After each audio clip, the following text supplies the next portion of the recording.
I'm back. Ugh. Sorry, just annoyed. But I don't have an answer for why my internet keeps on dipping like this over like every stream every now and then. I genuinely don't. It did it in Nelka, it did it earlier in the week with Zero Escape. Like, it just keeps on randomly dipping, and I don't have an answer for it, and it really frustrates the crap out of me because I don't know why. And it's like, it's the most constant thing ever since I got this better internet.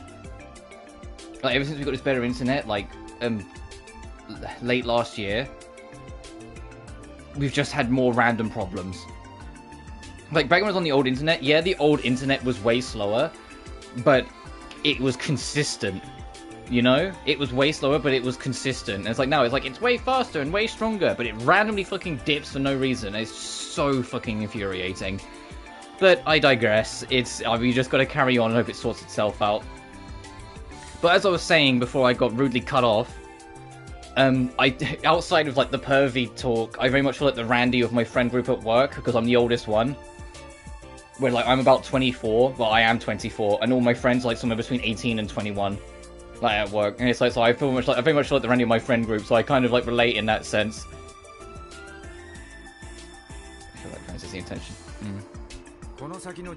Now, I don't know how dangerous this geofront place is, so we better make sure we're all focused.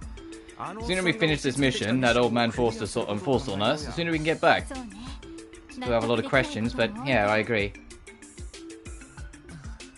Oh, you know, I get that. It's supposed to be a group of four misadventurers that eventually become best buddies. Tale as old as time. And you're supposed to then feel for them and love them because of their bond as a team, and not just themselves. You're right, arguing's pointless. Sorry if I offended you, Tia. It is fine. Your reaction was justified, given the information currently available to you. Now, back on topic. As I said, I will be utilising my Orbital staff to fight. What weapons do you three use? My weapon of choice? Well, I specialise in these, baby! Are those some sort of police patterns? Oh, you're perfect for the job. You're just gonna go around beating people up. Nah, those are tonfas. They're an Eastern weapon. The way I hear it, they're designed to focus on self-defense and suppression rather than offense power. I see, fitting choice for a police officer then. Tried out other weapons, but these feel the most natural. So what about you two? Alright, take a look. I have a gun. Alright, she's a cop. She's definitely a cop. She's definitely a cop. An Orbital gun. It appears to be an older model, though. Maybe, but it's beautifully crafted. It was custom made for marksmanship competitions. It may be an oldie, but its precision is unparalleled. Confident. I like it. And I'm introduced to my partner in crime. That's quite a weapon, Randy. Looks similar to the halberds used by the knights during the Middle Ages. I've seen them in our factories before. It is equipped with a unit that converts orbital energy into shockwaves. Bingo! This baby's called a stun halberd. Its weight can make it difficult to get the hang of, but it's unmatched in terms of raw power. Impressive. Well, I still don't quite understand how the TO staff work. I think overall we make a pretty balanced team. I think so too. And that's probably one of the reasons the four of us are put together in the first place. The chief may act all laid back and casual, but he's actually pretty serious when it comes down to it. I concur. I will save the explanation of my staff's specifications for later. For now, would you like me to explain how our battle orbments work? Yeah, sure. Yeah, that'd be great. Very well. Basically, an orbment is a device that uses orbital energy to generate various phenomena. From simple lighting, cooling, and heating systems to engine that powers cars and trains, all of them require energy output by orbments. The so-called battle orbment is essentially a small portable orbment that is specifically designed to be used in combat. The ones we received are the newest models, which are developed by the... like its predecessors, it functions by drawing power from the crystal circuits called quartz. Quartz are created by processing septium fragments known as sepith. Once made, they can be placed into actual orbments. Didn't Chief Sergei hand you some before he left here? Indeed. All we have to do is set them into the slots in our orbment. The elemental value and combination of quartz will determine which orbital arts are available to the user. Arts can be more effective than melee attacks depending on the monster. That's why you should probably configure each of our orbits for attack in the geofront. You know, I really hope whatever internet bullshit I'm going through, I can try and figure out a solution to it one way or another before Star Rail on Wednesday. Just throwing that out there. I want to be able to play Star Rail for like a good chunk and not have to worry about it, but understood. I'll be sure to keep that in mind during the battles to come. Even the Bracer Guild and Guardian Force use them, no reason why we shouldn't, eh? One more thing. Battle augments are fine-tuned to each individual user, meaning that the circuit layout varies from person to person. For example, some slots are restricted to quartz with a specific elemental attribute. Their Sepith lines may differ as well. However, we can compare the differences to our augments another time. As for arts, it will be better to learn about those during actual combat, so I'll stop my explanation here. I'm streaming Star Rail as well on Wednesday.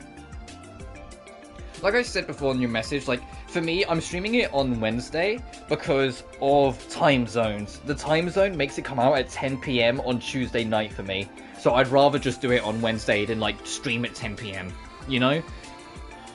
So it might be worth looking into time zones to see when it's coming out for you, if you're like, if anyone watching in live or post, or anyone looking forward to Star Rail on PS5, to find out when it will be available. The only thing is that I'm gonna have to really hold off rolling for like characters because I want Seely, and I know she's going to be the second banner of 1.4, which is the 1.4 is comes out the same day as the PS5 version. Says 1010. Fair enough. Thank you, Tio. That was very helpful. You're welcome. Seems like these new models work pretty much the same way as the old ones, yeah? More or less. If you have experience with previous models, you should not have much trouble using these. The main difference from older augments is the addition of a new function. And that would be... It's unnecessary for this mission, so do not concern yourself with it for now. It's a gameplay mechanic that you'll use later down the line. What? Don't worry. Let's instead focus on the task at hand. Yeah, you're right. This makes me even more curious. Alright then. Let's make sure our augments are ready before heading into the geofront. Once all of us have set our quartz, let's get our first mission underway. Understood. Time to pump some quartz. Please set a quartz for each party member. You can do this by selecting augment from the camp menu, and then selecting orbs. Oh, trophy unlocked. A noteworthy beginning. You have earned a noteworthy beginning achievement. What? Yeah, I can read. As you can see, during the game, you can unlock achievements by fulfilling certain conditions. Unlocking achievements will also give points that you can use to unlock various features after clearing the game. You can check your achievements using a record and system in the camp menu.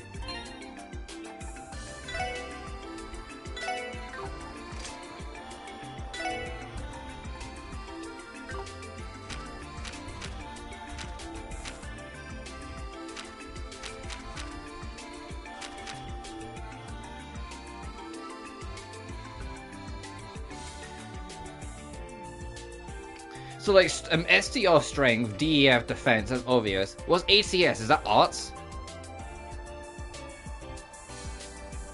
And then like ADF is like art defense. So like physical strength and magic defense sort of thing. And then SPD speed, MOV movement. I'm guessing that's how much range you've got to move on attacks. Dexterity, agility, RNG.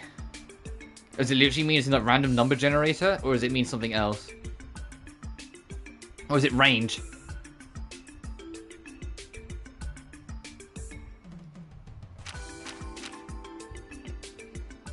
Range, yeah. Because that makes sense, because, you know, we're using Tonfas, so that'd be like no range.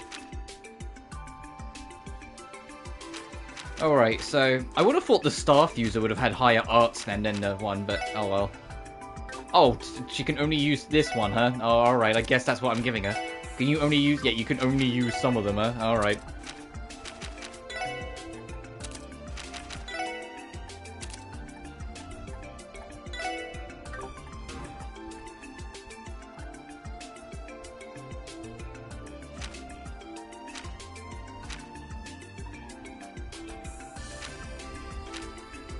Yeah, and that's why she has, like, 5 range, because she just shoots a motherfucker.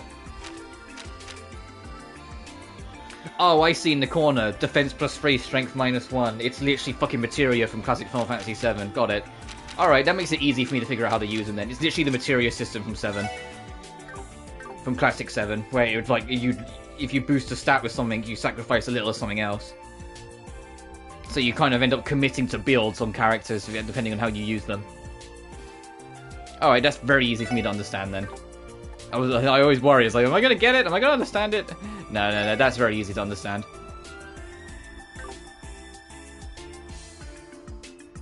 Oh, by the way, Ellie's the healer, Tio is not the healer. Okay.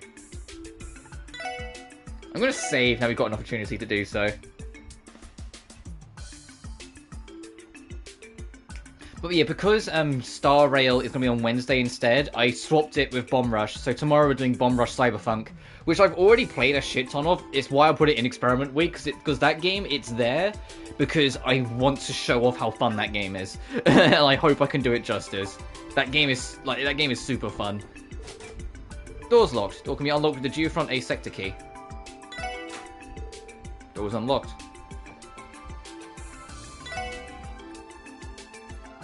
Oh, okay. I just want to see what these look like.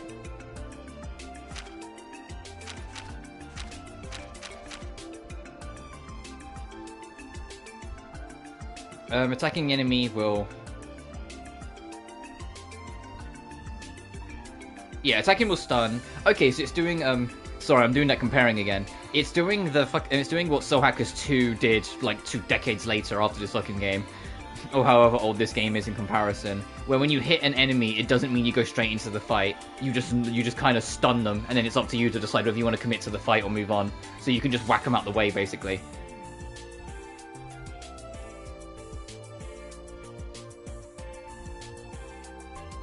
As I think Tio's a blue mage. I'm not a fan of blue mages. I'm sorry.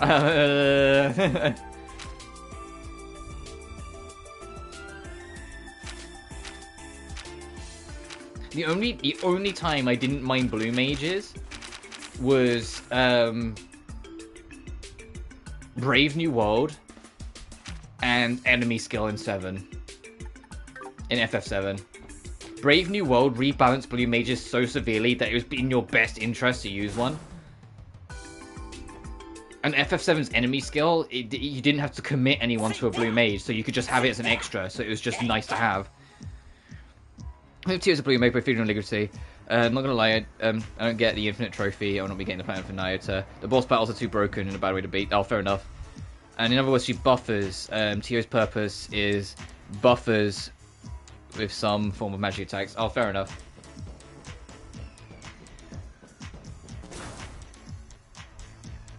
But then my favorite type of mages are T mages anyway. In like any kind of fantasy role-playing game, or time mages for short.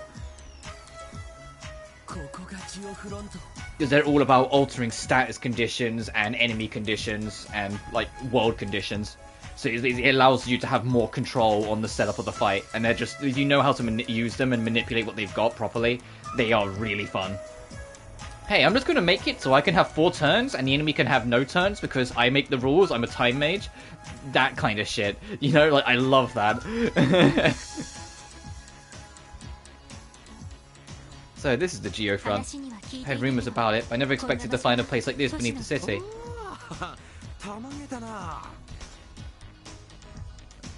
At the turn-based and strategy. CFL mechanics around the beast. Well, they might not let you have that, but I can tell you for a fact that it is. You can absolutely break like games like Tales of Berseria in 2 if you know how to use the characters. It just, I think the biggest thing with action RPGs is that it's not that you just can't break it, it's that it's harder because everything keeps moving, so you can't stop to like put everything in place. Does that make sense? Or at least in my opinion. That you can't stop to put every single step of it in place, so then everything follows like the chess game in your head perfectly. Like you can't play 6D chess when it's all happening in real time, you know? You can't do 4D chess when it's all happening in real time. You have to kind of be, unless you're really a quick thinker. No, it's just an RPG doesn't. Oh, fair enough. But you know what I mean. Like, I don't think for a second it's a matter of you just can't do things that you can do in turn-based games. I think it's a matter of the nature of the structure makes it harder for you to do that. It makes it way harder, especially in some games.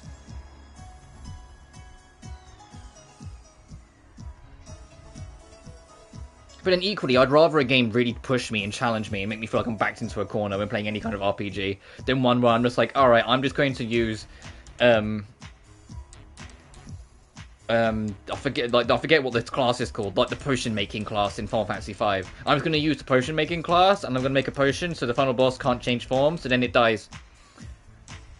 So now they'll have to fight the final boss because it can't shift to phase 2, so it just dies, and then you win the final boss. Yay! That kind of like rips the fun out of it. It's a nice little like party trick, and it's like it's kind of nice, but it's like I kind of don't like that being there. I kind of like the having to face the challenge and try and deal with it.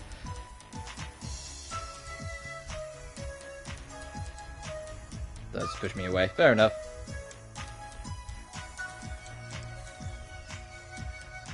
No, just an action RPG. Think of it as N64 Zelda.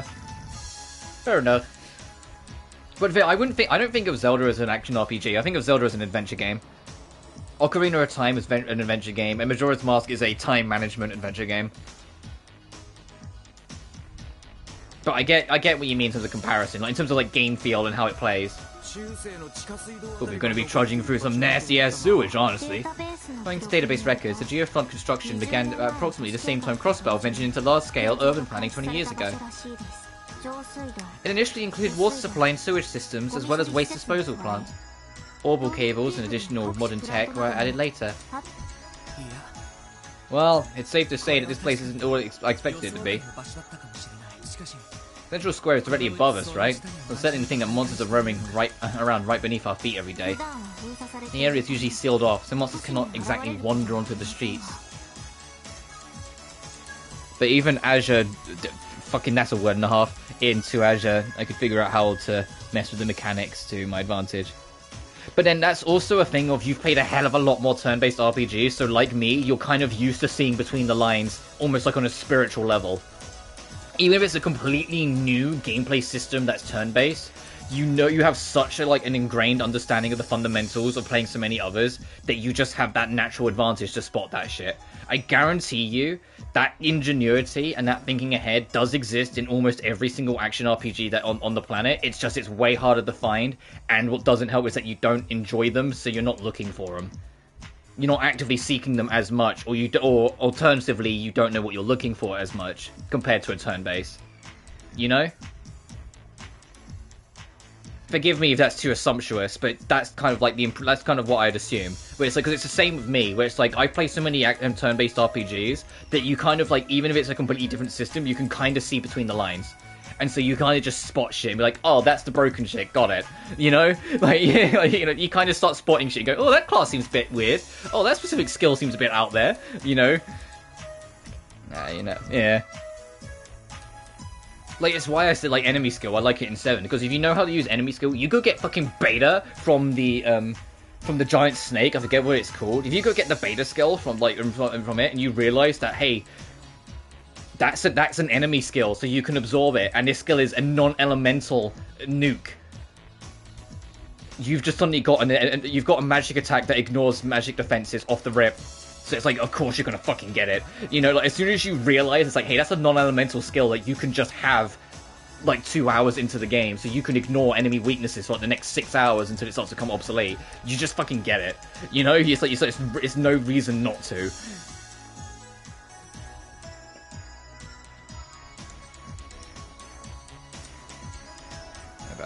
Like, you know, like me, it's not a matter of preference, it's a matter of I just enjoy them. I just enjoy all of them. So the only RPG-esque things I struggle with are tactical RPGs.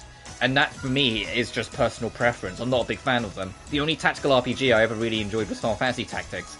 Every single one I've ever played since then has just not really been for me. I can understand why people love them. I can understand why people live off them and whatnot, because I enjoyed Tactics. I can see the magic, it's just they're not for me. But because they're not for me, I never entertain them. And, you know, like, it's not a matter of, like, oh, but it's tied to a franchise I really like, so sure, I'll give it a go. Like, I love Fairy Fencer F. I don't give a fuck about that tactical RPG spin-off. I'm never touching that game, you know? Like, or at least it's very unlikely I will.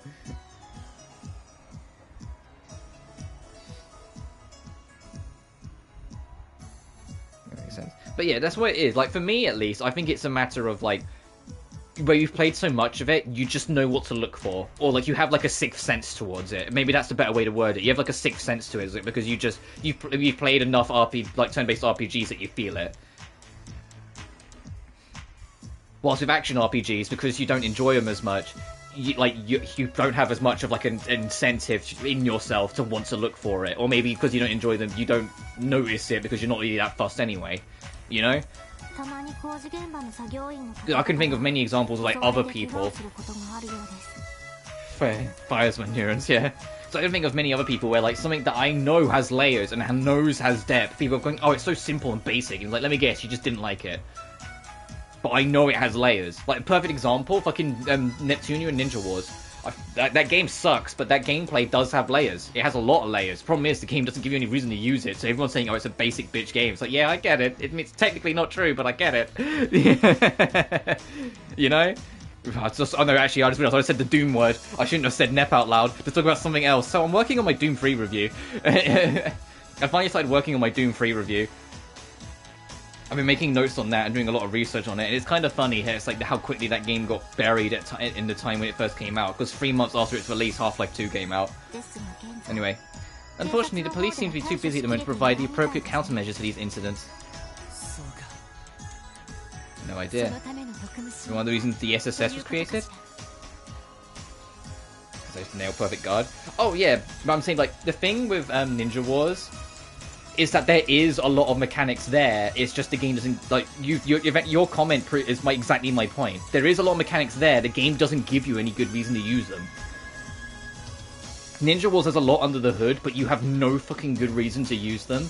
Because Perfect Guard is great, and the enemies don't push you to using anything, because they're so basic. Even the bosses are like just damage sponges that you just beat up, and then maybe every now and then have to block or guard an attack. Or dodge an attack, sorry. But there is shit there, it's just you don't have a reason to use it. I understand the game twice. Yeah, I understand it as well, which is why I say that. Like I said, your comment literally feeds into my point. Where it's like, it isn't simple, it's just, it's broken by one mechanic being far more justifiable than the rest, and nothing in the game pushing you to want to use anything else. The fact that you platinumed 4GO thrice is, I think you need to like put into like some kind of mental health help home, because like that can't be good for your sanity to play that fucking game that much. I'm kidding. You know, like that can't be healthy. That game, I platinumed it once, uninstalled it, and sold my physical copy. Because I was like, I'm done. I'm never playing this game again. Alright then, our mission this time is clear. Whether this is a detective's job or not, it's a job that needs to be done. Let's not worry about whether this is a test or not. Let's focus on the best job we can. Ooh, sounds like Mr. Serious Business is getting all fired up. Trying to finish the Steam version. I mean, I get going through it again just because it's not a hard 100%. Like, it's not a hard platinum. I found the game pretty damn, like, quick to platinum. Like, you kind of get it done, do the extras, you sorted. It's just a little grindy, a little part way in for, like, getting all the skills, all the characters, but that's it. Take advantage of this mission and refresh yourselves with the basics, one step at a time. So I get it. And the game, especially if you can get some buddies with it, I'm sure that game's a blast, but by the time I played it, the online was long since dead, so... I think I was gone ages ago. This machine, found in dangerous areas, you can just say it's a save point. Or a rest point, even. Restores health and missingness energy points. When fighting critical condition, try using it to get back into fighting shape. Alright, if you find yourself in a pinch, come back here and heal up.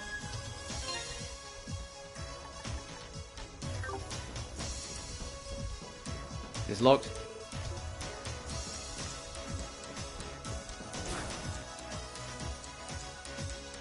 About tutorial? Yes. There. Your man wasn't kidding. So that's a monster. It's the first combat operation as a team. Proceed carefully and strike. Monsters cannot be seen from far away. When close enough, they'll become visible. Initial battle advantage changes depending on how you encounter them. Gain the advantage by sneaking up behind them. They can do the same to you. When the confirm button is pressed on the field, you attack. It's possible to be stunned a monster by striking them when they don't see you. If you initiate the encounter while they're stunned, you'll get a great advantage. Yeah. So walk into a stunned enemy, max advantage. Strike first and attack, team attack chance. Enemy from behind, you just get to go first. Enemy in the front, standard. And if enemy gets you in behind, they go first. And if they are higher level than them, you just insta-win.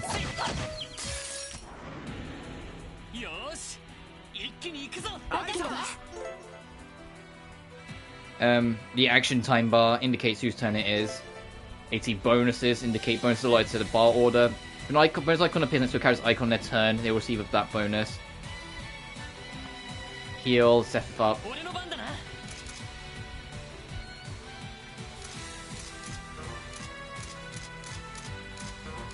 The game's going to introduce me to stuff.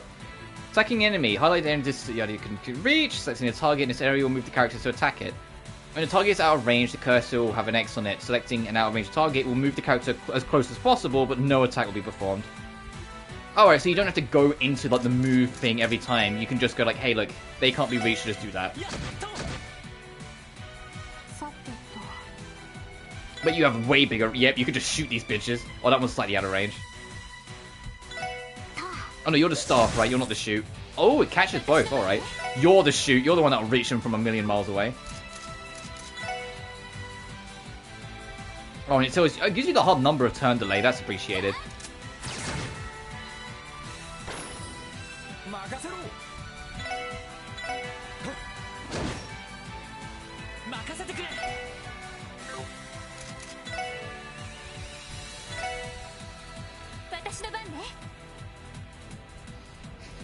You know, like her holding the gun? I don't know why my brain went straight to this fucking meme, but it went straight to it. My brain immediately went to, go! Kitchen gun!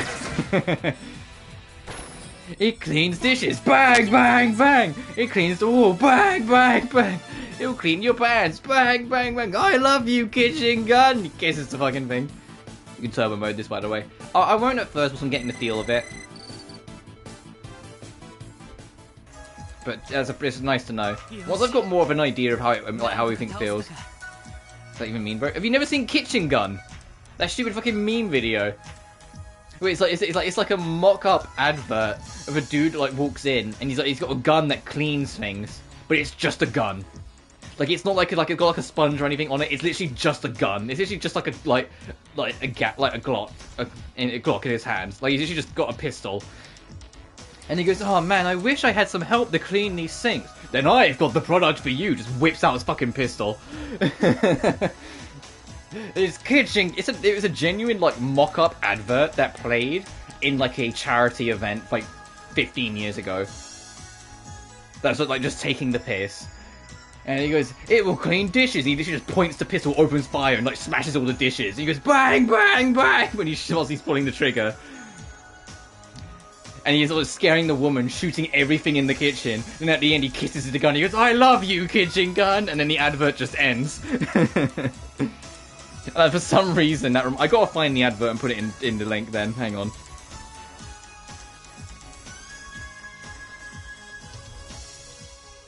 Where is it? Yeah, the BBC, the British Broadcasting Company. Put it from like a charity skit show. Let me copy the link and post it in chat. 16 years ago. Jesus Christ, I'm old. I remember that airing. There, enjoy that stupid fucking video. Alright, we did it. Guess your man wasn't kidding about how weak these things are either. Maybe, but at least we learned a little about each of our fighting styles. I was especially surprised by Tio's orbital stuff. Yeah, so was I. That's some sort of art you fired off with it. Essentially. Like normal arts, there's a chance that my attacks will miss the enemy. However, the energy the staff generates functions as a short-range burst of arts without the casting time. Nice. You come up with a bunch of different tactics or something like that on the side.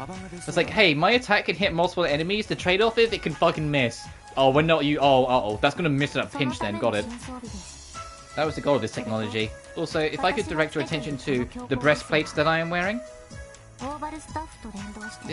This giant metal thing that's on my chest.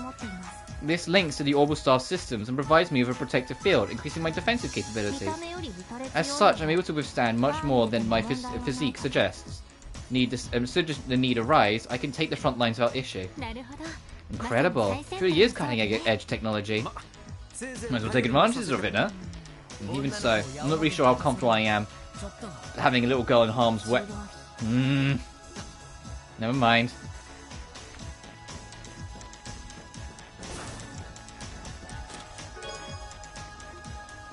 It's a tear bomb.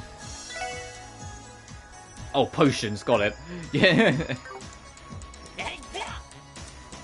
Oh, what's that light flickering on that vent? Oh, there is a lighting issue on that vent there. When you go to move it, it really starts freaking out. Oh, okay, don't look at the glitch.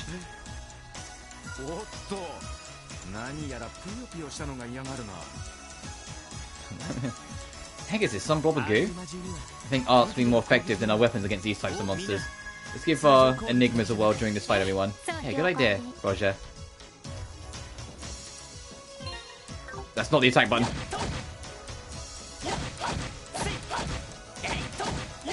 Oh, this bitch doesn't give a shit. We're just beating the crap out of it.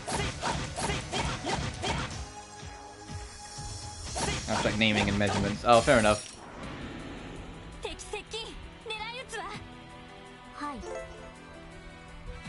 Oh, it's better against enemies that are hard to hit or resist physical attacks. Oh, so you're telling me they're literally slimes? That these slime balls literally work like slimes from classic Final Fantasy, as in they resist physical, but they're weaker to magic?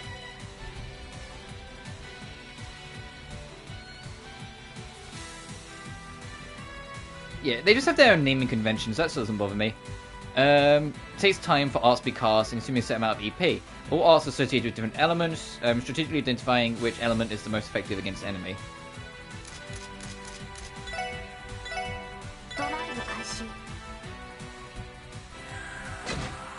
Arts. Yeah, but it's the same idea, where it's like you're supposed to use your arts. I mean, how much damage does it take from a gun? Yeah, okay.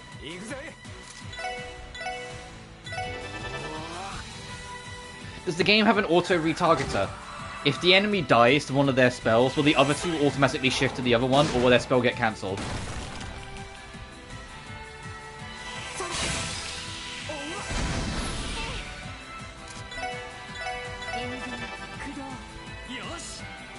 The arts and crafts, yeah, I noticed.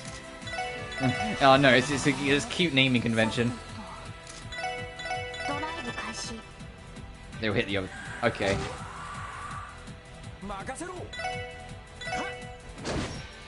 Just to get it away from us a little bit. You just. The fact that it comes up saying, "Hey, do you want to skip the animation?" Like that almost feels a bit like almost rude. It's like, "Hey, look at this animation stuff. You can just skip."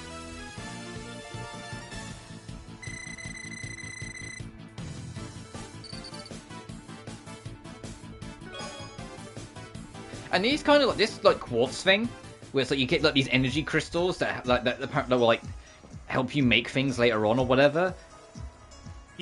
That's Atelier Iris as well. Atelier Iris is a system where you pick up elements after fights and whatnot, and elements you can use in your alchemy to make different things. We're not using crafts against the enemies this time. Combined with our arts, a wide range of tactics open to us. Yes, let's fight effectively. So it's my time to shine. Trust me, you don't want to miss any of my killer moves. What did you learn? Try not to hurt yourself.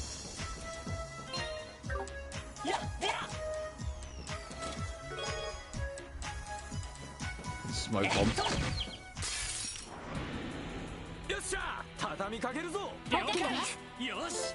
Change from Mira. Oh, fair enough.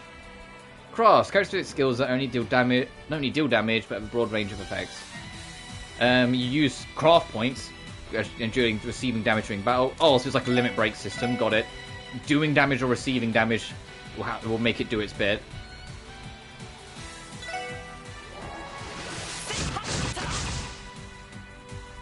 I mean, also keep in mind my comparison to Iris. Atelier Iris is obviously way older.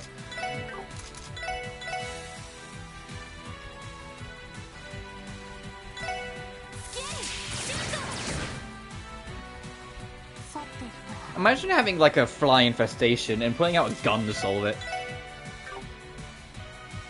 Oh, she's got scan. Alright.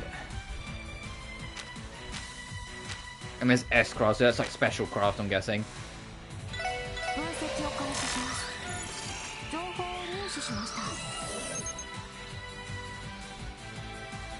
Wow, that is a lot of icons on the resistance sheet. Poison, freeze. I don't know who that Gabagooey motherfucker is. Sleep. Stop in the name of the law. Blind. Paralysis. No idea what the Mudman icon is. Dazed. Death, I'm guessing. It's like instant death. Burning, attack down, strength defense, arts defense, dex, agility, move speed. Yeah.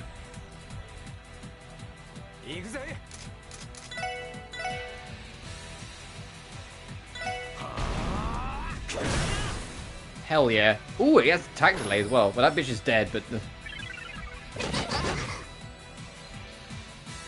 Those who have battle skill. Oh, so there's a scan item. Okay.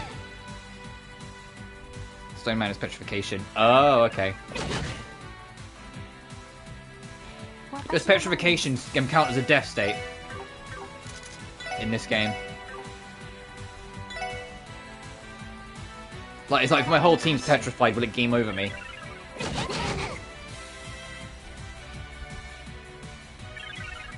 Yes, okay.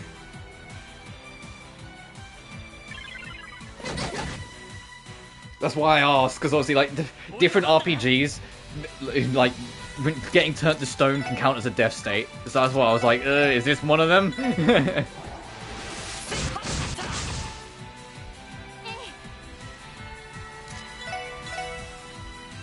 That's the thing, like, in, like, the biggest mistake that Death End Request 1 made, that they thankfully, like, cleaned up in Death End 2, is that there's a status condition that stops you taking a turn in Death End 1, but it also, you can't recover from it outside of using healing items. And so, it's basically a death state. If your whole party gets hit with it, the fight's over, because no one can recover from it naturally to use the item. So it should just game over you, but for some reason the game assumes that there's a chance you might, so it just keeps the turn going infinitely until you're eventually killed. And I actually ended up with a locked fight in Death End 1 in the pain area, because I had regeneration, and the enemy couldn't do enough damage to outbeat the regeneration, but I couldn't take a fucking turn. So I was stuck in an infinite loop. As if they patched that in Dirk 2, thank God. But in Dirk 1, that's there, so I wonder if I can get it to happen again when I eventually stream it, now Dirk 3 is a real thing. And I'm so happy. I know I mentioned it in the other stream, but, you know, the stream also got cut short because, you know, internet trouble. But I'm genuinely so fucking happy that we're getting more Death End content. As someone who genuinely, like, Death End 2 is one of my favourite games on PS4, like, I am so excited. The only thing I'm concerned about is that if it's another Death End game, it means there's another opportunity for them to just brutally murder characters that I like. And I'm like, please don't. Please, no. You can't do this to my heart. Sheena is like, I mean, Sheena must be used to getting murdered at this point, canonically.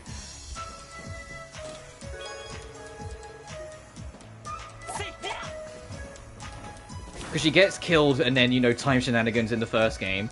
And then she gets, like, fucking tortured and brutalized to death in the most goriest fashion that they don't, like, show you in Dirk 2. But then time shenanigans she gets back.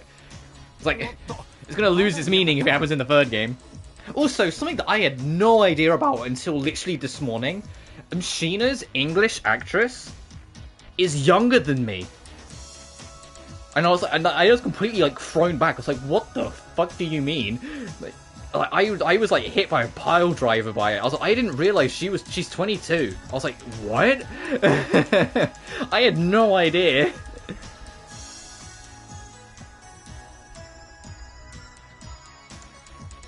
Because I didn't think she was. I like every time I see Katie Mills in anything, I've always assumed, because, like, you know, like, she's got everything sorted in life, like she's more, like, sorted with her life than I think I'll be in the next 2 decades, if that makes sense. Like Kaylee Mills knows where she wants to be, knows what she wants to do, knows where she is, and, like, all the things. Like, she has everything set out. And I'm like, man.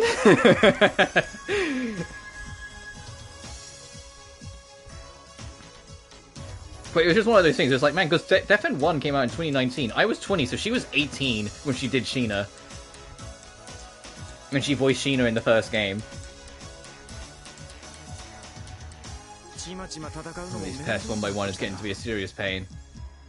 Which recontextualizes, like, for me, like, how I responded to Kaylee's performance in Dirk 1. Because I was really complimentive to Kaylee's performance, because she, like, it felt like she was completely overly committed to every single line.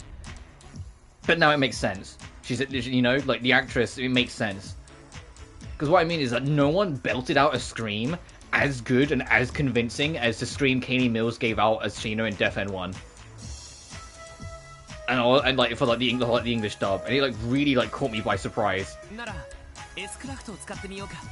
Because usually, like, you know, especially like with dubbed actors and things, and this isn't a critique on them because obviously they have to like be gentle on their throat. They can't rip their throat apart screaming. But they don't like scream that much. They don't usually like overcommit to a scream like they're a Dragon Ball protagonist. Kaylee fucking rips them out in Death End 1. When Sheena needs to scream if you ever played like Death 1 in the dub, you'll know what I mean. But she fucking belts them. She screams her heart and soul out. And it's just like, yeah, that's someone who's like knows they've got a younger voice and can get away with it. The battle shouldn't last if we use the power of S-Crafts and S-Breaks. S-Crafts. Powerful moves that can be performed at the cost of at least 100 CP. Yeah, and the fact that the aggregates director is now the president of Compile Heart is like, okay, that could be interesting. Obviously, that's not like direct. He's not making the games. He's basically the CEO of the publishing company. But he does mean he gets to make a lot of the rules. And the director of Compile Heart, so that's not like game director. That is like company director. So like you know, different kettle of fish. Is the old Fairy Fencer director, which I'm just like, that's cool. And the fact that the very next Neptunia in development is 100% confirmed to be the next mainline title. It's going to be the 5th Neptunia. It isn't going to be a spin-off. It's not going to be an SVS or Game Maker shit or whatever. It's going to be Nep 5. I'm like, interesting. I wonder if it'll be called Victory 3 or something else. But it sounds like it's a ways off yet. But I don't think it'll come out next year. Like, I think next year is going to be the Death End spin-off. It's going to be Code Xeon. The year after that, I think, will be Death End 3. And so maybe even the year after that, maybe Nep 5. I know, like, Death End and Nep are technically different teams within Compile Heart, so maybe, like, not. But I don't think Nep 5 will be next year. From the sounds of what I was reading in the interviews, it sounds like it's just, like, they know exactly what they want to do with the game. They have a clear, concise direction of every single detail about the game moving forward. They have all the artwork done. But now it's like the real work's just begun. Like, the game's only just entered full development. At least that's thing. Like, all the storyboarding's done, all the writing's done, all the before you actually start coding shit is done. Like, all the artwork and all the things. It's just they haven't actually, like, they've only just now started the main bulk of development. Which is why I think, like, it's probably going to be, like, 2, maybe 3 years out yet. But if anything, that's probably a good thing, because it means the next series, if we know the very next Net game's going to be Net 5, and it's 2 or 3 years out, it gives the series a break inadvertently, you know? It forces the people to have a break from the series for 2 to 3 years, which will probably be in its favour.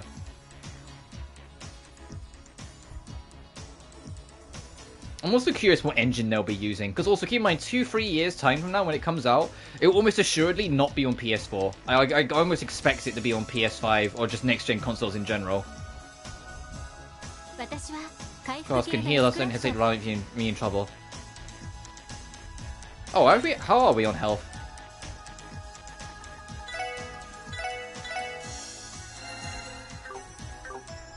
Just because she's getting lowish. Oh, okay, so I wasn't at the behind of the slime, got it.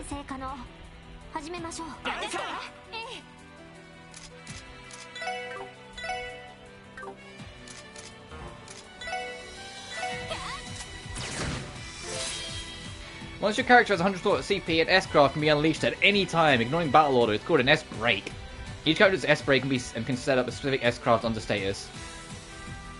Triangle direction activates corresponding S-Break. Your character icon becomes a mark, you cannot activate their S-Break. And so for real, triangle to activate, as receiving it cannot be cancelled. But hers is the healing one, isn't it? God damn it, fine.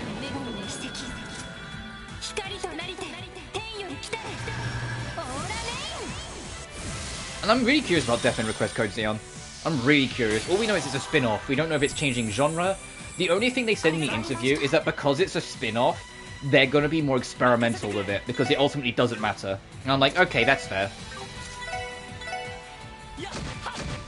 They're going to be experimental a bit more with ideas and systems and whatnot. I'm like, yeah, that's fair. That makes sense.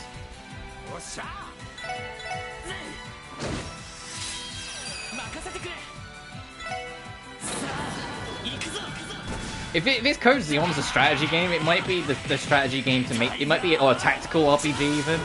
It might be the tactical RPG I play on stream because I'm too engrossed into the depth of the lore of the series that I feel like I need to. That I feel like I want to and need to kind of make sure I understand everything.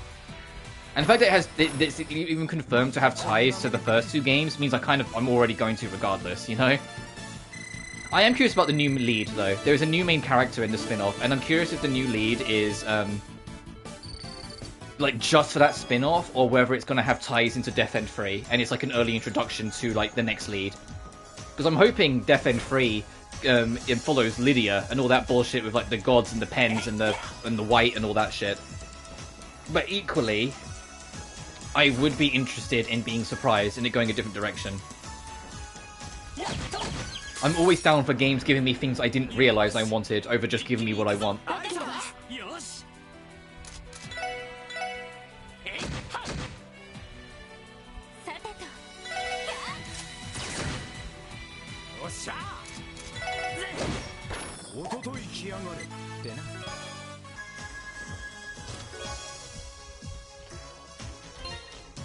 Is that literally what I think it is? Yeah, Resurrection. Okay, so...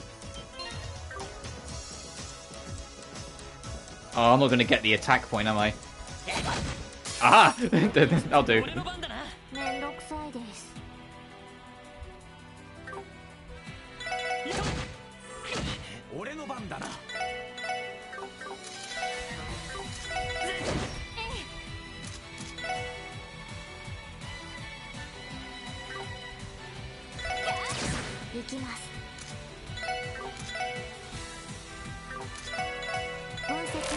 I'm curious what her S-Craft is, but I also want to try and get like enemies marked if I can help it.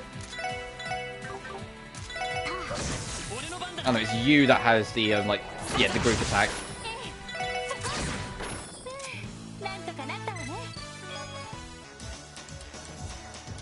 High speed mode making the actual command menu move faster is throwing me off a little bit because I was like, whoa, it's like too snappy almost.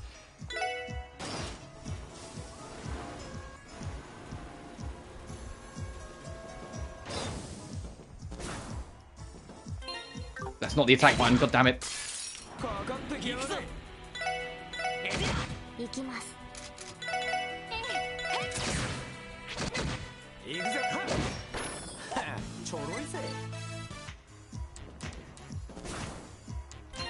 That's not the attack button, god damn it.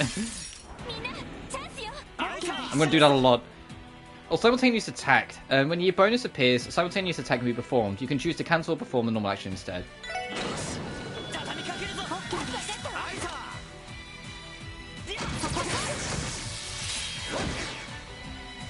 Cute.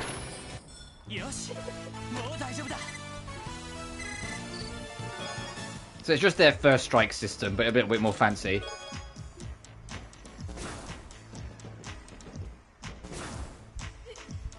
It's too dark. You guys hear that? Like a child is crying. What's going on down here? Ain't this place supposed to be sealed off from the public? Why are you asking me? All I know is that officially, yes, the public should not have access to the geofront. We can figure that out later. Right now, we need to find whoever's down here. You're right. Alright, so this is plot. Got it. Alright, we're going this way. And the source of the crying came from somewhere around here, right? Oh, god damn it. Oh, I can go back and around. Awesome. Oh, whoops. Oh, it's okay. It's only a bat.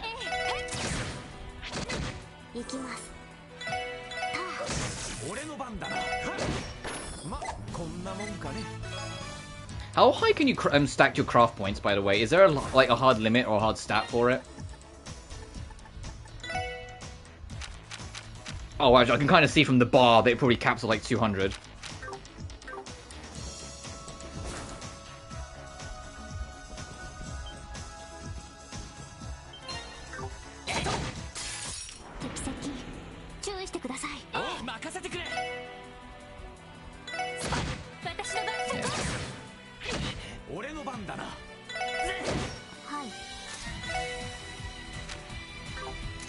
I'll save it for when I need it. I'm curious what it is, but I'll save it for when we need it. Holy shit, I'm glad I came back.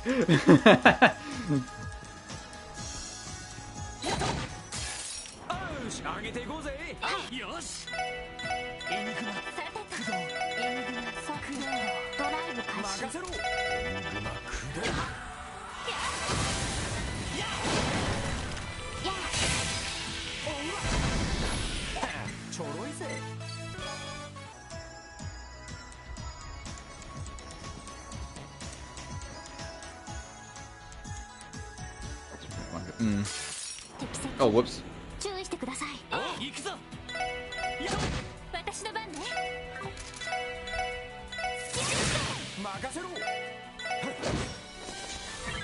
Please! Oh. When an attack misses, the target will counterattack if they are in range.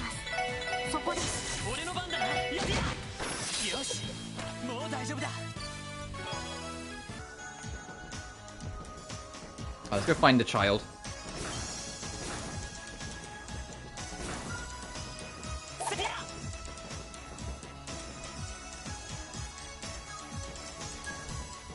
Hey guys. Lloyd, what? What is it, Lloyd? What's so important? We're venting. Do you think we're sus? Oh, God's sake, Lloyd. They just kick him out of the police department. I want to go home. What do I do at this rate? Hey, someone there. Huh? Who's there? There you are. Thank goodness we found you. You're okay. You aren't hurt, are you? We found you in the vent, though, so we're going to have to talk about this at the emergency meeting. Alright, I know it sucks when you get caught as the imposter, but you don't need to cry that much. Whoa! Poor kid was really spooked. I think as soon as he realised he was safe, all his emotions just overwhelmed him at once. Lloyd, I'll take care of this. Okay, go ahead. There. You're really scared, huh? Everything's okay now, I promise. Don't worry, we'll protect you. Lloyd is an Among Us Redditor. Is that meme I didn't anticipate today? Yeah, welcome to the fire. Welcome to the fire that is my streams. Okay. There was mean monsters outside. So we head back now, okay? Let's get out of this dark, cramped place. Yeah, but before that, can I go get that treasure chest I saw? I imagine we have to follow the vents out on the outside, right? You can carry if you want. Just make sure you hold on tight, okay? I'm fine. I can walk by myself. Boy, this beautiful lady is saying she'll carry you home. You say yes. I know you're too young to understand this, but you say yes. My, what a brave boy you are. What's your name? It's Henri. Got away with kids, that's for sure. No, don't take me out. No, don't take me out. Let me get the treasure chest. Oh, then, Henri, can you tell me how you ended up in a place like this? The geofront should have been locked. How did you manage to get inside? Well, we were playing near a big bell in Central Square. We opened this weird lid in the ground. We found a ladder leading down here. And then... So your adventuring spirits took over from there, huh? There's an access point to the geofront in Central Square. Found no record of this in the database. I need to add it once we finish here. Back up just a second. You said we. You say you didn't come down here alone. Yeah. My friend Ryu. From Street Fighter? I think he'll be fine. Said we were going on an adventure. I think he'll be fine. I think the enemy should be more afraid of him. But when we got down here, some monster started chasing us and we got separated. So that's what happened. So that's the full story. Lloyd, what should we do? Let me think. We need to find the other boy. There's no time to waste. We'll have to take Henri with us so we're looking for Ryu. Should we not prioritize getting this child to safety? We'd always split up, take half of us, Henri back, and the other half keep the search. No, it's too big of a risk. It'd be a bad idea to split our combat strength in half like it down here. Ellie, can I put you in charge of protecting Henri? Yeah, leave him to me. If we come across any monsters, I won't let them lay a hand on him. We're gonna find your friend, Henri, promise you. But it's dangerous for you to stay here alone, so we're gonna take you with us, okay? We just need you to be brave for a little bit longer. Think you can do that? Okay. What about Ryu too, so I hope you look. That's the spirit. Alright everyone, there's now an escort mission on top of being a rescue op. Just even more careful from here on out. Of course. Understood. Alright, let's find a little adventurer then. Henri, join the party. If an NPC is KO'd in battle, it'll be game over, protect them at all costs. Ah, shit, I didn't sign up for this. Hey guys, we're venting. Shut up, Lloyd. A lighter? Prevents freeze. An amulet carried by the mountain climber ward off the cold. Oh, it's an accessory. Okay, now I know what the accessory symbol looks like.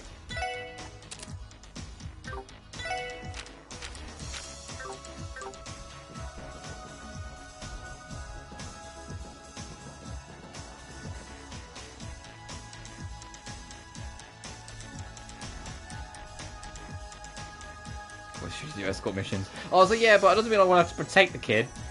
I was hoping it would just be a story thing, not a mechanical thing. But I did sign up for it. I did outward say, yeah, sure, I'll protect the kid. Can you save anywhere in this game, by the way? Just in case this really does go to shit? Yes, you can. Awesome. It'll be one of those you can't save when you're in a dungeon bullshit.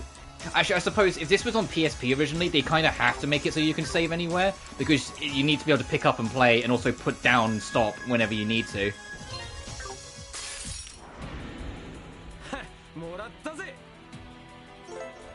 Protect all NPCs. NPC reaches 0, it's game over.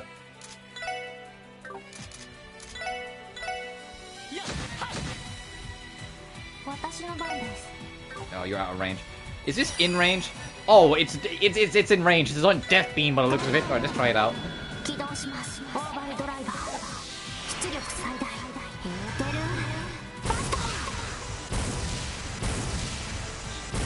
Why does... Hey, who gave who gave Tio a railgun? It's like she's been playing too much Doom 2016 and she's just learned how busted Siege Mode railgun is. That's her super. Can press square to attack. It's that one.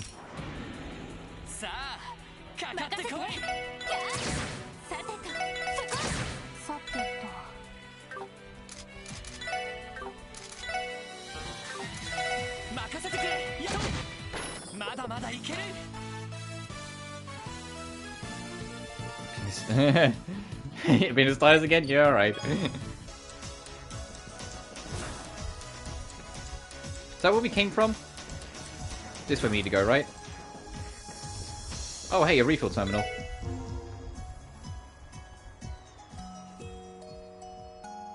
I was gonna say, hey, is it gonna do like the camp thing where it plays a little melody? Yeah. Oh, geez, this is like a boss door if I've ever seen one. Stay away from me! Somebody help! Aidios, please save me!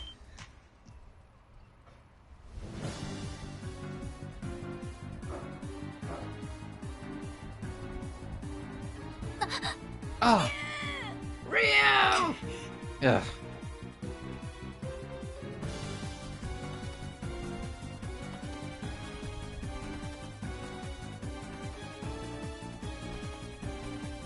Ooh. I wasn't expecting... Ooh. If we attack the monster from behind, that kid's in danger immediately. But we can at least get the advantage. But if we draw their attention, we lose the advantage, but the kid will be in less danger. Right? Like, attack from behind, but the kid's literally, like, in between all of them. Draw their attention, you get the kid away, like, slightly further away from the monsters. So you're not going for platinum. Oh, but is this going to affect story beats and quest beats? That's what I'm more curious about. Like, how much does this affect, like, just a casual run? Like, should I be, like, thinking about this shit? That's more what I'm wondering. Or is it really, like, just flavor text, like, slightly different scenes, but it's the same path sort of thing?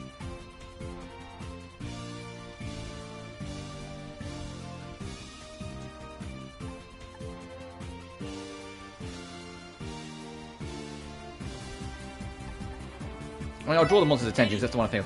Hey, try to draw their attention. Understood.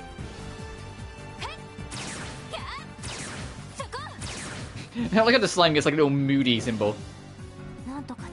Plan seems to have worked for now. Alright, let's take them out.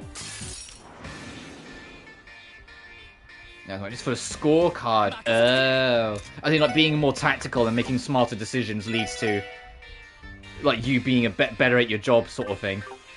Oh, these are slimes, right. I need to use magic.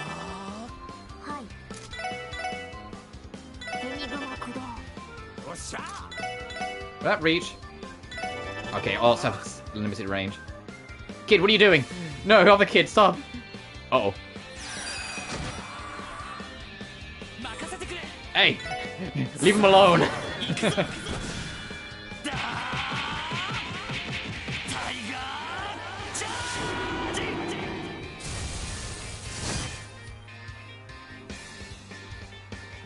Uh-oh. No, leave that kid alone! We is stunned for 5 turns. We've got time to, like, to figure out this. Oh my god, leave the kid alone. Uh-oh. Yes, that's right. Come to me.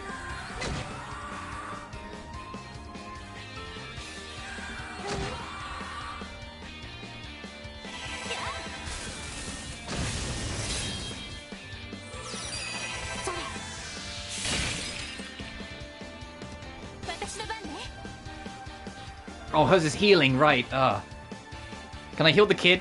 I can heal the kid. Okay, let's heal the kid.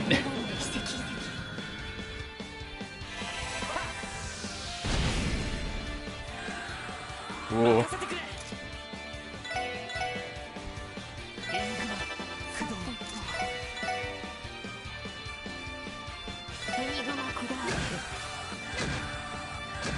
Ugh.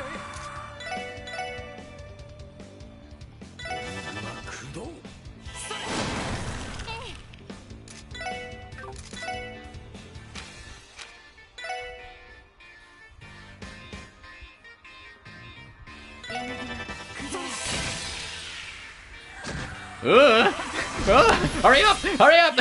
Hurry up!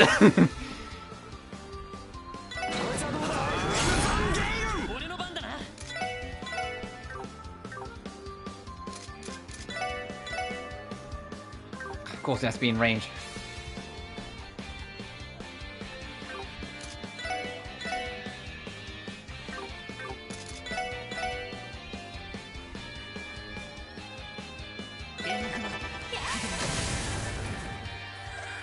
Ooh.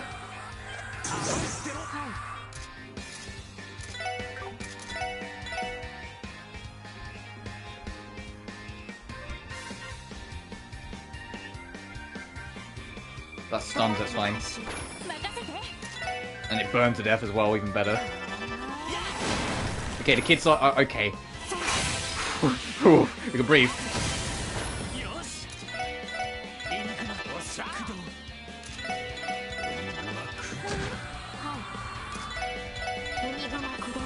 The kid's over there like, everything hurts! Like, yep, you're alive, Ryu, so calm it down.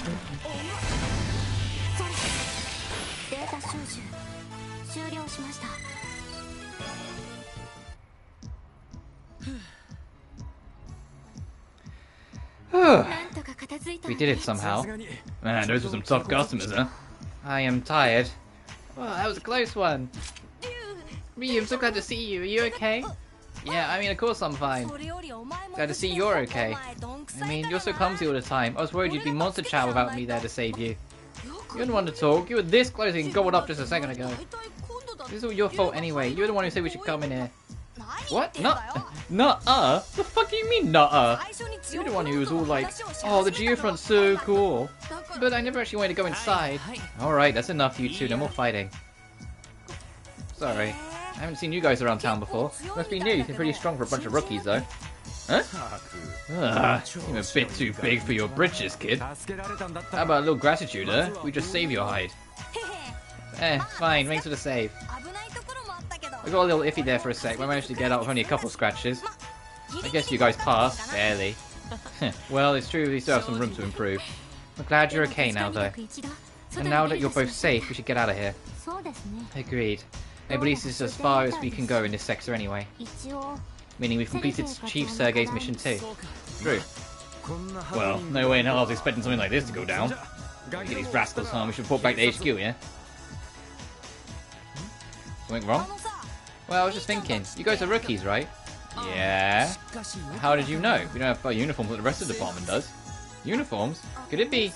Are you guys not from the guild? What? By guild, you mean the Bracelet Guild, right? Well, I'm not talking about the Fisherman's Guild. Alright, you little shit. You kidding me? You really are braces? No. We're the new recruits of the Crossfell Police Department. You're the friggin' police? You're the fucking cops? No way, since when do police officers go stomping around the geofront? Well, we weren't stomping around. We came here on a mission. And it just so happened to find you two while we were at it. Is it really that strange? Of course it is! Everyone knows police are just a bunch of cowards. What? That's always saying that even though they act all high and mighty, they never actually help anyone. You told me the braces are 10 times better when you need help. Of course. Really, don't be rude. It's a matter if they're police officers or not. They're the ones who saved us after all. I know that. I was just disappointed they weren't from the guild is all. Sounds like we ain't got the best rev, huh? Hold up. We got company. Hmm? Above us? Gabagooey, motherfuckers! Oh no! What the heck? Crap. Is this the head honcho? It's enormous. This is bad. The door behind us is locked. We've been cornered. Damn, at this rate. Hey, what are you gonna do? When we go out, we don't stand a chance of our current gear. I know that. Listen, I'll draw his attention. You guys take the kids and find a way out. What are you talking about? Are you insane? Is there any option? Randy, Eddie, take the kids and run now. It's really the only way. But good grief. Self-sacrifice is admirable, but don't be too eager to meet your grave.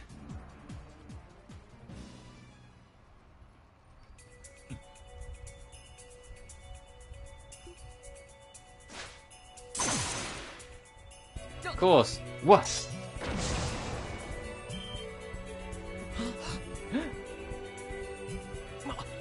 Holy. Unbelievable. My eyes could not keep up. So cool! That was freaking sweet. You're the best, Arios. Man, that was the most awesome thing ever. I can't believe we got to see you in person. Thank you for saving us, Arios. And bitch, we saved you too! One of the most intriguing characters in Crossbell. Hey, why are you here? Oh, I read a report that mentioned 2 kids were seen entering Central Square's manhole, so I had to look into it. You two really shouldn't have come down here. What would you have done if no one showed up to rescue you? I'm sorry. Sorry about that. Well, you're both unharmed, so we'll leave it at that. It's getting late, just get you home. Sounds good to me. Yes, sir. What's the matter? You don't intend to stay down here, are you? Oh, no, we aren't.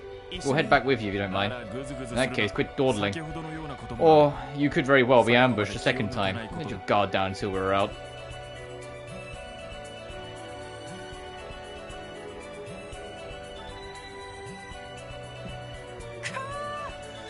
Who does that smug old jerk think he is? In any event, he had a real intense look in his eyes. His physical abilities were anything but ordinary as well. Just who is he? That's Arios. Oh, does our own little Mademoiselle Ellie know that girl? Only by name. Also, why are you calling me that? That's not my name. Kinda felt like it. Fancy name for a fancy lady. So you're gonna spill the beans or what? Who was that guy? If I'm not mistaken, that was Arios McLean. I've seen his name show up in the Crossbell Times before. He's an A-rank bracer who operates out of the Bracer Guild's Crossbell branch.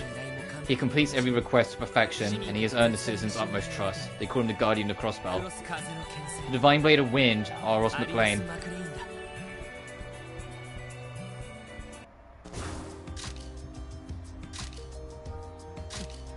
What's going on? Well, look at you, Arios, accomplishing yet another astounding feat. Saving these young boys from the jaws of mortal danger, no thanks to our city's slopping management system. Brilliant. It's a perfect scoop on our next issue. Ah, cool, is this movie going to be on the magazine? Hey, photographer, hey, we're the police. We helped. We helped, Smiles. Is that a good thing, though? I feel like we're just going to have more trouble. Don't make a scene, Grace. But I can't deny the city's shoddy facility management. These 2 children were in the wrong as well. And I don't appreciate biased news stories. I don't be like that, Arios. I'm doing it the text box moving with her is funny. Doing it attentively responding to the needs of my readers. And what's this? Looks like we have some interesting new guests this time around. First expedition of a team that carries the CPD's future on its back, the Special Support Section. Alas, these fledglings were unable to complete their mission and had to rely, as per usual, as the power of the heroic Bracer Guild. With this budding team, now aware of their utter lack of experience, be able to overcome the trials in store for them. What are you talking about? Is this chick okay? All I hear is gibberish. She appears to be part of the media. I think she's a Crossbell Times journalist, actually. I don't approve of you jumping to conclusions about them either, Grace. After all, they were the ones who initially saved the children, not me. Although it's true that they failed to see things through to the end. Ugh. My oh my, then it's just like I thought, isn't it? I think I've got plenty of juicy morsels for my article now. If you happen to read it, then let you get you down, okay? Think of it my own special way of encouraging you. Then read the newspaper article. So these fucking useless ass cops, it's like, that bitch! That bitch, she wrote a hate smear campaign!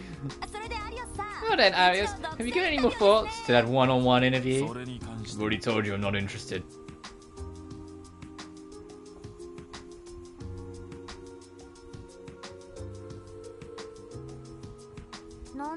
What just happened? You know, making us out to be fools really pisses me off. It was a shame. I'd say she's my type, but she's like a little cuckoo. That's not really the issue here. So Lloyd, what do we do next? Well, at least finish Chief Sergei's missions. Let's head back to headquarters for now. We have to file a report about the kids while we're at it. What's that? Our battle warbans. They're building comms. Looks that way. Press the red button to switch to communication mode. Looks like the incoming call too. There's one here, right? This is Lloyd Bannon. Chief Sergei, is that you? Ah, Lloyd! It's me, Fran, the receptionist from the police department. Oh, right, from this morning. Is something the matter? Well, the thing is, could you please return to HQ as soon as possible? Our Vice Commissioner wants to have a word with you. The Vice Commissioner?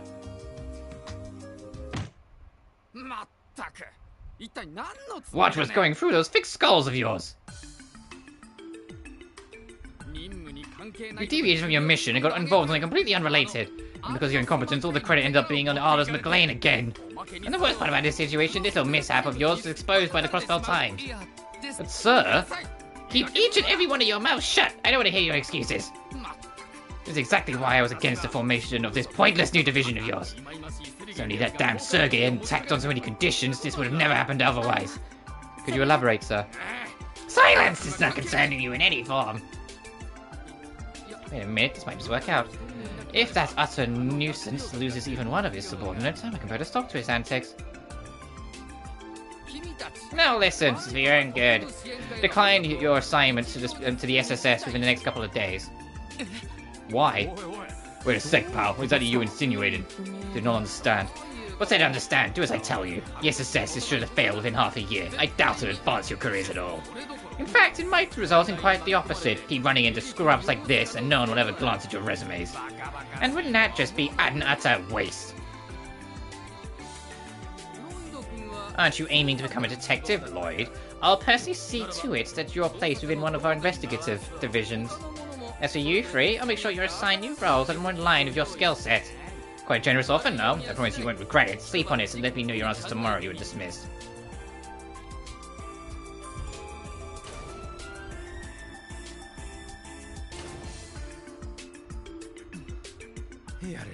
Geez, things got really complicated out of nowhere. That guy wants us to refuse our assignment to the SSS.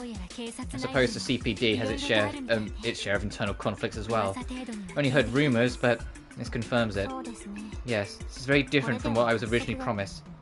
Oh, what do you mean by that? Nothing you need to worry about. More importantly, where could Chief Sergei be? Yeah, I was wondering about that too. What's his deal? He sends us off on a mission out of the blue and he's not even here when we get back. Instead we get earful from some babbling old snob with a stick up his ass. What's up, Lloyd? Feeling down? Was being told to refuse your assignment that big a shock? No, that's not it. It's just... this place is a lot more different than I'd imagined. What? Coming in. Hey there, rookies. So you've had one hell of a day.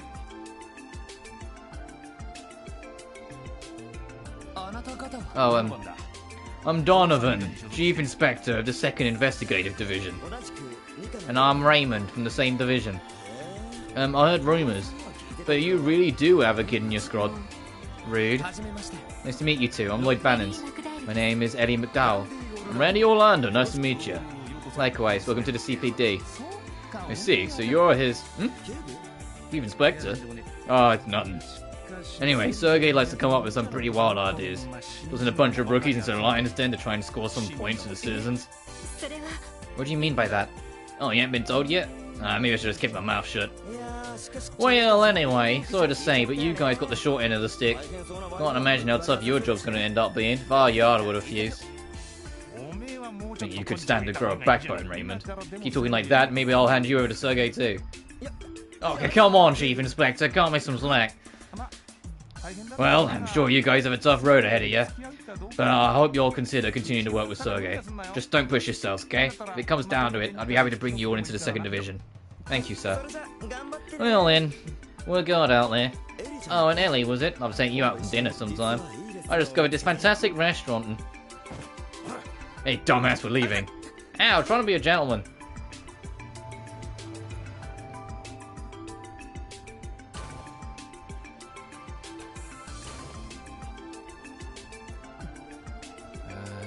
Ugh, don't know where all that came from, but they sure had some opinions about our department. Putting aside the talk of us getting the short end of the stick, I do fear this will be more strenuous than I'd like. Well, I think it'd be best for us to get the details from the chief himself. Perhaps someone at the reception desk knows where we can find him? Yeah, good call. Gentlemen, he says. Why does our phone call sound like someone's calling us on codec? On like in MGS1? Like, blun, blun. Colonel! I've located the whereabouts of Merle. That's good, Snake. Where is she? I can locate her by looking at her ass cheeks. What? That's my granddaughter, Snake. What? Oh, no, I mean, she had the safety on her gun. Oh, good. Fox must be done with his bitching, then. Oh, Vice Commissioner can be a real pain in the ass, huh? Yeah, that guy's wait a second, where in the world are you? Can you tell us to return to headquarters once we were done? Oh yeah, all you guys' luggage arrived, so I was dealing with the movers. Are you guys lucky to have such a nice boss? Luggage? Are you at our dormitory? That's right, we can talk more when you get here. Don't keep me waiting. Understood. So where exactly is the dormitory? Oh, it's not a dormitory per se. Huh? Actually, it's the CPD's very own SSS annex. Your rooms be on the 2nd and 3rd floors.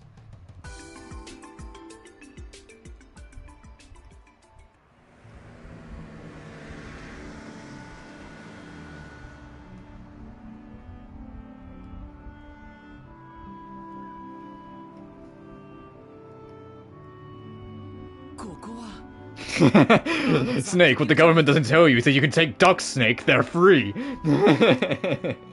What? They're free. The government doesn't want you to know this, but you can just take them. Huh? It's that old building.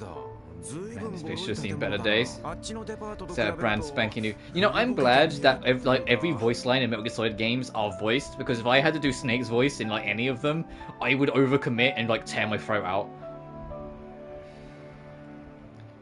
It's a brand spanking new department store right over there. It was like fell out of the Middle Ages. My first impression, I'd say that this was built around 30 years ago. I'm surprised it hasn't been demolished. Is it really going to be the SSS main office?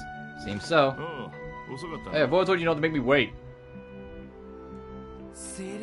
Chief Sergei. Inside, everyone. I'm sure you've got a lot of questions about what you've got yourselves into, what this new division of ours even is.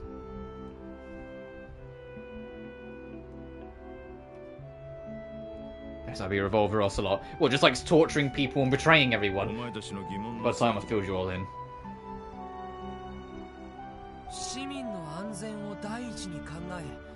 Well, so basically, we're a division that serves the public by accepting requests from them. Like, most of Ocelot's dialogue can be summed up as, yes, sir. No, sir. All going to plan, sir. See you later, President.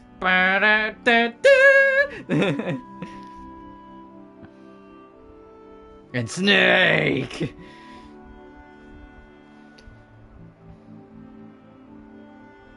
Freaking Liquid also from his whole Liquid! Snake! Dad, guess what? I learned my 5th language today. That's great, son. You make your father proud. Father! I learned my 7th language today. Get out. That's how the snakes just handle being with their dad as a kid. If you know, you know. If you've seen it, you've seen it. Alright, then in a nutshell, is that in a nutshell is the SSS. The reason we got this annex was because it was in the heart of the city, close to the everyday going on to the people. Makes sense, doesn't it? Hold on, but it almost seems like we're copying the Bracer Guild. So much you could call it plagiarism. Seriously. Sure you're already aware of this, but the Bracer Guild is hugely popular in Crossbell, especially the A-ranker Bracer, Arios McLean, also known as the Divine Blade of Wind. Fight. Yeah, it was a good fight. It was a great way to send off the original saga as well. Me and a bunch of other extremely skilled individuals work out at the Guild's Crossbell branch. It's hard to understand what that means to all of us big shots at the cop department. Well, the police and guild are constantly compared to each other, making our flaws as an organisation that much more apparent. And blame for those flaws will end up in the government's lap. So that's what this is about. Basically, we're here to try and steal some of the guild's popularity in order to cover the government's ass. Bit shameless, is it not? I won't beat around the bush, you guys are right. However, the police's founding principles are to maintain public order and enforce the laws supplied by our government. Serving the community has never been the main priority. For that reason, there's a lot of people within the police who aren't looking too kindly on a blatant bid for the popularity like this. Let's see, I've heard handymen, bargain bin bracers, and sideshow monkeys. Basically, people have been talking crap about us since day zero. Get it? Trails from zero? We're starting from zero? I get it. So in that case, the whole situation is starting to make more sense. Sheesh. So you're telling us to join a team where we'll be under fire from everyone. Honestly, this is beyond what I was expecting. No, don't start freaking out just yet. You may already know, but no one's stopping you from refusing this assignment. Oh. If you do decide to stay on, expect to see all sorts of odd jobs and requests. That includes monsters, exterminations like your mission today, but there will also be minor stuff like tracking down lost items and helping out HQ. Anyone who's not up for that wouldn't be a great fit for this position. That said, if I ever live stream a Metal Gear Solid game, which is much more likely to happen now, we're getting a remastered collection of the first 3 games, I will be, like, doing voices for most of it, because those games are so iconic to me. I will be doing a lot of random bits going, Colonel! Otacon, I need you! To get a grip! You end up refusing, don't worry. You'll be reassigned to another unit. On top of that, there'll be no detriments. The rest is up to you guys to decide.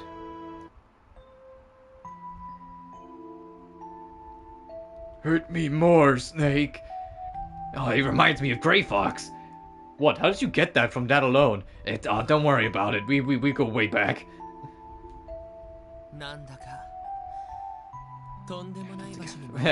We'll see.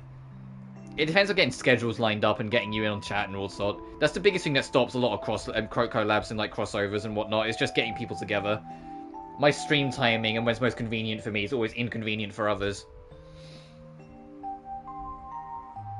And even then, that's ignoring the fact that, you know, through party chat, there'll be another strain on the internet. You know, my fantastic internet that works all the time.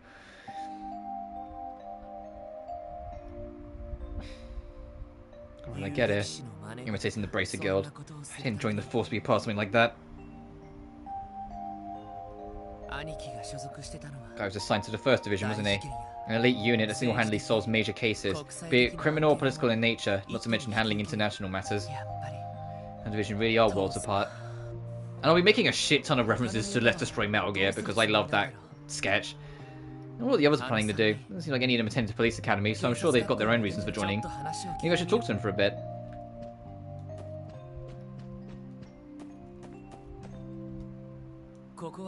This is Randy's room.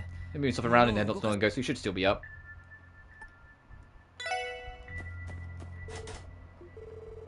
Spare room, no one's messed with it. Oh, and this is Sergei's room. So is it upstairs of the girls? I just want to find out where all the rooms are before I start doing anything. I think this room Ellie is assigned, if she isn't asleep already. Yeah, sure, I'll knock. Who is it? Oh, it's me. It's Lloyd. You busy right now? I'll come back later if so.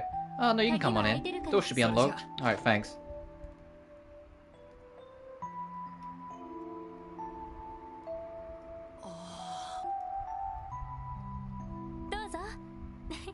Your timing's good. I just finished cleaning up. Let's take a seat? I'll brew some tea if you like. Oh, no, you don't need to do all that. Judging from your room, you've already made your decision. Oh, regarding my assignment here? To be honest, I was unsure at first, but I decided to give it my best shot. That's so. You can see you're still undecided, but I don't blame you for that one bit. I can't help but feel the whole plan for this department is a bit of a reach. How so? Based on what we were told, it was only created to help the government and the CPD save face, right? It lacks a basic guiding principle as a division, and its objectives and procedures are only loosely defined. And if we're unable to produce results, the division is likely to be dissolved for budgetary reasons before long. Yeah, can't help but draw the same conclusion. But if you already knew that, why stay? Do you have some reason? Well, I thought it'd be a good way to see the truth for myself. Oh, just kidding. Honestly, I doubt I'll stay a member for the police force forever. But it's not a big deal if this position takes me off course from my intended career track. I guess that makes sense. If I recall correctly, you didn't attend the police academy, right, Ellie? So how did you end up with the CPD? Well, to put it simply, this is my way of getting some real-world experience. While I didn't attend the academy, I did take a written exam and marksmanship test when I applied. They couldn't really reject me since I received perfect marks on both tests. You know, the more I learn, the more I feel like we're worlds apart. Do you think so? It's pretty rare for rookies to have already earned their detective license, though. You must have your own reasons for joining the CPD, right, Lloyd? Well, that's... Perhaps it'd be best to continue this talk after we're officially become co-workers. Yeah, that might be a good idea. Sorry, and thanks for being so considerate. Of course, Lloyd. If you'd ask my personal opinion, however, I'd be happy if you decided to stay. You would? Since we're rookies, there's a lot we can still improve on. But today, you showed me that you could lead us through whatever unfamiliar situations we might face. Your instructions were precise and quick, so I was able to confidently provide support. That means a lot, Ellie, really. Thanks for talking with me. I think I'll go off on a bit of self-reflection. Of course, anytime. Good night, Lloyd. Night, Ellie. I'm guessing this is the other room. This would be Tio's. Probably asleep though. I'll knock anyway. Like she opens the door with like bloodshot eyes. I'm insane. Can't hear her moving around. She's not in her room. Spare room.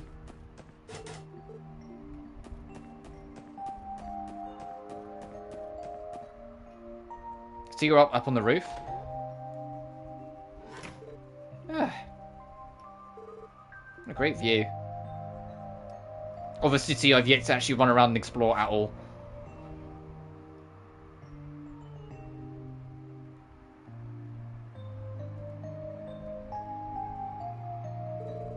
Prosper's really grown. To see where Uncle lives was very small, but compared to this, doesn't hold a candle. Finally home, aren't I? A cat? You live here? I imagine you've been unattended way longer than the special support section has. Sorry about barging into your home like this. Don't worry, I won't be long. You're right at home, aren't you? Then again, you probably lived here for quite some time. Meow. Meow. Alright. That'll upset my cats if I keep doing that, so I'll leave. My actual cat's like giving me a look like, what the fuck are you doing? Meow. Get there in a bit. Alright, fine, let's talk to Randy. Who's knocking? Me, Lloyd. Can we talk for a bit? No, sure, man. Come in. He's over at home. Cool, thanks. Oh, hell yeah, dude. Loving the sofa. Don't know about all the bottles, though. Welcome to my humble abode. Are you all done unpacking your stuff already? No, not yet. Seems like you've already made your decision too, Randy. Oh, but whether or not I'm going to decline the assignment, doesn't seem like there'd be too much desk work, so the job sounds right up my alley. Having my home and workplace in the same building would be nice, too. So I'm planning to stick around and see how it all shakes out. Got it. So making it over? Can't say I'm surprised. Doubt you'd be happy to see that detective license of yours go to waste if you busted your ass to get it, huh? Yeah, that's part of it. The whole thing just feels like a step backwards from my goal, though. Your goal? Don't worry about it, it's not too important. That reminds me, how exactly were you recruited in the first place, Randy? You're older than the rest of us, but you didn't attend the police academy, right? That's right. I ended up being assigned here, huh? You really want to know? Yeah, if you don't mind sharing, of course. Well, if you insist. Thing is, got into a bit of trouble with the ladies at my last workplace. What? Well, everyone found out I'd been, dipping my quill in a few too many bottles of the company ink, if you catch my drift. You've been fucking too many people, got it. And just when I was about to get the boot, old mate Sergey snatched me up. It was all according to Adios' plan, huh? Where'd you work before, Randy? Oh, right, the Guardian Force. More specifically, I was stationed at Belgard Gate, you know, the fortress facing the Empire. The Guardian Force, well, that makes sense. No wonder you can swing that hellbit of yours around like it's nothing. Trust me, when you're stationed that close to the border, there's absolutely nothing to do but train, patrol, and train some more. But hey, Crick will work in Crossbell City full-time, so I can chill over in the entertainment district whenever I want. Then we made the right choice, living in CGF. Well, I can relate with wanting to live in the city. A man after my own heart. You know, I've already scoped out a couple places, some absolutely smoking gals working in them. Hey, if we do officially become co-workers, I say we hit the town and celebrate, huh? Mademoiselle Ellie seems a little bit too prim and proper, and kids don't belong where we'd go.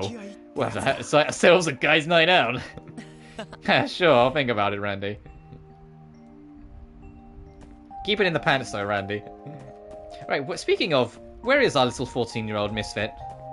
Where has she got herself to? There she is. Oh, Tio, there you are. What are you doing down here?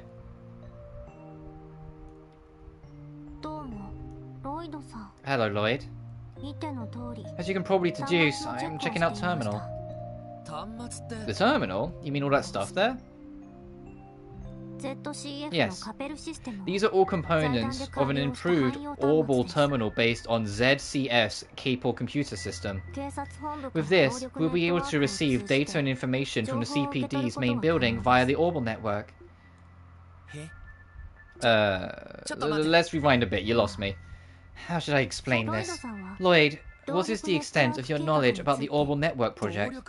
The Orbal Network? I occasionally see articles about it in the newspaper, but I can't say I fully understand what it is. I think I read something about the prospering the project. Originally, the Orbal Network project began as a collaboration between the Foundation and the Zeiss Central Factory. Now it progresses primarily due to the efforts of the Its large-scale testing stage is currently taking place right here in Crossbell City. This terminal is a part of it. Can't say I follow that well. In the end, what's the project trying to accomplish? Simply put, it is technology that improves upon traditional communication devices. In addition to having communication functions, it links terminals through Orbal computing, constructing an efficient information network. That is, essentially, the project, in terms you might understand. I barely understood any of that. So basically, it's equipment that will make contacting HQ easier and optimize the chain of command in the city. If you were only taking this into account, this terminal, you would not be incorrect. While terminals are not my specialty, I can operate this one for us. Considering the future, I suppose I should become more antiquated with it. Oh? I take that to mean you didn't even think about refusing that assignment, Tio. Hmm? Actually, before that, when I was your age, all I wanted to do was play around with my friends. But you said you were transferred here from the Foundation. Tio, you aren't being forced to work here, right? Wait, don't tell me you actually are. I admit I might not know your situation, but you shouldn't tolerate something like that. If you need help, I'll be more than happy to... Please calm down. No one is forcing me to work. Rather, this recent transfer was the result of a selfish request of mine. Huh? I have my own reasons for being in Crossbell. That is all there is to it. Besides, I think it would be prudent to worry about yourself before others, right, Lloyd? Yeah, but you make a good point, Tio. So if I overstepped my bounds there. It is fine. Being too soft-hearted might have negative ramifications on your detective work, however. Unlike braces, your occupation involves treating suspects with skepticism, correct? You don't put any punches, do you? Maybe I am still naive. Here I was thinking I'd disciplined myself enough through the police academy's training. But I guess training alone isn't enough to make me a true detective. Tio? I have completed my maintenance of this terminal. Construction work on the Orbal cables is scheduled for tomorrow, so I believe I'll go to sleep now. Okay. Night, Tio. Hope you sleep well. Thank you, if you'll excuse me. Good night, Lloyd.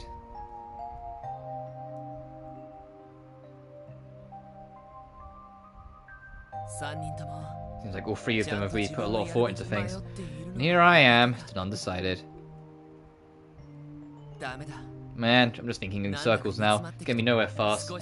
Maybe some fresh air will do me some good. Am I going to the roof again to say hi to the cat? Or do I have to go outside? Oh, okay, fine, I'll go outside. Can I interact with anything else while I'm here?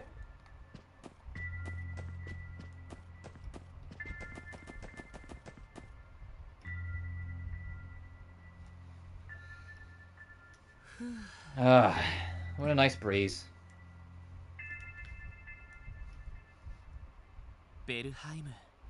Oh wow. That's right, I can see Belheim Apartments from up here. Sure someone else is living in our old place now. I think Cecil's family is still in the building at least.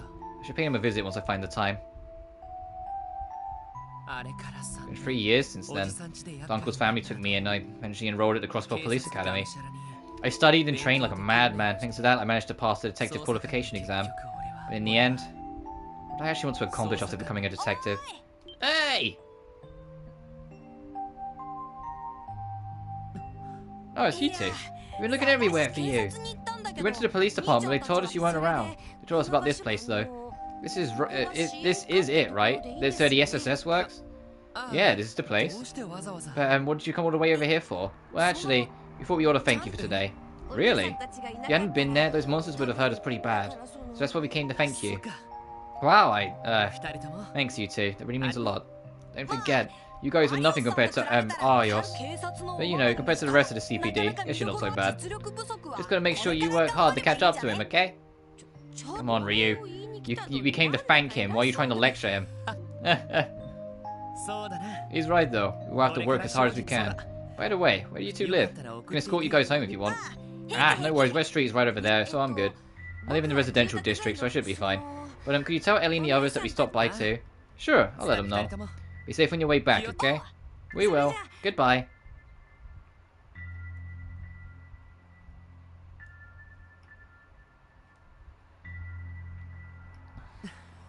Really, you are a simple guy, Lloyd Bannings. All it took to lift your spirits was a thank you from those kids.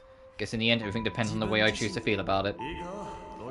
Word of advice, Lloyd. To be a man, you have to be willing to tackle the issues you're facing head on. Follow your heart and intuition, and grasp the truth with your own two hands. If you can do that, you'll be able to see what exactly it is that you want to do. Yeah, that's right. If I don't at least put myself out there, I won't come to understand anything.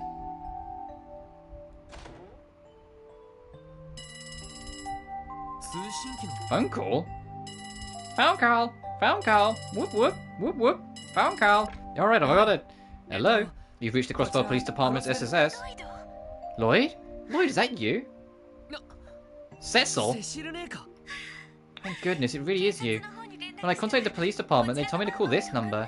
The SSS, was it? Is that the division you're assigned to? Ah, well, nothing official yet.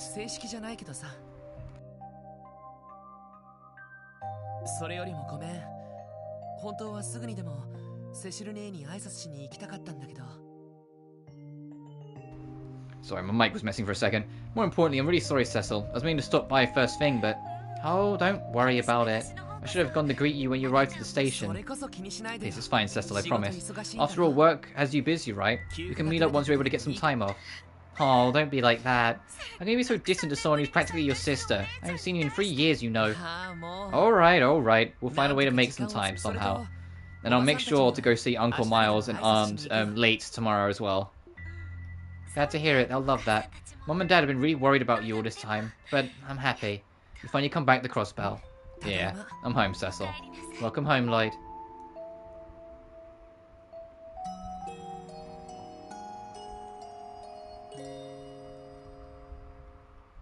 Loading. Yeah. So, what are your answers? No objections here. Looking forward to working with you. Besides, you're the one who dragged me to the CPD in the first place. So you don't want me to recommend you to the First Division? Probably really benefit from someone with combat prowess. Yeah, I'll pass. Honestly, I'd rather join back up with the Guardian Force than be stuck in some stuffy office job like that. Fair enough. What about you, Ellie? I will also accept the position. I'm glad to be working with you, Chief Sergei. Glad to hear. And to be frank, didn't expect someone like you to be here. I figured the higher-ups recommended you, expecting this division to just involve taking care of busy work. But I'm sure you're aware that this assignment won't be anywhere near easy, right? Yes, very well aware, sir. Looking forward to taking on such challenging work. Good answer. Well, Tio, do we need to ask? Not at all. This position was part of the agreement from the start. More importantly, the orbital cables are scheduled to be wired this evening. I'd like to be the one to set up the terminals if you don't mind. Yes, counting on it. So 3 down. On the go. Lloyd Bannings, a Crossbow Police Academy graduate who earned high marks in both written exams and practical training. And they went on to ace CPD's detective exam. You ask me? It might be a bit overqualified for this team. Someone like you'd find success in whatever division you were assigned to, I'm sure. Hell, I bet no one here would blame you if you went to walk right out the door. With that in mind, do you have any lingering doubts? No, sir. None at all. I look forward to working under you, Chief Sergei. Glad to hear it. Lloyd! Well, that's no fun. Yeah, I was looking forward to watching you squirm around, trying to come to a decision. Sir? Well, that settles that. I'll give you guys the rest of the day off. Keep in mind, you'll be busy as hell starting tomorrow, though. Be prepared to work your asses off. Oh, and Tio, terminal's all yours. Roger. Oh, one more thing. Let's start this right off. Lloyd Bannings? Sir? Ellie McDowell? Sir? Randy Orlando? Sup? Tio Plato? Sir? As of 9 AM today, I officially approve your new assignments. Welcome to the Special Support Section. Look forward to the mountain of different jobs I'll be throwing at you. Initial investigation expenses, the team receives 1,000 bucks.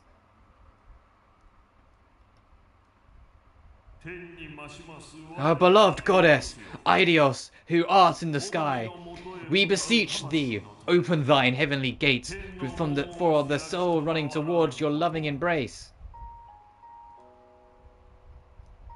I couldn't believe the news when I first heard it. Someone like him, passing this young. Wasn't he about to get married to that beautiful fiancée of his too? Why do things end up this? Why? Damn it all. What the hell are the police doing? One of their own was killed. They're going to let this become another unsolved case? It's horrible. Absolutely horrible. If I remember right, his parents passed away a while ago too, didn't they? How will his younger brother handle all this? Lloyd, are you okay? Please don't push yourself. I know you haven't been sleeping much recently. Lloyd? Okay, Lloyd's going through the fucking Lucas dilemma of Mother 3. Got it.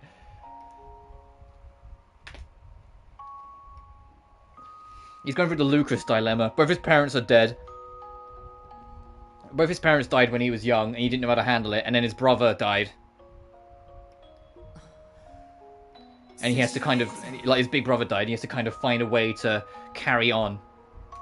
So the same for you, Cecil. Sorry you had to help me so much with this. I should have taken care of it myself. Stop that, Lloyd. We're basically family. Of course I'm going to help you. Besides, Guy was my... Cecil.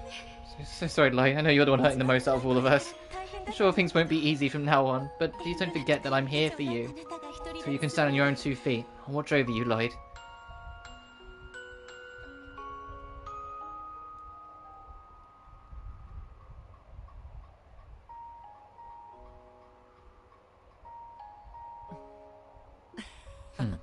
I really was a brat, wasn't I? Shouldn't have been so stubborn. I should have stayed with her. I'm home, Guy. Sorry for not stopping by sooner. Guess I still need to work on my stubbornness. But I'm here now. I'm back. I came back to Crossbell to be a detective in the CPD. Same as you. Still got a long way to go to catch up to you. And I was assigned to this weird division. But I'm going to do my best with the hand I've been dealt. Keep watching over me, Guy. Well, and get you started on your first official job at the SSS. Though maybe I should give you some more information before we get ahead of ourselves. Lloyd, grab your detective notebook. Sir? Like notebook for police crest, eh? It's not the real deal. We must use this to identify ourselves as police officers, right? That's right. There's also a manual of the rules and regulations inside. Heck, it's even got info about your battle ordnance. A good reference to have. However, its most important purpose is to keep track of your investigation reports. Investigation reports? Lloyd, you explain.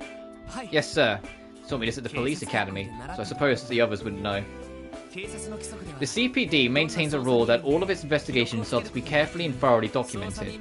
After investigation is assigned to you, you must record its status and keep track of its progress in the notebook. The reports we submit will be based on our notebook entries, which will inform our evaluations and any special allowances from the department. That's why it's important to take detailed and concise notes. See, that makes enough sense. Sounds boring as hell. That ain't what I signed up for. That's the gist of it. However, the situation in the SSS is slightly different from other divisions. You'll have your standard investigations, of course, but then you'll also have support requests coming in. Support requests? Tio, if you will. Sir. Over here, everyone.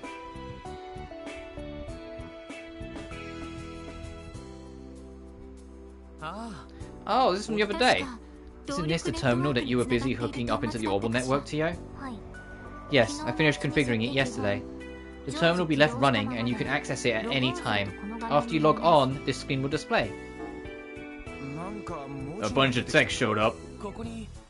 So this is where we get our support requests. Right, aside from the official missions from the department, we also get requests from other sources. Could be from citizens or tourists. Heck, we might even get jobs from the government every now and then. Support requests are optional, but if you decide to skip some, odds are that the Bracer Guild will snatch them up. Oh, I see how it is. By doing support requests, we can take some of the guild's popularity for ourselves. Their support requests will mimic their own line of work to sway public favour. Yep, what I expect it'll happen at a snail's pace. Besides that, I'm sure HQ will rope you into help when they get busy. Patrolling the city, doing some menial paperwork, who knows. Get it right. All part of the job, Randy. So Terminal already started receiving these requests then. Why don't you take a look for yourselves? Just don't forget to keep track of them in your notebook. Yes, sir.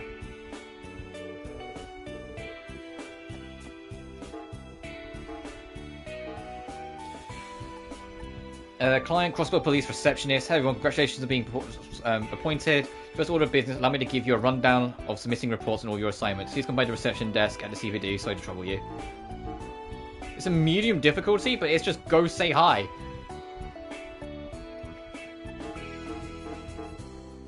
No, there's no accept button, I'm guessing you just have it. The quest has started. This whole thing's a big internal memo system, huh? I guess now we gotta head down to HQ and get the deets, right? Yeah, sounds like it. I'm starting to get a grasp on what the Orbital network's about. Unlike telephones, which are purely auditory, the Orbital network can transmit text and images. I've heard about it before, but now that I've seen it in practice, I can certainly see how it would be advantageous in all sorts of situations. Yes. As we speak, beta testing is being conducted throughout Crossbow State. This system that the police department has implemented is one such example. Though I hear the guild has also started experimenting with terminal systems too. That should be enough to get you started. I'm gonna let you guys work the support request that just came in. Understood. But what do we do after that? I'll just say do whatever you feel like, but you can bet that the real requests will start pouring in after your lecture at HQ is over. Let's see. Consider this your first assignment. By completing this as a statement to HQ saying that you're capable of police work. That should shut him up for a while. Really, what's gonna take? Oh, and Lloyd, why don't you give everyone a tour of the city on the way there? Tour of the city? Why? You will be the one protecting the place, so it only makes sense for you to all learn just what kind of place it is. Oh, and be sure to stop by the weapon shop and Orbital store right outside. As police officers, those places will be pretty handy in the future. Understood. We'll make sure to pay them a visit. I'll be at my office most of the time, probably either reading a magazine or taking a nap. If there aren't any problems, don't bother me. You're smart kids, so figure it out yourselves. Well then, off you go. Wait a minute! There goes our boss, everyone. Ugh, are we really going to be okay?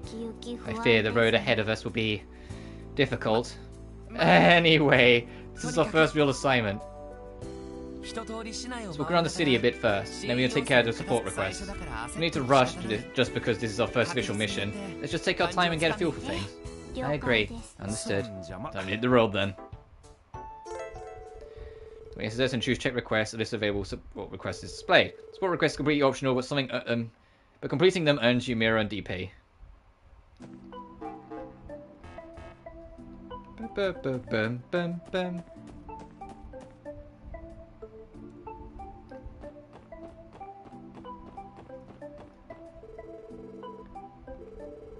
Oh, the armory's right here. Shall we take a look? Oh, okay. At least it's right next door.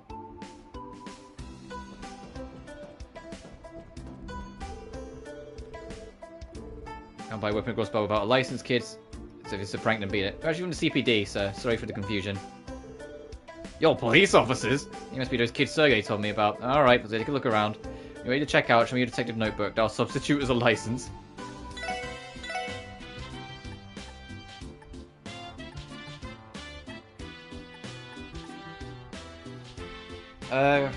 We don't have enough money to buy everyone a new weapon, so I'm just gonna kind of like figure this out as we go. Friends, boy and friends steal, friends buy. Okay, so a bunch of statuses.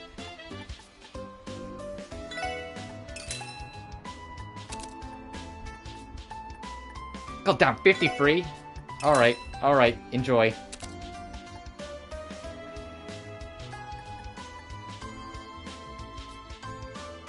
No, I'll save my money, because there's going to be other things we might need.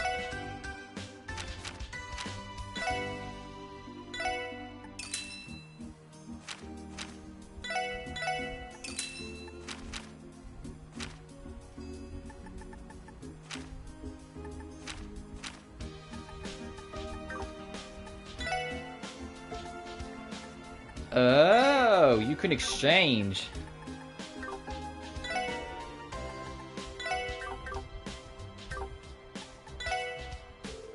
Oh yeah, some engineer-looking guy stopped by recently. Less likely called an orbital staff with me.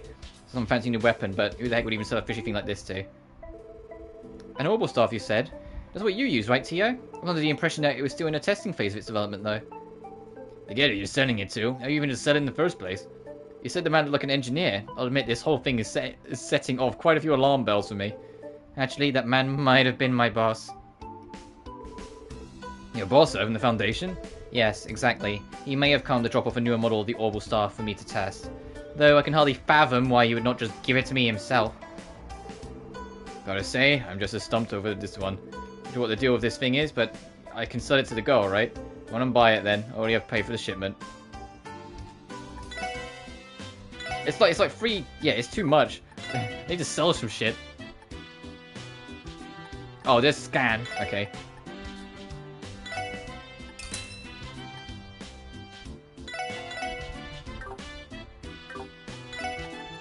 There, I'll be the one that misses out for now. I'm fine with that. I've got the extra equipment.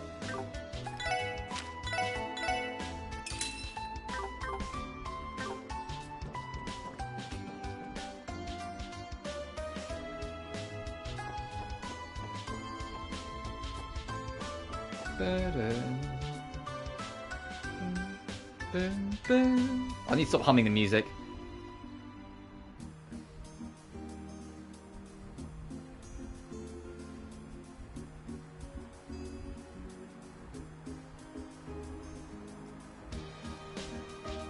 Central Square. Oh, this place is busy as ever. Well, that's no surprise, given how this is more or less the heart of the city. Let's look at the stores and restaurants. You can get your essentials here. It also acts as a hub leading the other districts, if you're in a hurry. They've gone busy over the recent surge of orbital vehicles. Sure looks that way.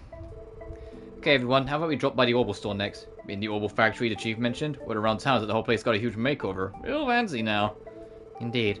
This new type of factory focuses more on commercialized orbital products. They have a formal contract with the CPD as well. We should be able to rely on them for any of our orbital needs. If that's the case, I'm sure it won't be long before we're regulars there. We should stop by before going to the other districts. Yeah, it should be in that corner building over there. Department store, orbital factory, armory, and a restaurant. Since almost everything you need is available here, it's a good idea to visit if you ever need to stock up. Genton, the city's orbital store, is located in the central's eastern side. Okay, so that's the orbital store. That's general department. So that's the restaurant. The restaurant.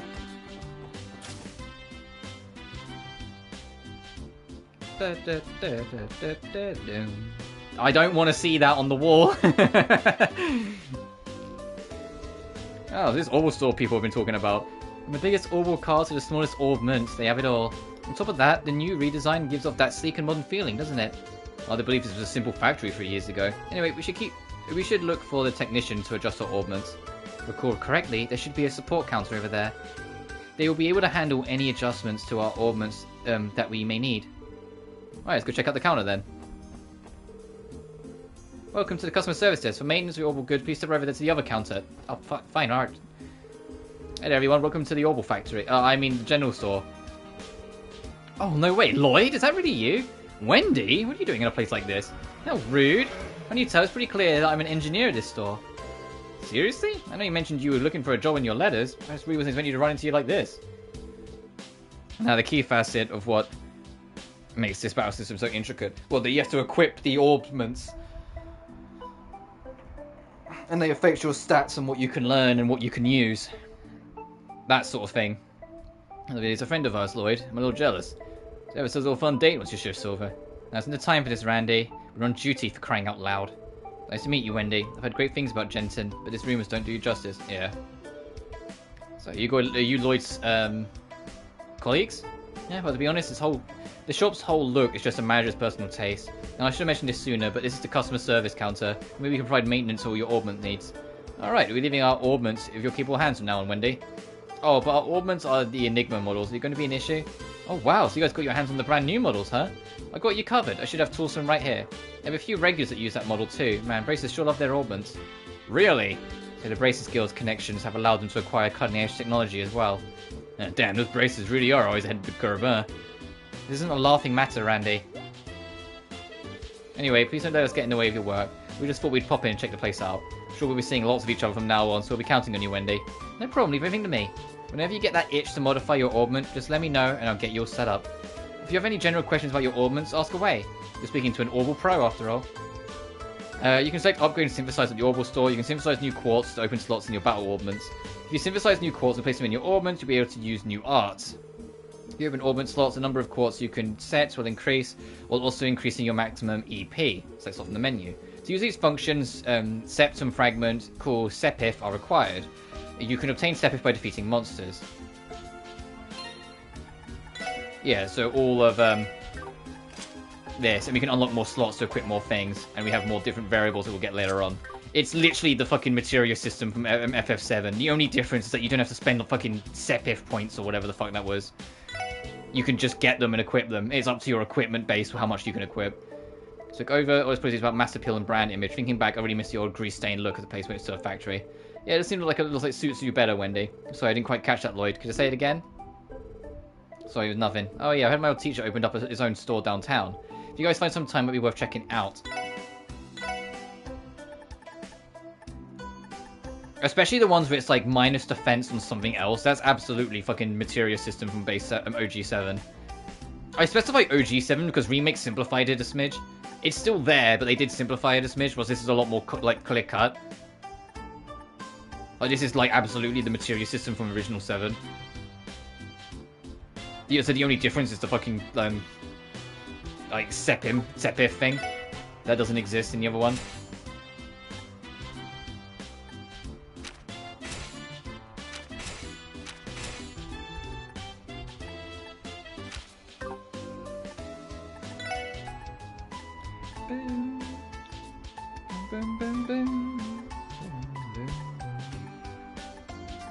Oh, these things are quite pricey though. I'll hold off for now.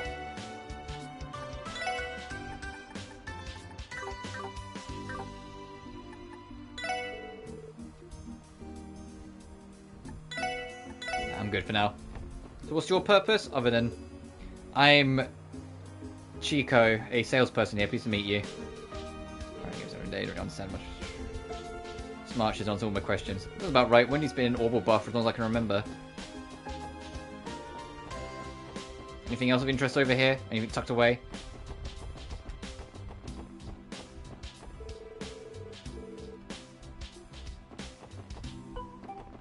Bum, bum, bum, bum, bum, bum, bum, bum.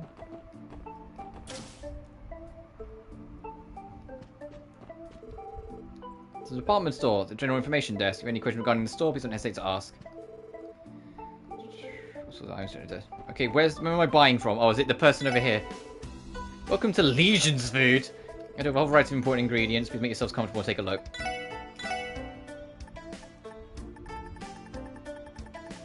Oh, Jesus Christ. Okay, yeah, we'll worry about that another time, but thanks.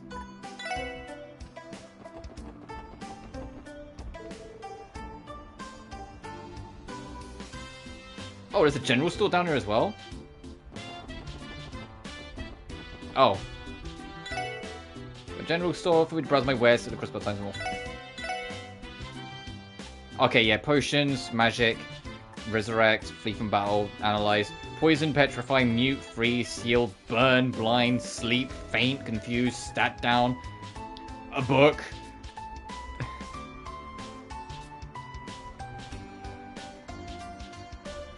Why do I feel like the book's going to be important? Fine, I'll buy it.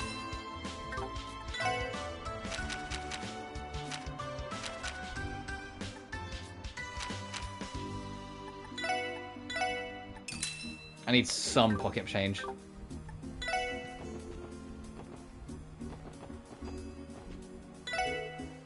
Welcome to Look at Bouquet. So style of clothing, charge the best, as they ask me for assistance. Denim, denim, denim. A denim jacket. Okay, so... Oh, it's got men only and women only clothes. Got it. It isn't. Oh, well, I've already brought one now.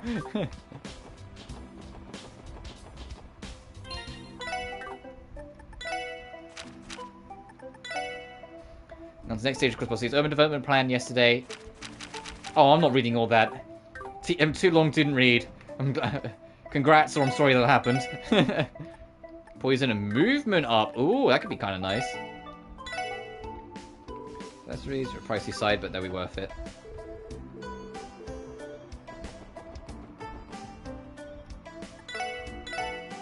You sell shoes. Really matters you're doing full completion. Oh, fair enough.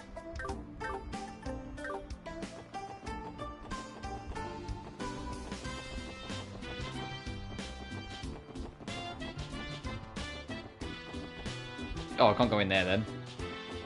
Didn't this sign say there was a floor 3? No, it didn't. I'm just a blind bitch. Got it.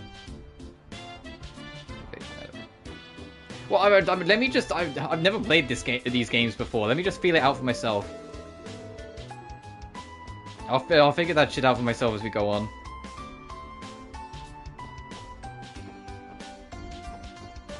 I appreciate the advice, but let me figure it out. Good advice. Welcome to Vinge Set. The dining taken out. Let me place an order.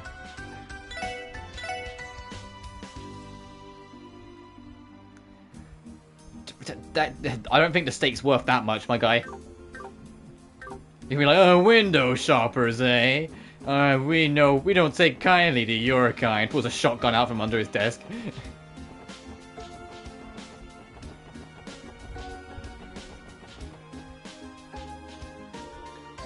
And keep in mind, I'm also only playing this for today. You know, like if I come back to it, it'll be way later on.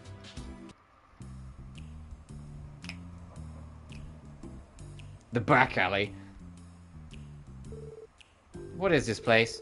There's the infamous back alley at Crossbell. It's like an extension of the entertainment district. It's got its fair share of pubs and nightclubs that you can while the night away with.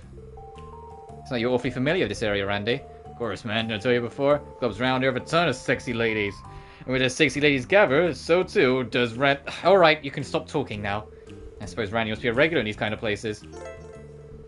Back alley is an alleyway that connects to the central square. You can find stores such as the Jazz Bar and the Antiques shop here. While the prices are expensive, you can purchase many useful items here. Try visiting when you have the chance.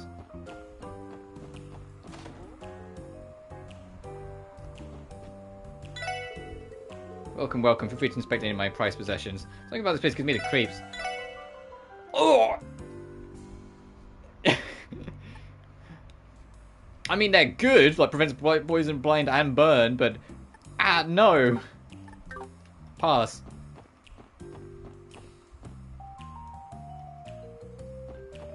You weren't kidding about the expense.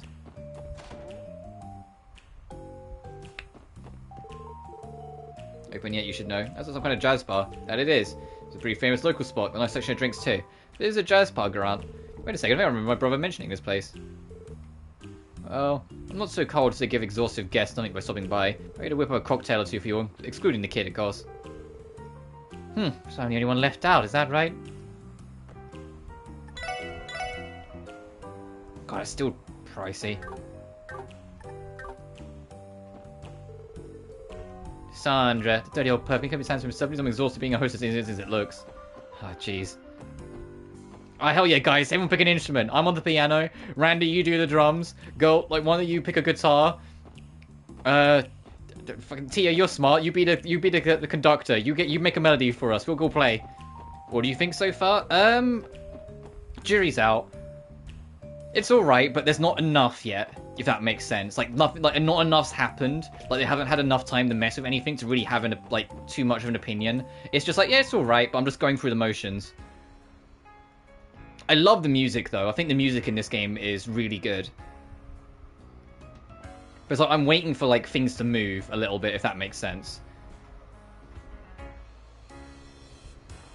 Because the tutorial dungeon was just that, a giant tutorial.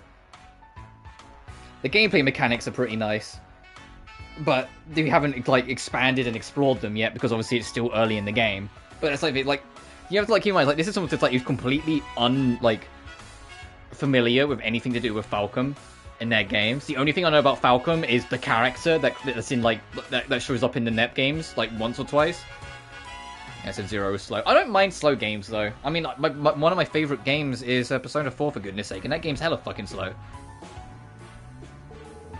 That's amazing. Trope, Arkansas. Oh yeah, they aren't tickets ridiculously expensive, though. Everyone is enjoying themselves. We already go to our next stop.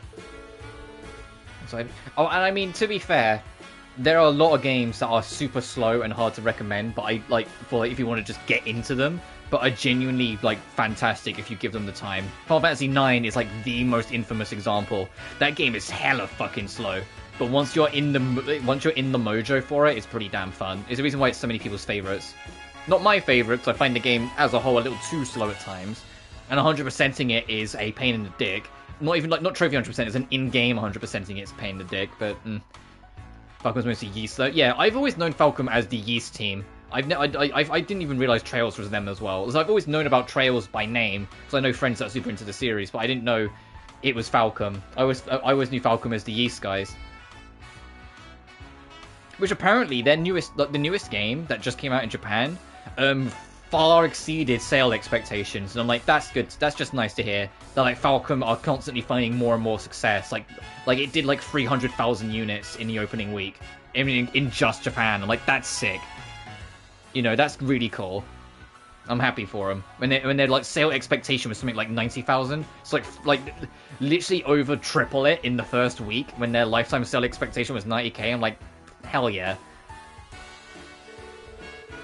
No can do, I'm afraid. The only thing today will be held later this evening. Once to split off for free time, though, you're welcome to check it out. I wholeheartedly recommend it, both for fans and the uninitiated.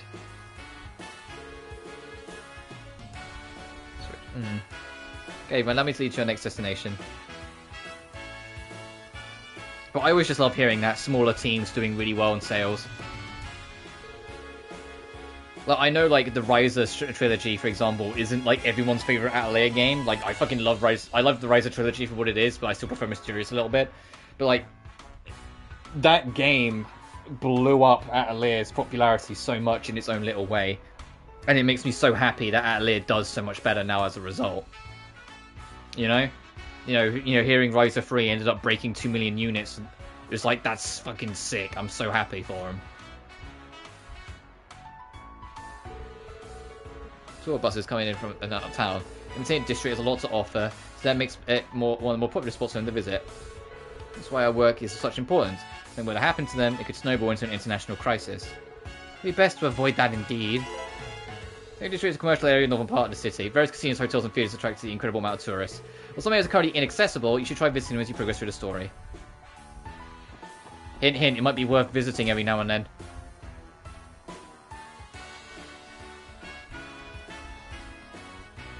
But the thing is, and I mentioned this before, if it was just for the sex appeal, Ryza 2 and 3 wouldn't have done as well. Like, it probably still would have got a few people, but it was because people genuinely enjoyed Ryza 1 that they were interested in sticking around for the sequel, and word of mouth spread. If it was just sex appeal, that would have been surface level. It would have got the surface level sale, and then people would have gone, oh man, this game kind of sucks, and then no one would have bothered.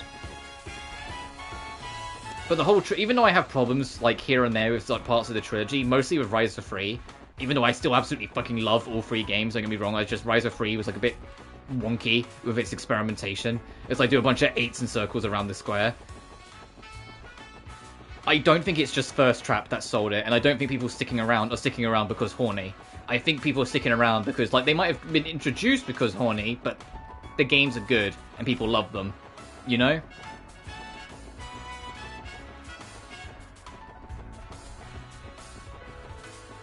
At least that's my impression. At least that's how I feel about it. Like, I feel like if it was just, like, that surface level, and Ryza 2 and 3 wouldn't have done as well as they did. Only Ryza 1 would have got that initial burst. And then, like I said, it would have been surface level and just stopped.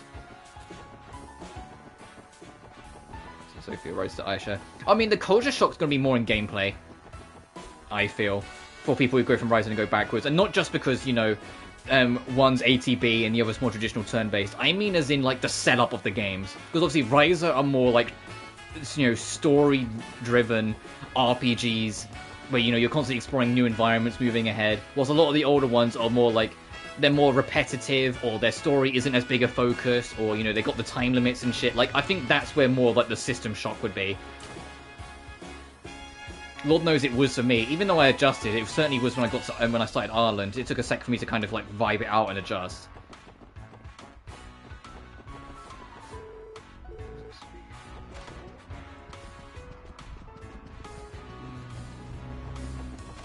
So I'm doing that traditional RPG thing, and I'm like, are there any secret treasure chests hidden in any of the rooms that I should be looking for?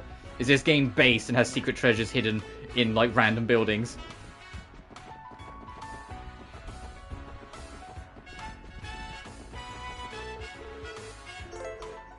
The CP was saying at hotels and inns.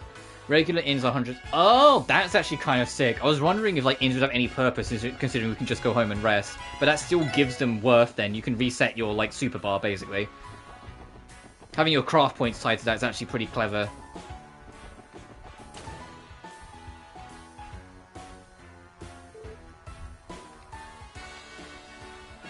It doesn't go action RPG. Like I said, none of the trilogy are action RPGs. None of them. They are ATBs. They're fast-paced ATBs, so they feel actiony, but everything still works off cooldowns and timers. So it's just turns, but your turn is decided by numbers, not by order. Basically, it's decided by a clock, not by order. It's just they get. Sorry, I'm stretching. It's just they get faster, so it wouldn't be that much of a clash. Especially if you're like me and grew up with classic Final Fantasy. That's returning home. That's not a clash. That's going home.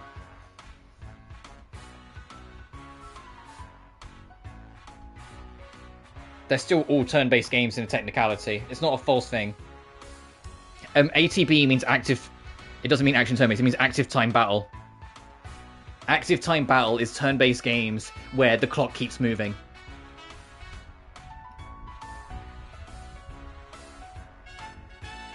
That's how it works. It's literally turn-based, but the clock keeps moving. So if you sit around doing fuck all, the enemy's turn will circle around again. So you're encouraged to keep moving. Hence active time, because the time is active, the clock keeps moving. And that's what the entire Ryza trilogy is. Ryza 2 and 3 speed up the clock significantly, so it feels more actiony, but they are still ATBs. Everything's still under the clock, and you take actions on cooldown, so there is a turn setup. It's just a turn to keep moving regardless of what you do. So if you're sitting around doing fuck all, you'll suffer for it. And that's what Final Fantasy popularized. Final Fantasy 4 onwards to Final Fantasy 9 had ATBs. They had the active time battles. Yeah, so if you don't know what ATB means, then yeah, you're going to think action turn, but no. If I'm talking about an action like, if I'm talking about an action RPG, I'll just say ARPG or action RPG. Running into that, that's fair enough. But if you're not, you're not. It's just how it is. It's just turn, but you have to keep moving. It puts pressure on. Final Fantasy had a trade-off though. They have something called active mode and wait mode. You could put the game in wait mode, and if you put the game in wait mode, when you're on the spell select screen or the item select screen, the clock would pause. So if you needed to scroll for a menu of spells, the game would pause to let you do it, which is very helpful because it made it more beginner friendly. So you could actually pause it, so to speak, if you need to go through your items. Like if someone dies, but you haven't sorted your inventory, but you know you've got a revive somewhere in there, bring up your item menu, the game's paused now, you can go scroll through it and find it. Whilst you have it on active mode, it doesn't, so it makes the fights quicker. If you get more experience with it and more used to it, then it becomes more encourageable to play on active just because the fights become quicker.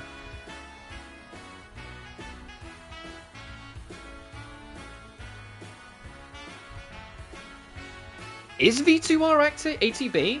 I'm trying to think. It is actually, isn't it? Technically, because ATB.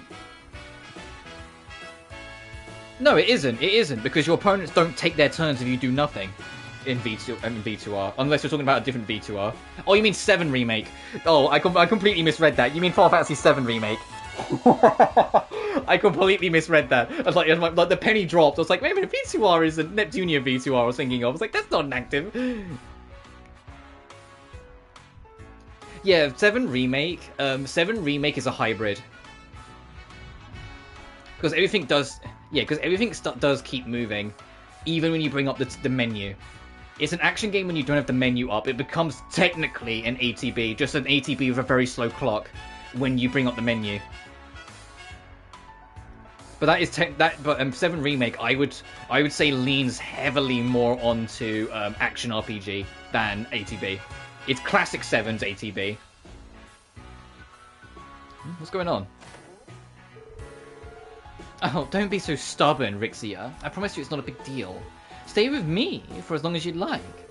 No, I couldn't. I appreciate your offer, but I'm fine, really. I'll just find a cheap apartment somewhere. City Hall's information desk should be able to point me in the right direction, I think. True, true. That's probably the quickest and easiest way to go about it. You can take care of your citizenship application while you're there, too. Mwah. I suppose you're right. I always assume the little heart on the end of dialogue is them like making a kiss sound. Sorry, but not only did I cut our practice short, but now I'm bothering you with all these questions. Holy smokes! Isn't that Lyra Pater? Lyra Pater? I think I've heard her in a few mags.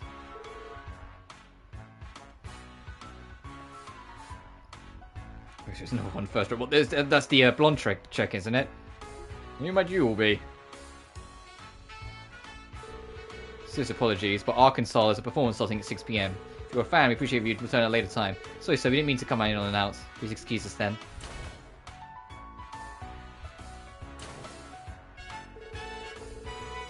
Oh, Lyra's the blonde, got it. Okay. Purple head. I was saying, I thought we could go in there without any issue. Excuse me, but who exactly is Lyra? Oh, there's no R, it's Lyra.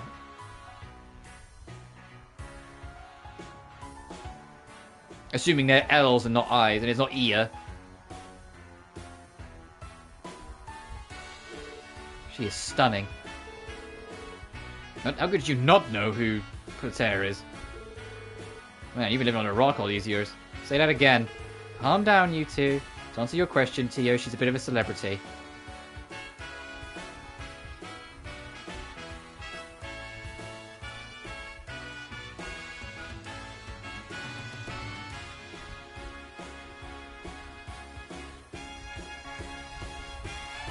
Oh, Ilya, got it, okay. When your text came up, my phone's font, I just thought it's like and it's just 3 lines. Yeah, I was like, that doesn't help. That doesn't oh, I thought it was 3 lines because capital I and lowercase l are just are the same, basically the same symbol on my font. Calm down, you two. Should be a celebrity. Thanks. See you tomorrow. Oh, pardon me. Oh, it's not our fault. We should have been standing in your way. It's okay. Have a nice day. It might just be the sprite, but why is she in, like, booty shorts? She's from the troupe. Never seen her. I've never seen her face before, though. She a new member.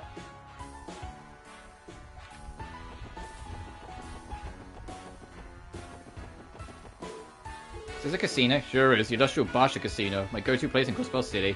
Alright, guys. No casino action to celebrate a new fun division? Yeah, I don't think so. Please try to use your brain, Randy. Oh, come on, Mademoiselle Ellie. I mean, one good reason why we shouldn't. Well, for one, we're in the middle of training today. Sorry, Randy, but you're out of luck this time.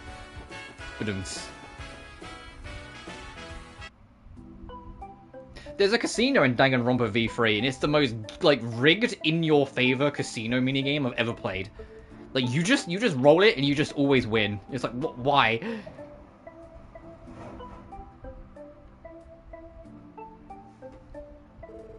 So the toilet need next to a reverie. Really? I can be understanding of it though.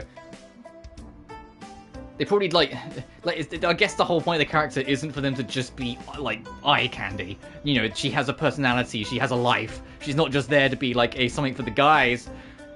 And so making her have like booty shorts on all the time. Eventually they might have been like, no, we should probably change this now. It's all 3D models. But that's just entirely guesswork. I have no idea. Been home to upper-class families for as long as I can remember. I mean, but big-ass mansions around here. Yeah. It's acting a bit strange. So it's quite, It's a quiet district in the northwest part of Crossbell. There's no special facilities, but the large mansions home the various affluent people living their lives. It'd be a good idea to stop by and strike up conversation with some of the people here while you're patrolling. Get to know the rich folk. I at least so far, and this isn't to come out like I've got like a bad impression on this game or anything, but at least so far, I have no intention of coming back to this after we're done. Like, or if I do, I'll come back way later, because it's just alright. I'm enjoying exploring the town, though. That's fun. But that's just I'm an explorer at heart. It makes me a little sense of what you're strange for a group of young people to be negotiating with Harold. Your husband's involved in commerce, right? Yes, he's a trader, albeit a minor one. Super sexualized. Oh, right, okay. Well, if you ever need our assistance, we'll help you in any way we can.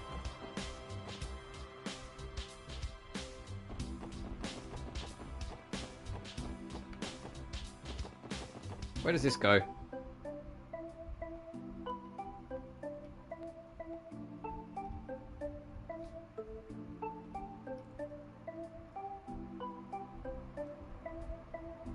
West Street. Recommend and try out Cold Steel. Maybe. This area is known as West Street. Yeah, the large residential areas in the city. Look at all the apartments. If you guys wouldn't mind, I actually know a few people here that I'd love to catch up with. You grew up around these parts, you know? Well, we're already here. I might as well do some meet and greeting before we head. Sure, you've been longing to see your friends and family. We can accompany you too. Thanks, guys. We'll just swing by Belheim and visit Auntie. Probably find Oscar working the morgues too. Residential area, streets lined with host apartment, occasional shop. I was born and raised in this district. But yeah, mate, never gonna say never. This isn't like when I played fucking Saga. When I played Romancing Saga, and at the end of that, I was like, I don't think I want to play this game ever again. I don't feel that way with it. This is more like, I'm just kind of like, you know? I don't mind slow starts at all, but I'm just kind of like, I've got no feelings towards it because it's a slow start, if that makes sense. I'm neither here nor there. The only thing that's like a win for me so far, like, unmistakably, is the music. The music's really charming.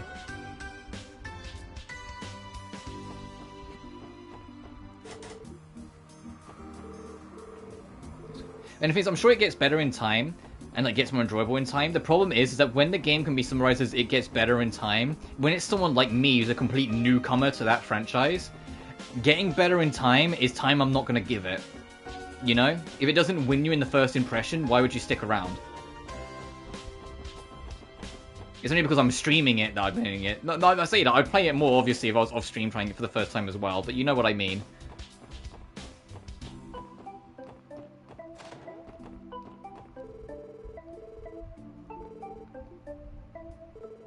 I remember that little girl I used to see at Wendy's place back in the day.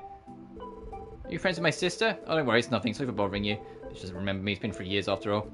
Ah, Lloyd, didn't know you liked him that young. Shut the fuck up. Like, Lloyd just gives him a death stare like, you trying to fucking incriminate me? No, I do not. Are you trying to destroy my reputation?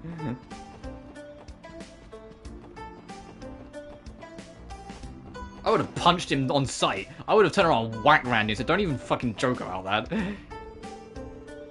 You wouldn't believe what I saw this morning over my copy of Crossbell Times. It was a picture of Ryu staring right at me. A damn fool of a son.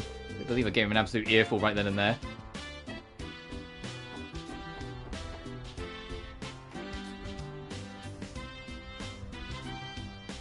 Go around yourself, girls, yeah.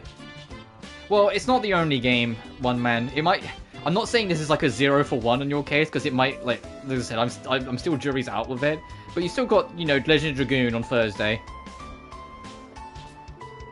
Is that really you, Lloyd? It is. I'm home, Auntie, late. But it took so long for me to visit. It really should have been the first thing I did. Oh, Lloyd, you finally came home. I heard through the grapevine that you were able to get a job at the CPD. How is it? You already started work?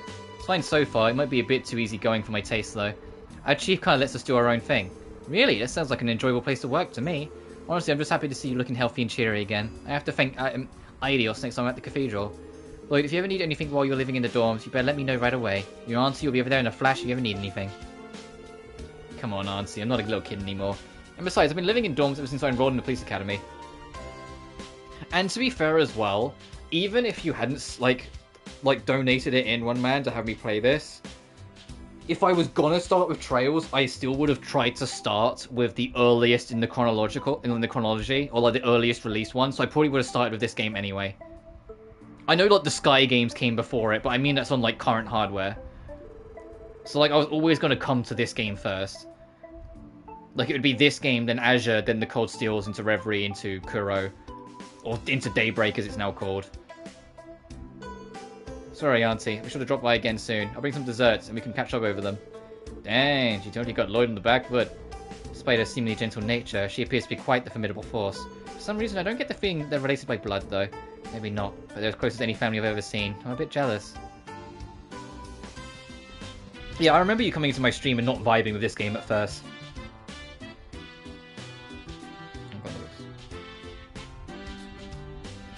Yeah. Let's see, Uncle Miles. Oh, here's a little Lloyd from next door. I wasn't surprised. I know you were back in town, but I didn't think that you'd grown so much. I'd recognise you. Well, I might have been a bit taller, but I've still got a long way to go on the inside. Don't say that. You'd passed the qualification exam to become a detective after all. I'm sure if Guy was still here, he'd be proud of his little brother. Yeah, you really think so? I'd be glad if that truly were the case. You absolutely would, I know it. My job keeps me out of the house. My wife is usually home. Please run on her if you ever need some help, okay? Thanks, I mean, you're dead. I still want to play for a little bit. I want to do at least a smidge more combat before I call it. I want to mess around with like arts and crafts outside of tutorial mode, you know? Before I call it a stream. And I'm not working this week, so this is why I'm doing experiment week this week. So then if I really enjoy a game, we can play for longer. Or if I want to do more to get more of an opinion on it, we can. You know? Like Bomb Rush Cyberfunk, don't be surprised if that stream's like 5 or 6 hours long tomorrow. Star Rail, if that game's really fun, that will probably be a long stream. Legend Dragoon, same again. And then Dredge. Dredge will probably be a longer stream regardless, because it's supposed to be a chill-out game. It's a fishing game, for God's sake. So I'll just be vibing with chat for most of it, so it'll probably be a longer stream, just because I'll be chatting and vibing, you know. And I'll put it on my schedule that Saturday, even though I'm planning to have Saturday and Sunday off, I might make Saturday a Nelke stream, depending on my mood. Just so we play more of Nelke, since, you know, Nelke really got the short end of the stick last weekend because of my internet, and me just not being in the mood, basically, to try it again. I ended up busy on Saturday anyway, but I was just not in the mood because of the internet fucking around. You guys like to stop by and visit your old buddy Oscar, huh? Really know how to keep a guy waiting. What's it been? Like a year since we last hung out? I do have another idea, but I don't want to do it during experiment week. I have another idea to try and solve my internet, but it's just one of those things where it could make it worse before it gets better. You know? So that's why I'm hesitant to use it.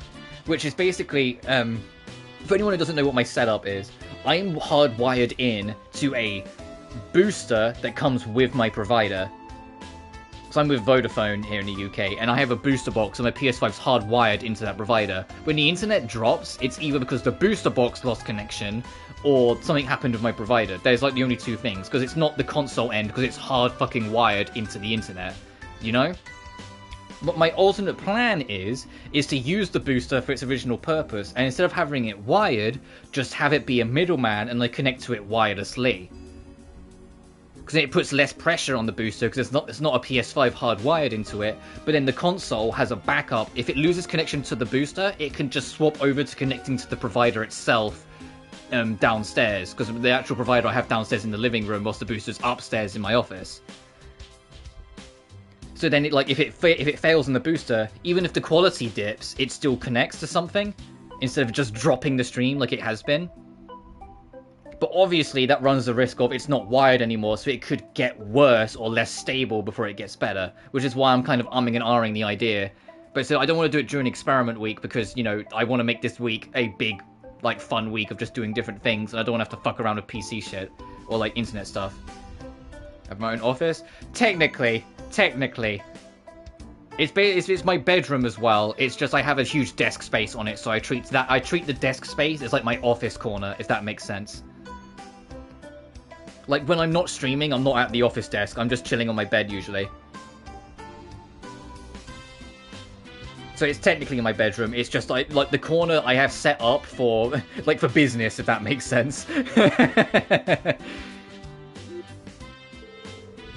Yeah, Oscar, it's already been 3 years already. Man, that fuzzy memory of yours hasn't changed a bit. Let's to each other. Maybe felt that way just going for long, you know? Besides, you might have gone a bit taller, but I see, when I'm doing like note-taking for a review, I tend to do it on my office as well, because then I'm in work mode and I won't get distracted. Like, I'll put my phone away.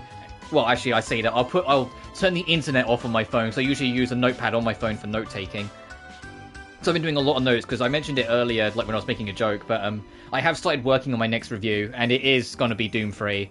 I started the game yesterday and played it for about an hour and a half, and making notes here and there. And it's going to be interesting. I'm covering the expansion for that game in a separate review, though. I'm going to be only covering the base game for it, because it's going to get long. So, like, to be blunt, that review is going to get long. I don't know if it'll be longer than Knights of Azure. That one's still the one to beat in terms of review length. But it's going to be up there. It's going to be longer than the Doom trilogy I've covered so far. Because there's a lot to talk about, and Doom 3 is a very different beast. There's a lot about it that feels different in its core, and some mechanics and systems that straight up don't exist that I critique. Like, there isn't a map system in Doom 3, and there's a map that you can bring up at any point at the tap of a button in the original games. They give you an outline of the entire area, and it just doesn't exist in 3, so you have to feel it out more. And then all the environments kind of blend in because it's early 2000s 3D art style. You know, that isn't stylized, but instead going for more realism, it all starts to blend in a little bit, so I found it easy to get lost, so I've made a huge critique point on it that I find it a bit too easy to kind of lose your bearings. It's alright in the tutorial, because in the tutorial, it's a corridor, basically. Aww. No, that pal's only proven him right. Ahem. Must be an old friend of Lloyd's, then. Yep, the oldest. Name's Oscar. Oscar that works in the bakery. Where have I heard that before? Looks at, like, Atlas Sophie. We three are Lloyd's code workers? Name's Randy. Nice to meet you, I'm Ellie. Tia, Plato. Nice to meet you guys. Room man cave when I stream. Oh, to be fair, my room isn't... I know people like, the joke is like it's always a man cave. Mine isn't. I keep mine extremely organized.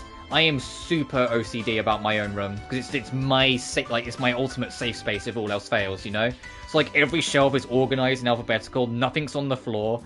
Like all of like my extra wires and whatnot are tied up and are in a shelf. You know, all my notepads are in a shoebox.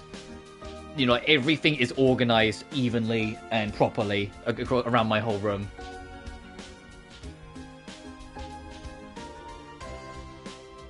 And it's always funny because back when I was, you know, a teenager and actually, you know, had partners, had girlfriends here or there, you know, like had people to bounce off. Every time I invite them to into my room, sort of thing, because you know, teenagers. They would always be like, oh, you know, made your own room to try and impress me, did you? And I had to be like, I know it sounds really full of myself, but I always just have my room like this. I promise it's not me trying to impress you. If I was trying to impress you, I'd try to impress you with my sense of humor, not the quality of my bedroom. To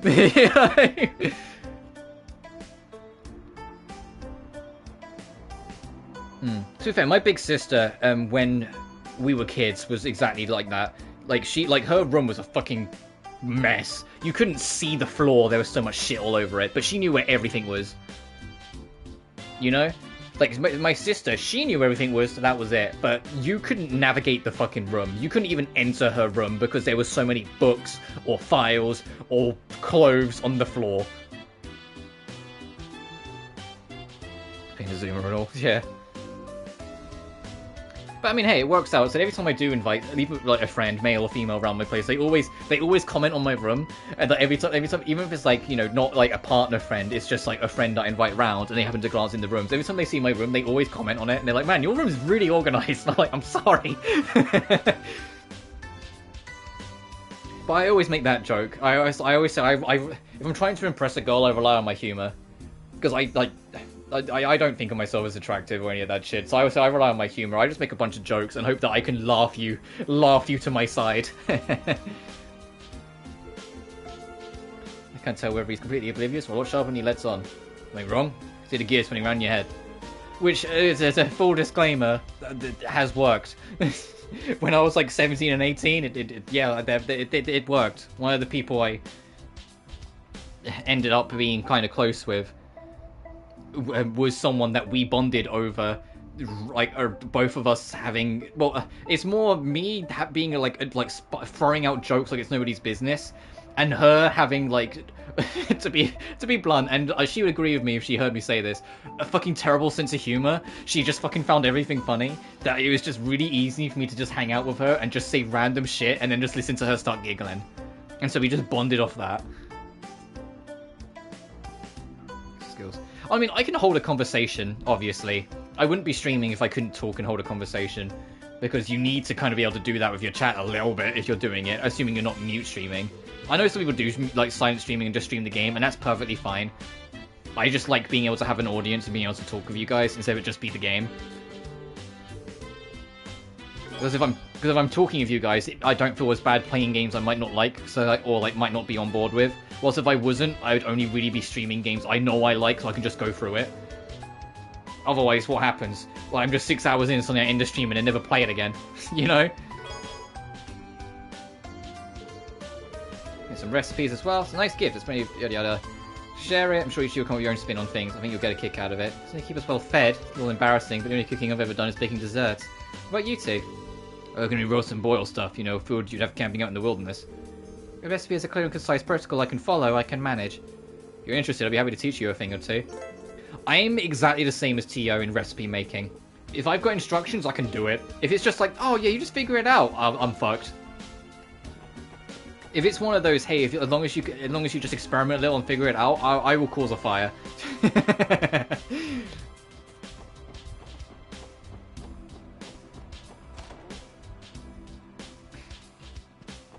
Especially if the only way to put it, if I'm put on the spot, I know I need to, I know in this situation the only way to resolve it is to be humorous. I will look around the room and I can do spot comedy. I don't claim to be any good at it, but I can at least spout shit. And it's like, even if I don't raise your mood by being funny, I might annoy you enough to take your mind off whatever's going on, you know?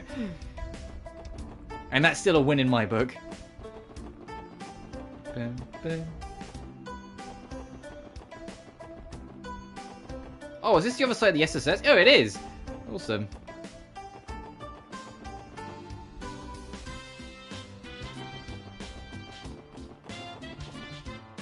That's the central square on the sign.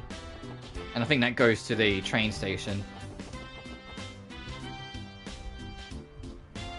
At the end of the day with me, if I can, especially if someone's, in a bad way, and I'm the only one there to comfort them, well, even if I'm not the only one there, I can't help myself, I tend to step in a little bit. Unless I know they're covered, then I'll leave them to it, and I won't just step in, because you might just make more problems.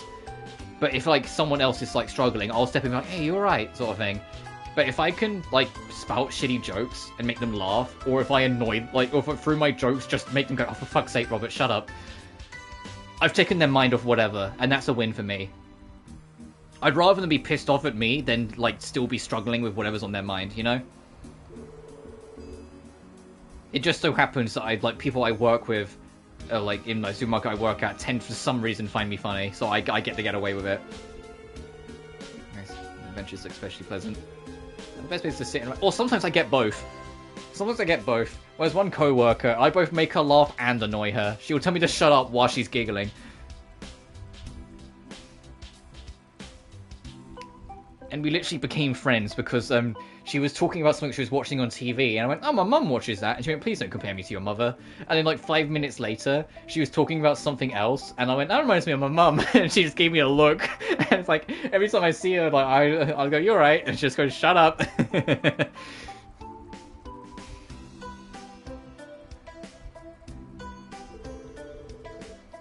She was right here, there's plenty of chance to visit. Let me try to remember the way here from the SSS building. Roger, boss man. When we get some report requests from the HQ telling us to go there, might as well stop by since we're already here. The administrative district houses all of Crossbell's public offices in the northern part of the city. The headquarters is one of the most important facilities here. You'll like to be visiting it often. In addition to Crossbell City Hall, you may browse an encyclopedia to broaden your understanding at the library. Is that this? Oh, the thing that says City Library on it?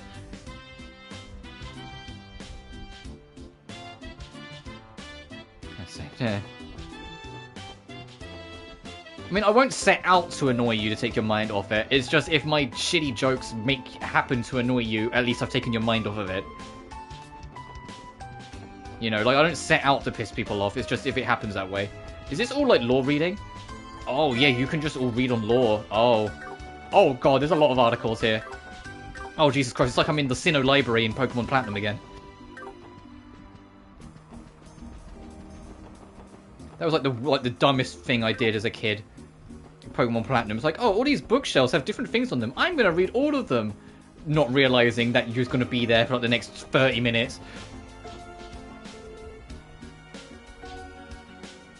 So, yeah. I don't know, dude. I was just more like kind of making a comparison point. Looking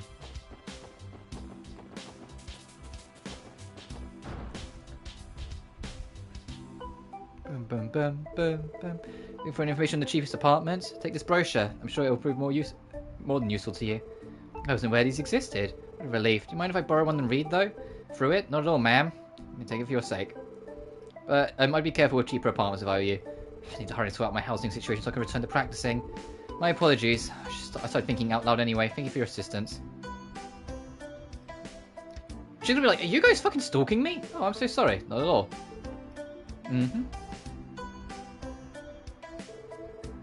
We just see her not too long ago. Something tells me we'll be seeing more of her in the future. It'll be okay, I hope so. You end up referring to her as seedy downtown apartments. Oh, if I go down there now, can I find her again? Hang on.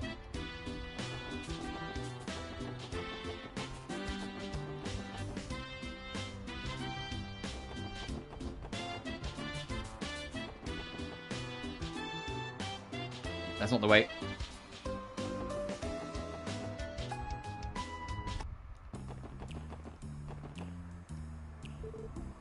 Hey, you brats. You got some business here or something? You can't let kids pass through. It's private property, you understand? Who are these guys? They really aren't your friendly neighborhoods. Yeah, I think they're with the Mafia. Fucking the Mafia's in this game?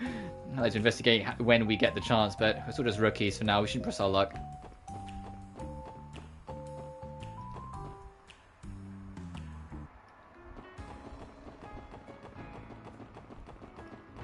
Oh, I don't see her anywhere, so let's head back up.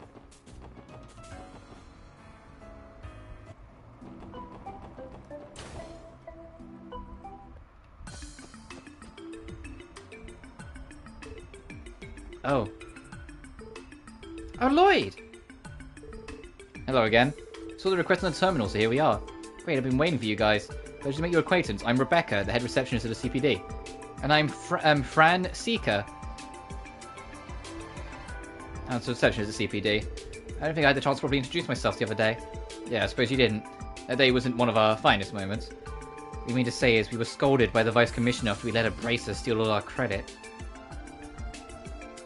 That's a mafia, more like the many mafias that we Asian film one later. Oh, okay. Don't remind me. Tio. Oh, sorry. I'm so sorry, everyone. Pretty unfortunate for your first day. And don't bother you too much. The SSS was only established recently. I'm sure you're still trying to get a hang of things. We need a helping hand and hesitate to rely on us, okay? Oh, thank you very much. Warms my heart. Here we got an angel looking out for us. You're too kind. So would you mind explaining the additional details regarding the support requests? Of course not. Let's get started. First of all, HQ has assigned a dedicated operator to support the SSS. It's our very own Fran right here. It's a pleasure to work with you all. The operator? So Fran will be supporting us via our enigmas. Well, my specialty isn't really supporting you guys in the field. My main duty is to help report and process the completion of support requests. This will be done by the Orbital Network. You kind of lost me on this one. In other words, you'll be uploading it to the internet so that we're good. The SSS will be accepting a myriad of different requests from now on. And once we finish these requests, Fran will process the reports that we submit through our own terminal into the SSS building. So then that means we don't have to come to headquarters every time we need to submit a report, is that right?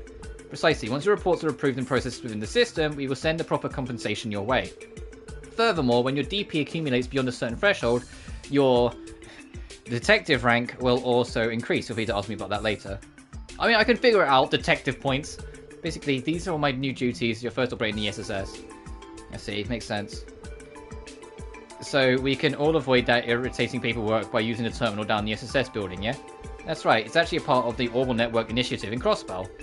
TO, has the terminal at the SSS been installed and tested yet? Yes, it is ready for reports anytime. Good to hear.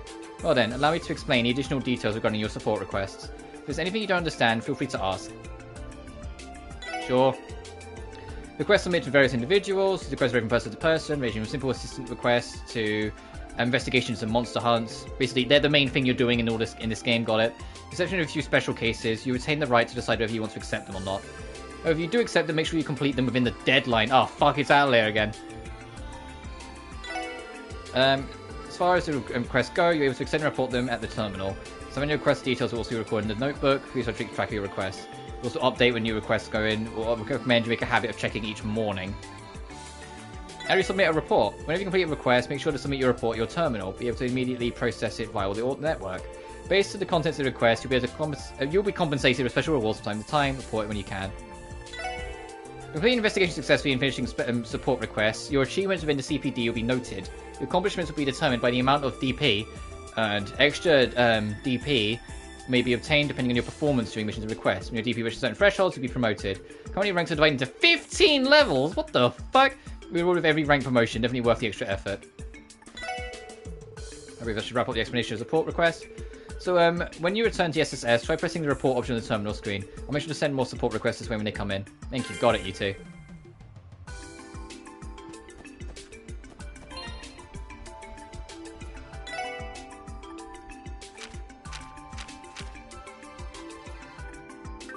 Is there a way to check from here?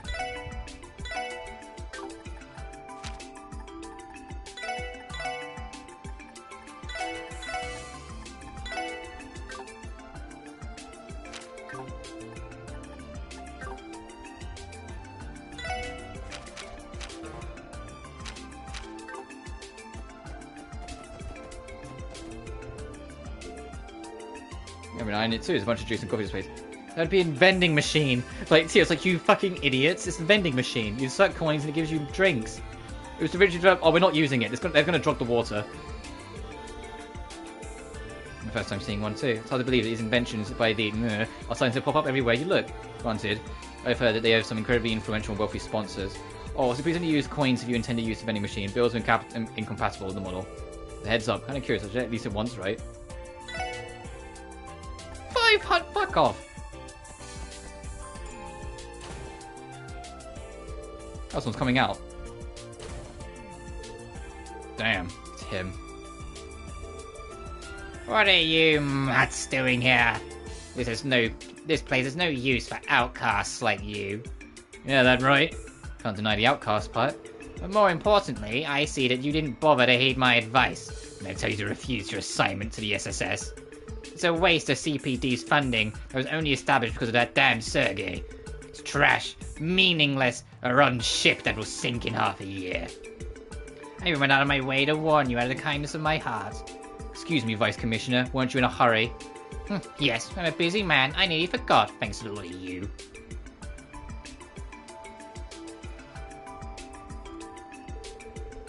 Listen, leave the hard work to the capable detectives, and don't make a mess. Got it? Just keep an eye on the citizens, and make sure they stay happy. Don't go prowling where you don't belong. You'll get back to that dump you call an office.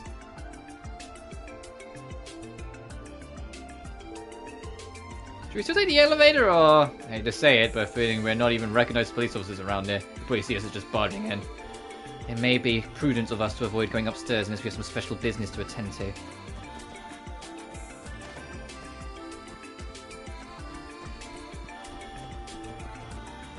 Okay, we can't go downstairs either.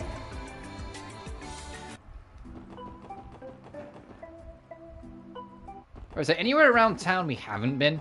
Other than the station?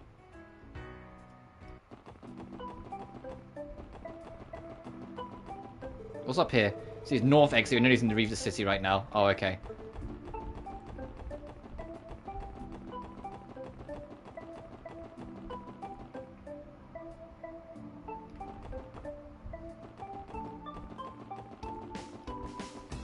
Isn't this the city exit as well then? Yep.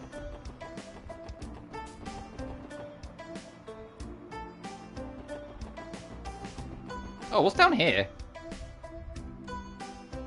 Station Street. Oh, this is the station I came from. Okay.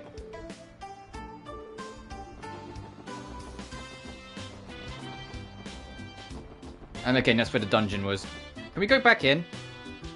Actually, are we allowed to like detour and go back in and do some fighting?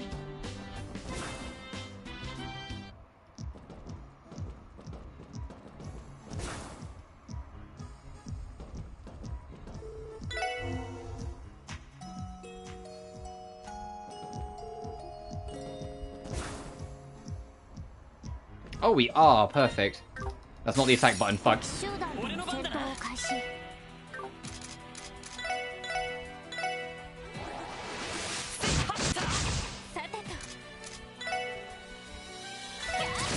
I want to try out our new gear and just do a bit of fucking combat, please. It's been hours.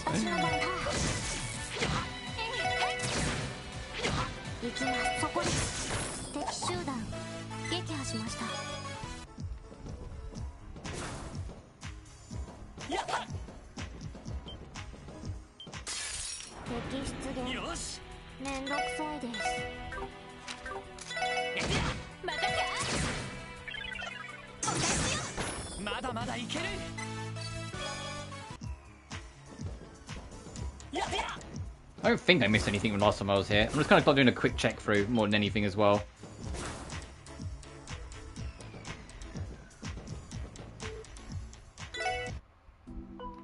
Oh! Oh, I'm glad we came back. So this is the entrance the kids probably found then.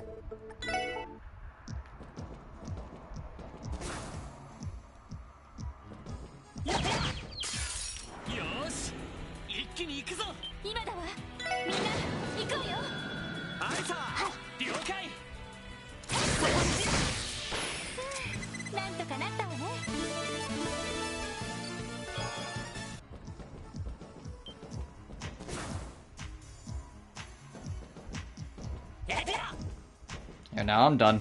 We managed to find that one treasure because I was curious about that ladder. If I go all the way back down the lift, I have to come all the way back up afterwards. So I'll stop wasting time. I'll go leave and get back to exploring.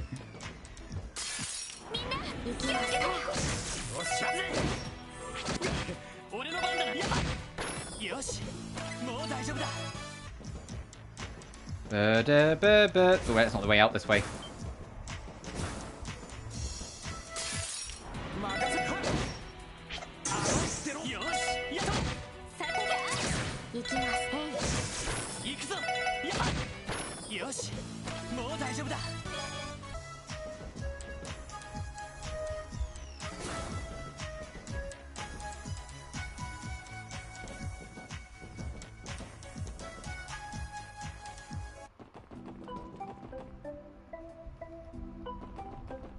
Right, what's over here? The last area you haven't checked out yet. Oh, was this the culture district?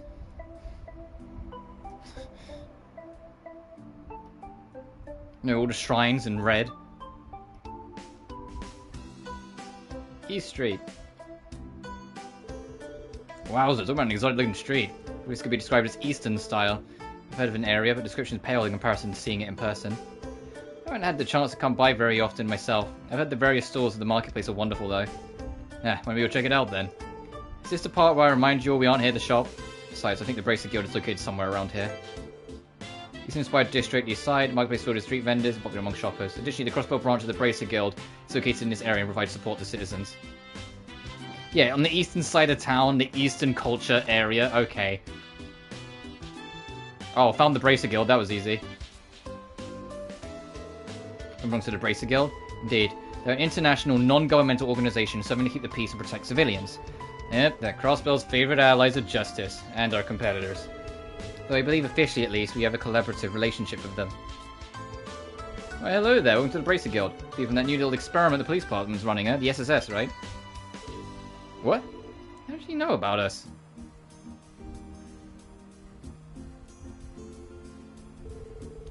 Introduce myself. I'm Lloyd Bannings of the CPD's SSS.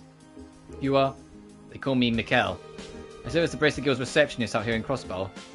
I heard about you guys from Arios. Oh, that makes some sense. Still, I'm surprised you recognized us as soon as we walked in. Well, the badges were a dead giveaway. And then that eclectic lineup of yours narrowed it down quite a bit. Anyway, from what I hear, the little group has taken more than a few notes from the Bracelet Guild, and... Yeah, cannot deny that. Guessing your braces aren't too amused by that. Oh, don't be silly, we don't mind one bit. In fact, we welcome you with open arms. We're always drowning in requests, and every brace from my guild is already running around the state like a headless chicken. You're doing us a huge favour by taking some of that work, you know. Oh, I see, it's a bit of a relief to hear that. But don't get ahead of yourselves just yet. You haven't done diddly squat to prove you're useful. Half-assed help only makes things worse for us. Don't pull any punches, I see. No, I'm being a tad harsh. We honestly have some of the best braces Zemuria has to offer here in Crossbow. Arios is a given, of course, but each and every one of the other members are pros at what they do, and the citizens trust them immensely. On the other hand, the SSS are just a group of newbies CPD threw together to salvage this image. You can see why I might still have my doubts that you'll be able to keep up, right? Yeah, no arguing against that. Measuring up to them definitely is a tall order, can't deny it. Okay then, I'll ease off on the teasing for now. Just focus on working hard and doing what you can for now. And if you fail or scrape your knees, we'll be there to kiss your boo-boos and make it all better.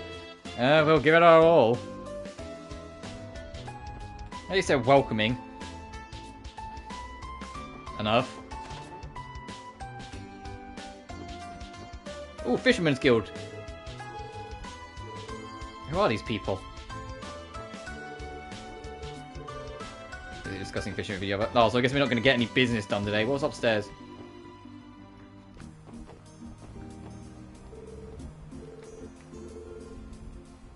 What's this place? What do you mean, what the heck is this place? Can't you tell? Oh, hey.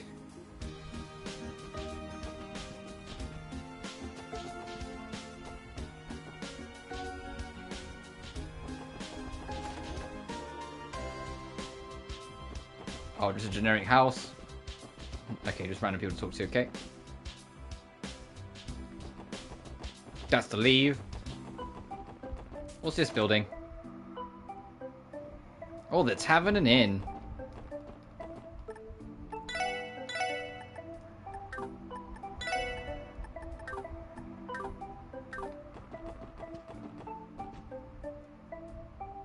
That's kind of nice that there's an inn on each opposite end of town.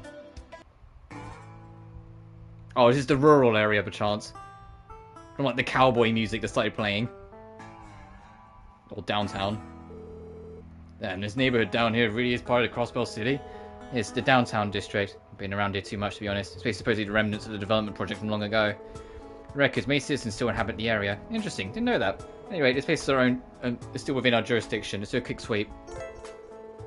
Rundown area found at the city's outskirts.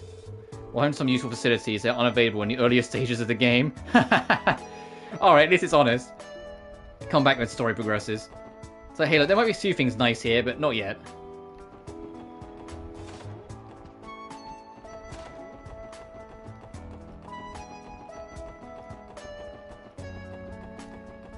There's a lot of rooms in here.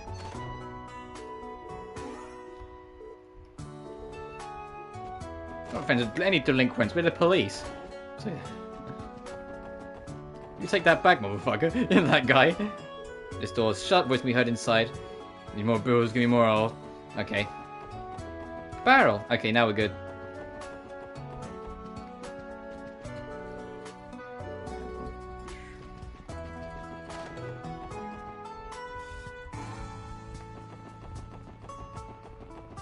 It's cool that like each part of the town has like its own theme. That's actually kind of nice because most games would just make the whole town have one theme, you know? Some trash. This has got to be look its cleanest.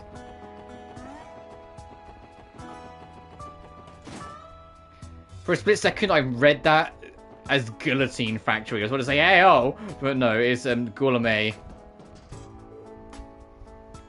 Or Guelam. Or Guelum. How are you framing up this guy?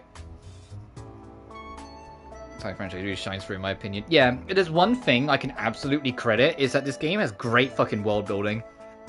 Not just in its writing, but in its like music and its presentation. It does a really good job selling the world to you as how it works and how it is. On for all my spare parts of the day, combine up time you're paying anything. This is a factory, right? Click clack. There are no records of this business in the database. You must not be in possession of a permit. Ah, what informal ass you are. You are correct. I've yet to submit an application. Official business is my own personal workshop, but people do come to me to fix up their busted orbital devices every now and then. Essentially a repair shop then. Figures, when pretty much any kind of store you'll ever need in Crossbell. If I may respectfully comment, sir, it would be in your best interest to apply for a business permit. Ah, you got me there, missy. Anyway, I think it's about time I close up shop for the day. If you folks ever need help, you know where to find me. Barely costs you anything for some minor repairs, and I can fix your broken orbital light for dirt cheap.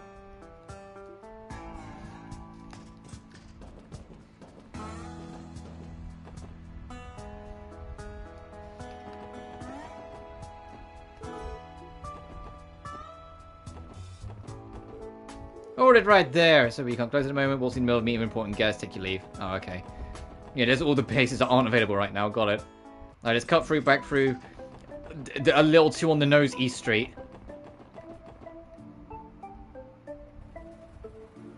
Oh, we haven't been up here. I thought we'd been everywhere. This town's pretty damn big. Harbour. Ah, here's the Harbour District. It's connected to the Lupinus River and Lake Elm just south of us. The area is teeming with different businesses. If you look north, you'll see companies of all kinds lined up next to each other. It's got that nice park in the middle of it all, too. Makes it a great spot to kick back and relax. I bet I could take a quick snooze there, easy. According to my database, it's simply known as the Harbour District Park. Not the most inspired name, I must say. Wait, is that? The news! I'm wondering where they'd moved their office to. City's gone through a lot of change these past 3 years. Business district located in the northeastern part of the city. Park faces Crossbell's largest river. The lunar post citizens and tourists alike visit the scenic park for relaxation and fun. It's also the home of major businesses and the news. I'm not a sports fan of like any sense of the word, but the only sports thing I know, and I've referenced it because it really makes me laugh, is there's this show, I think it still goes on nowadays, but obviously I don't watch it at all anymore. It's just what it was on when I was a kid, called Soccer AM here in the UK. And they had this bit, like that they do at first when there was new news, where like it was super hyper, like exaggerated when they would talk about it, like really super comedic with all their bullshit. And like the presenter had like a giant obvious fake wig and like fake mustache on. And the show was just called News. And he would go, do news! And every time I see like a news network, it just comes into my head.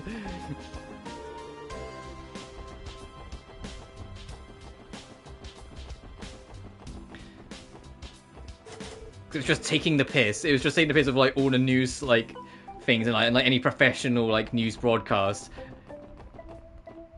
And so it was just called News, and the presenter like was like barely following a script, and it'd go on for like 3 minutes at the start. It was just like this little bit at the start to kind of like wake you up and make you laugh.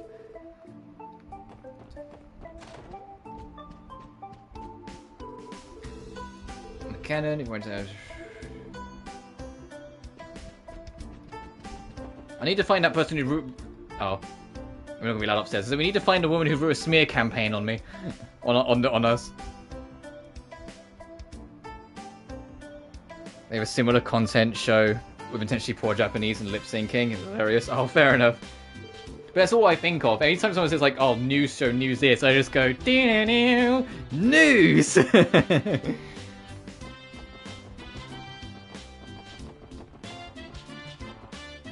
Okay, I think that leads back to the police department. What's up here? Oh, the bank! Oh, Jesus. It's only grand. Exactly right. It's their central base of operations. Not only do they have many branches spread throughout all of Zemuria, but the services extend beyond just banking.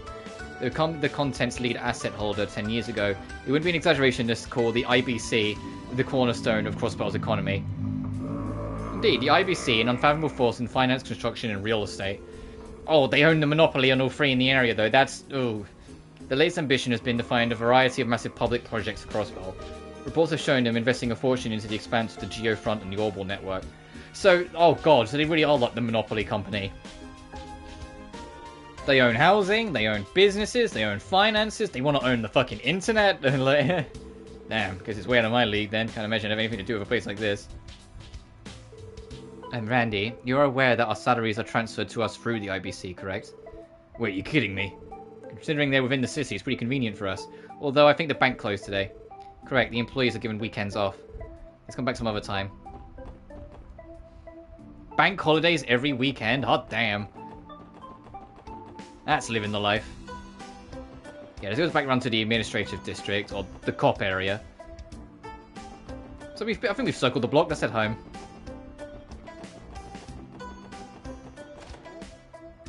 We need to turn in our quest.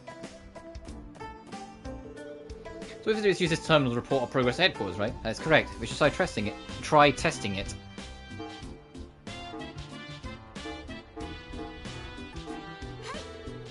Hello, you've reached the CPD. This is Fran speaking. Well then, allow me to go over your reports.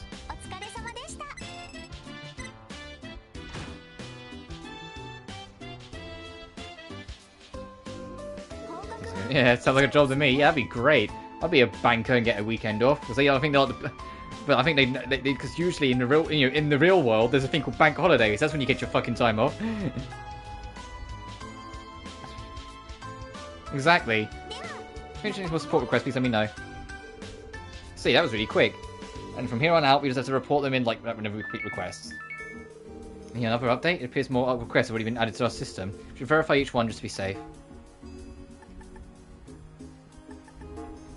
Oh, that's one we reported. I lost some items in the city. I'm looking for someone to help me find them. For details, please see me at the Hotel Millennium in the Entertainment District. I'm in my room. The city's Residential Affairs Division is reviewing residential regulations. We are seeking assistance from the CPD in verifying Raken accounts. For more information, please go to the City Hall. And a dangerous monster, a megalobat, has been sighted in the Geofront sector. We ask that the Special Support Section deal with this threat swiftly.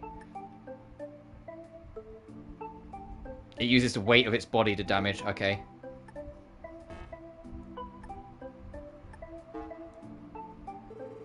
There's a lot more monsters than Geofront, huh? This is an extermination request. From what I've heard, those are usually handled by the bracers. And he's like, this means it's our time to shine, guys! Why don't we take care of this extermination ourselves? You want to? You're a bit of redemption, Lloyd? Yeah, I am. It's only because of Arlos McLean that we came out unscathed last time. If we had time to prepare, I genuinely believe we could have handled it on our own. Besides, today's our first official day of the job, so let me start with a bang. You make a compelling argument. It seems troublesome, but he may have a point. And the way you think, Lloyd, we better get to work on fixing our questionable image. Now we've got a plan, we should read up the Geofront when we're ready. Yeah. Among support requests, there'll be some that are higher priority and mandatory. The most urgent, and when completed, the story will advance. Okay, story advancements, got it. On not mandatory, please pay attention to, though. They have time limits and will expire if the story advances too much. Oh, so it's not literally time, it's... Oh my god, I didn't mean to press this button. Oh, this is a map. I didn't mean to press that button. Okay, so it's not literally time limits, it's plot progression limits.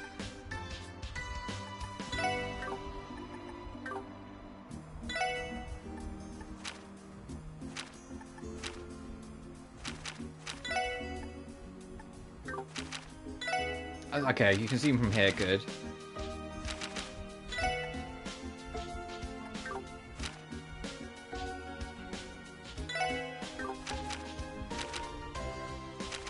So, someone's looking for us, hotel in the entertainment district. Let's start heading around.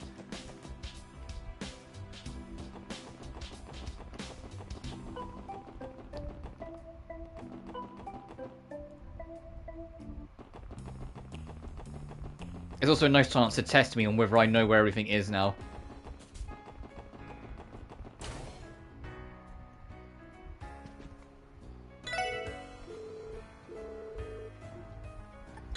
Okay, we need to stop talking to people until we find what we need.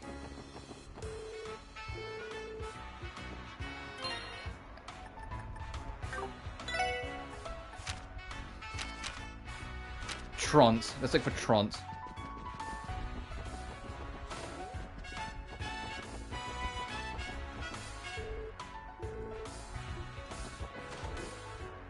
Oh, found him. I'm so done with walking. I might as well cut my losses and head home. Excuse me, sir. You any chance you submit a request in the SSS?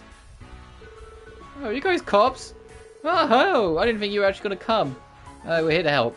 Your request mentioned you lost something of your belongings. Could you explain how this happened? Because, sorry, it's just so frustrating. I don't even have an energy to cry anymore. You see, I love shopping, so I thought I'd spend the day checking out some random shops around the city. Did you notice that there was a gaping hole in my bag and already too late, all my stuff had fallen out. So what felt like forever, but I still couldn't find any of my belongings. Ah, that sucks, man. It's been a full day, though. I doubt you're still hanging out if you dropped it, to be honest. There is a chance that a passerby may have picked up your belongings and turned them in somewhere. Would you please state the locations you visited during your shopping spree? To expect, I stopped by the department store first. By the time there, with brands and stuff to display, can you blame me?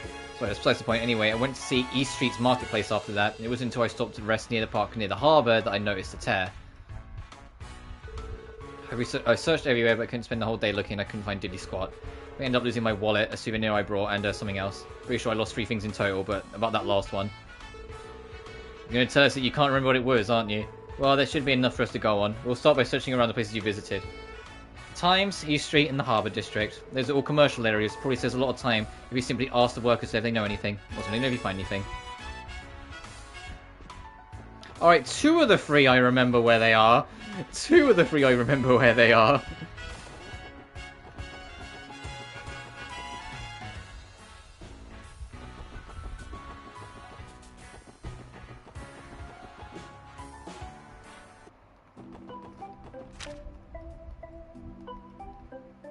I think I could zoom in on here.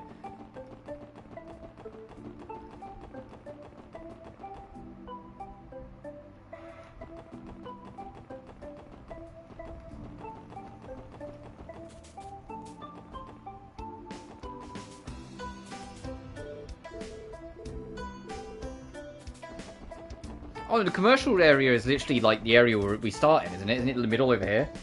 Technically.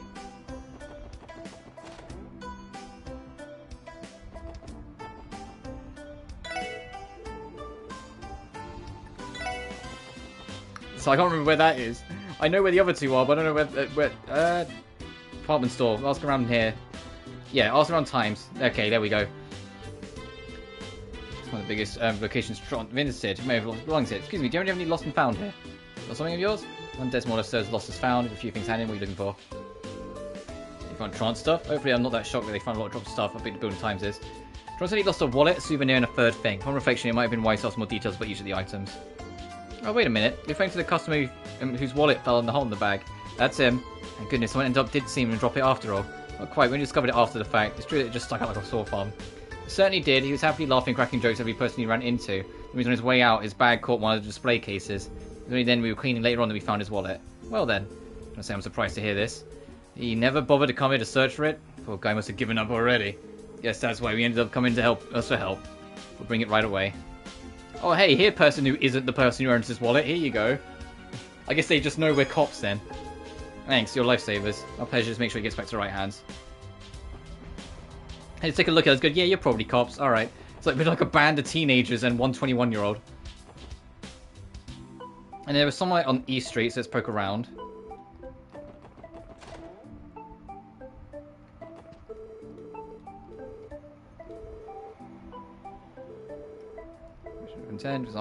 Okay, I don't care about your whole fucking life story, dude. Your market collaboration idea? What do you have in mind? There's also something prepared for competent re-yard away or buy, I swear. Kind of suspicious. Match those the other men, I don't really know exactly.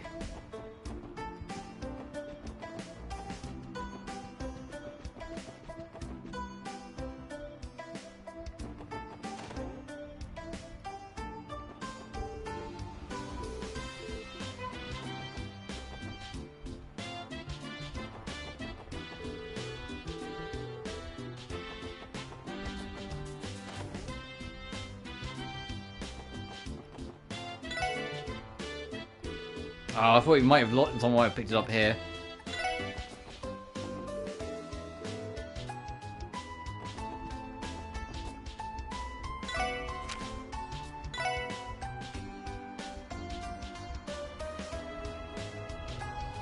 Alright, Mikkel. Mikkel's cool. That's why it's nice seeing him in Reverie. Oh, okay. I'm liking the fact that side characters show up in the later game, so in 3D. That's appreciated. So, East Street Market. Oh, this is not the East Street Market. I need to get out of here.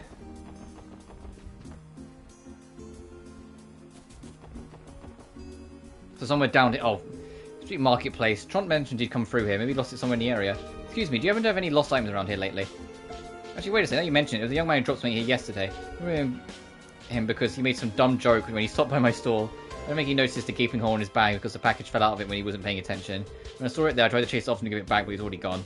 Oh, this is like we hit the jackpot. So you're the police folk who were sent to come and get it for him? I guess I'll leave it with you then. Alright, now lastly, something over at the harbour.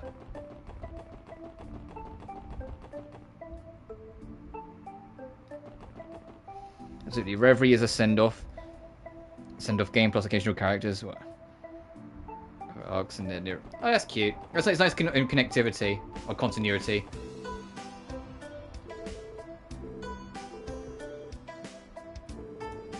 There's a hole in the bag at some point. You mean to end the world? How much he's freaking out over it?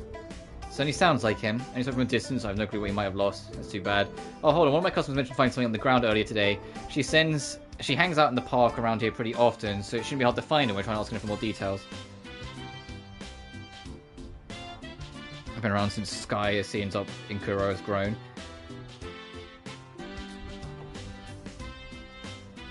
Well, with sheer degree of reverence. That's cool. Is it you? Is you the one you're talking about? No. Is it you? No. Someone talking in the park. Is it you? Nikolai! Okay.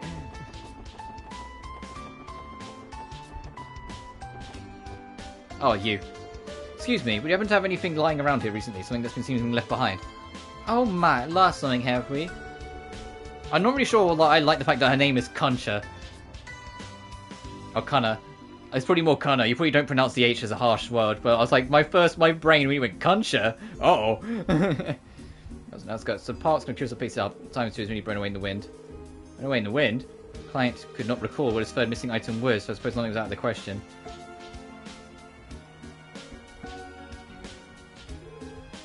Exactly. So looking for this, it's all yours. A train ticket? There's going to worry about this bad boy. Well, we won't have to worry about that now. We managed to retrieve all the missing items. Great work, guys. Let's go back to Tron and tell them the good news. Valuables again. Yeah, the closest NEP does is just every now and then do like a really blunt reference to it and basically like no subtlety, just say, hey, remember when we did this in this previous adventure? And it's like, that's not the same. It doesn't feel like a world's alive. It just feels like, hey, do you remember this past game you played? The only consistency is every time R4 shows up, they go, ugh, again! And it's like, yeah, I feel you on that one, guys.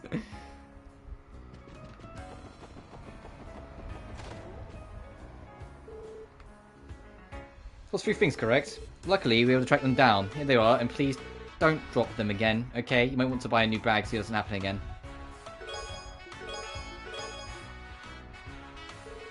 You guys are miracle workers. Give me my staff and you're always about to give up whenever finding them and head home. Excuse me, but how would you have gotten home without your wallet or your ticket, for that matter? You know what? You make a pretty good point there. Thanks for your help. I like the police were sort of a last-ditch option in my mind. I mean, you guys were great, but I haven't heard of best things about the police. Like, I was really surprised when you 4 even showed up to help at all. I think that's by design. Yeah, I see. I'm starting to see where the SSS was made. Isn't it wonderful, though? The feeling of helping someone in need. At any rate, this should be it for this request. Yeah, I'm curious what Net 5 will do. Now we know it's real. Because like I said, SVS, and by extension Game Maker, apparently just straight up aren't canon. Which I thought was kind of interesting, considering they seem like a much higher priority of a game than like any of the other spin-offs. Just to find out that they're spin-offs that technically aren't canon as well. I was like, what? Or like, if they're not canon, like maybe only certain elements of it would be canon, if that makes sense. Like maybe one or two of the characters from those games will show up again, but like the games themselves, like certain continuity changes or what are just for like the spin-off, I think. Anyway, what was the other request we had to do? Residential affairs is renewing reservations. Seek assistance. Go to the city hall.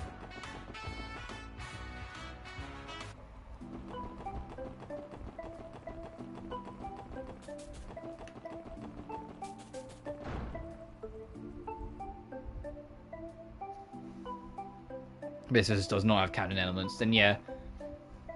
So I think Game Maker's by extension of it, sort of thing. Welcome to Crossbar City Hall. I have seen like a lot more people mention, like especially now with like Daybreak coming to the West, a lot of people say that they hope that now that the team have apparently found their direction, they want to take mainline NEP and have started working on it. That means that they have been paying attention to the market, and if they've been paying attention to the market, maybe they've experienced Kuro and its whole option, like turn-based or action-based choice design. Yeah, I know Conquest isn't canon. The only ending that's canon is True Ending, hence why it's called True Ending.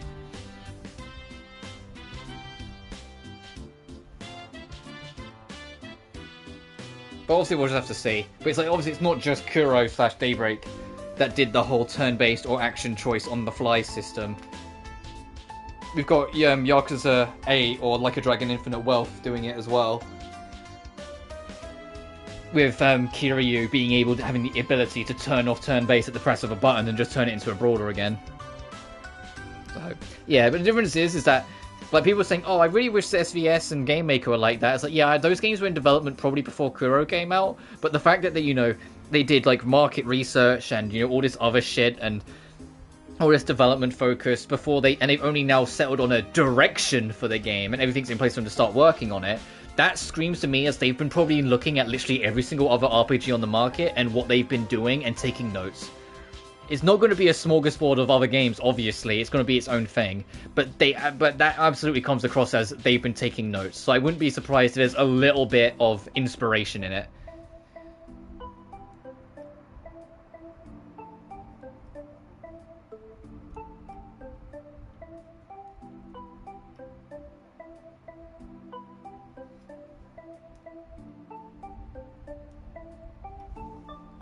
Well, I think that's a very brutally harsh way of saying it. That's just like any company are always going to want to try and get people to play their product, and trying to take new routes when the old routes aren't working the way you want them to anymore is just the nature of the beast.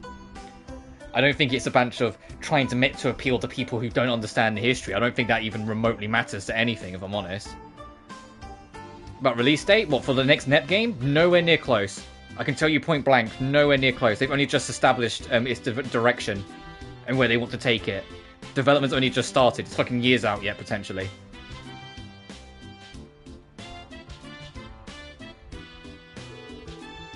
That's why I was saying at the start of the stream that, like, I think it'll be, like, next year will be Code Xeon, the year after that will be Def and Free, and then the year after that will probably be NEP 5. Like, I think we're in the middle of, like, we're going to be in the middle of a blip for NEP. As in, like, I don't think, outside of maybe the anime getting a second season, I don't think we're getting any NEP content after Game Maker for a good 2 or 3 years. Now. Because development's only just really properly started going underway. They did all the storyboarding and the direction hunting and the market research now. Oh, that's all done.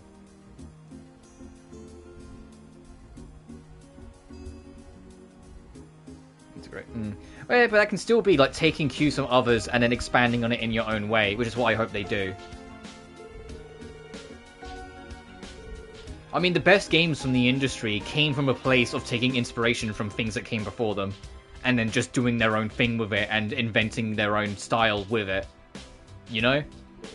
Oh, the police. I wasn't expecting you to respond so quickly. Right, could you give us more details about your request? We have something to do concerning vacancies in certain residents. Of course, I need to explain. You're familiar with resident registrations. Anyone wishing to move the crossbow must register. Reality is, people will freely move in and out of the city without going through the appropriate avenues. Come on, more difficult to keep track of it.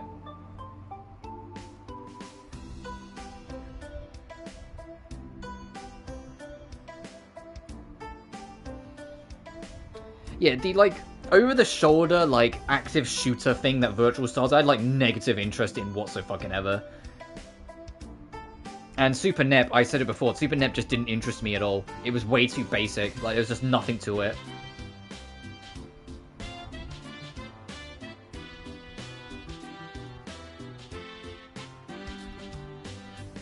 Yeah.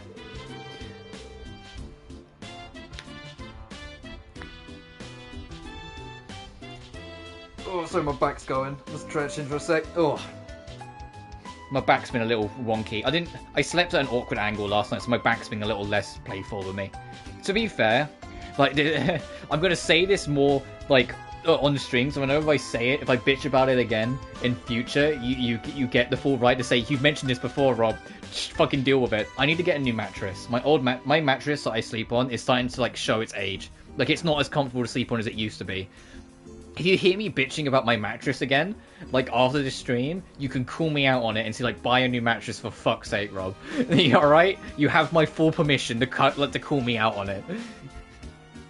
Because I do need to get a new mattress. Mattress was 10 years old. Mine's about the same, I think. This mattress I got, I don't think it's 10 years old. I think it's like 6 or 7 years old. But it's getting there.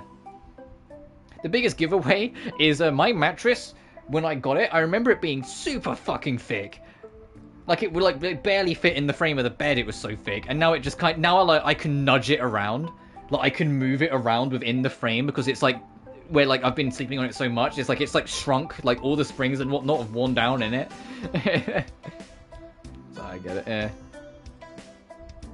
I do agree though that NEP has, even ignoring the spin-offs, felt like it's had like a here, there, and everywhere sense of identity, as in, like, it's never really settled down completely with one sense of identity pre-spin-offs. Like, the spin-off identity is just bullshit jokes that I really don't care about, as we all know, but, like, the actual core series, it feels like, you look at what NEP 1 is, and then you look at what Mark 2 is, and then you look at what Victory is, like, all three of those games, it's like, what do you mean they come from, they literally are back-to-back to each other, you know?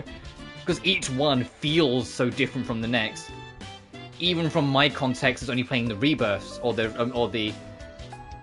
Yeah, it is Rebirth. Reverse is the PS5 one. The Rebirth versions. All of them feel different.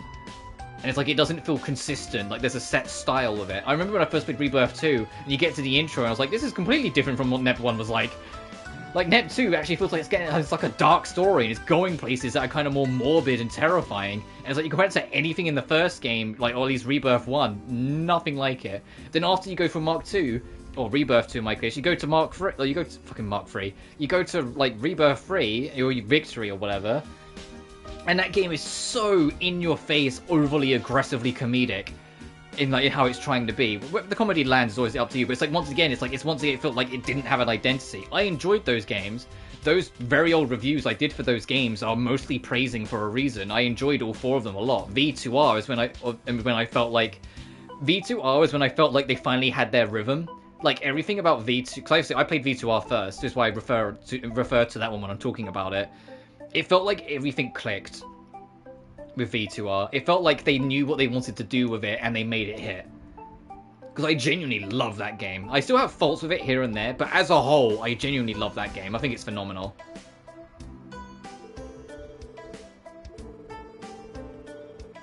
Photos of assistance. Playing errand boy for the government.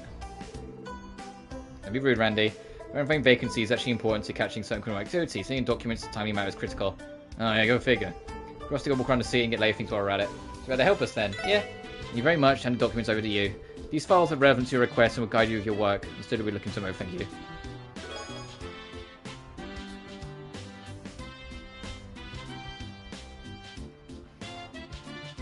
Also, it's that some of the spin-offs I understand it's just budget and deadlines. But some of them you look at and it's like, yeah, okay, you had like a box you had to tick and you just made it. Got it. I know some people like producing perfection, but it really everything I hear about that game comes across as like no money was put into it. It was put together to tick a box because it's an anime game and Compile Heart wanted something like that, and so there it was. And then they moved on. And it's just like, that doesn't help. But there are some that genuinely feel like there was heart put into it. It's just misplaced. Like, I can see what they were trying to do with, like, 4GO, for example. I could see that they wanted to have this co-op, like, action-adventure. And it's like, on concept, cool idea. You know, NEP with, like, a co-op game? That could be so much fun. The fuck around with your friends in, like, NEP's world sort of thing. Reality is, well, it's 4GO. You know? It's like, the reality is it's fucking 4GO.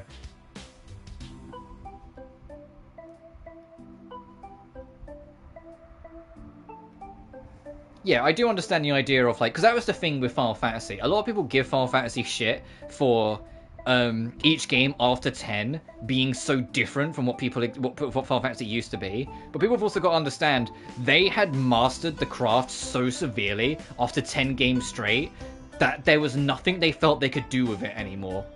So they wanted to do something different. And it's like, that makes sense for them. It's like, of course, like, after Final Fantasy 10, they'd done 10 fucking turn-based RPGs in a row. They felt there was nothing new they could really do with it, or nothing that they wanted to do with it that didn't just feel like reaching.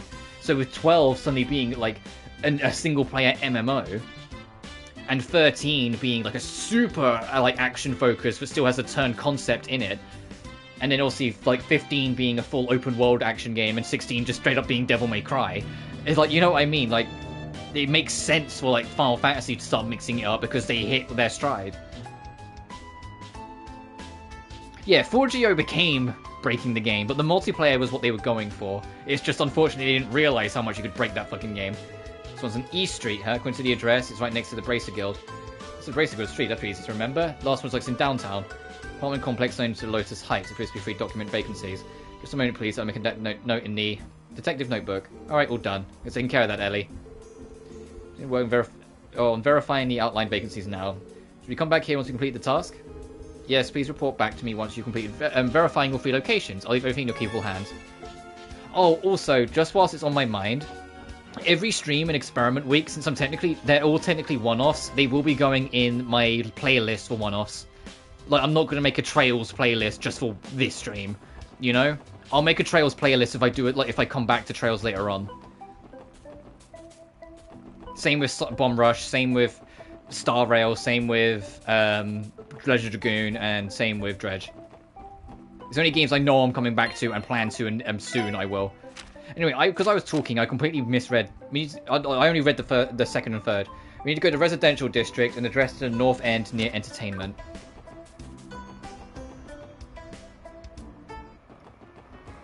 So if we go to entertainment and just go south a little bit. Is it this place?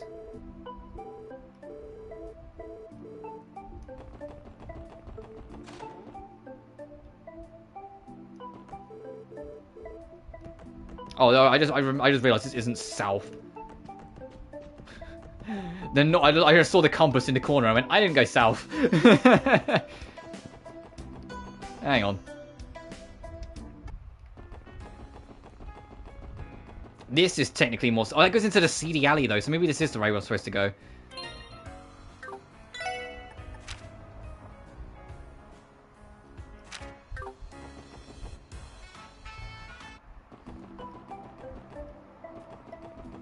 Is it this place actually? Because this is like as north end as you can get.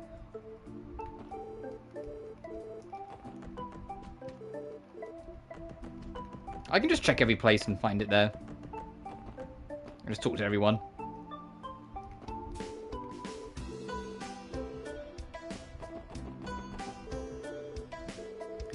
Rude to loiter in front of someone's house when you don't have any business there. Yeah, you're right. Join them suddenly.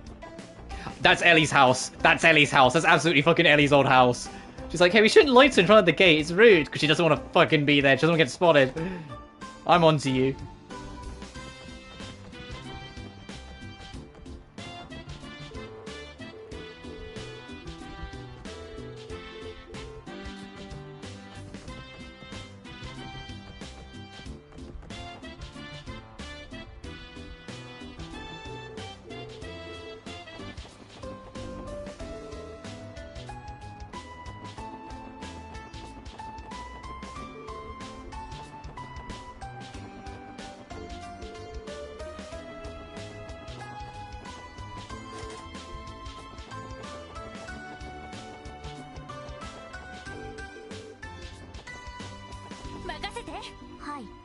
Oh, you can change who you're playing as. That's cute. Ah, here we go. Where was this earlier?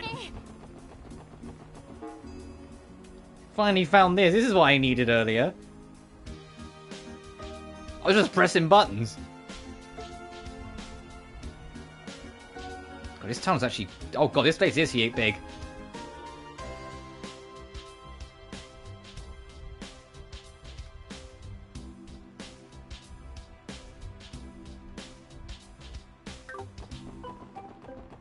Is it this? Oh, it was right here. Got it. Here's a vacant house. It has the right address. Gate's locked. Doesn't look like anyone's here. Also, just like time has taken it. Doesn't matter how you look at it. It's an empty mansion. Agreed. I'm able to detect any presence from within. I think this house has been abandoned for a little over 10 years. I remember hearing rumors about this house being haunted back when I was a child. Oh, really? Lee and I are around the same age, but never heard that rumor at all. At any rate, I think we successfully verified this area. Cool, let's move on. Then it's next door to the guild.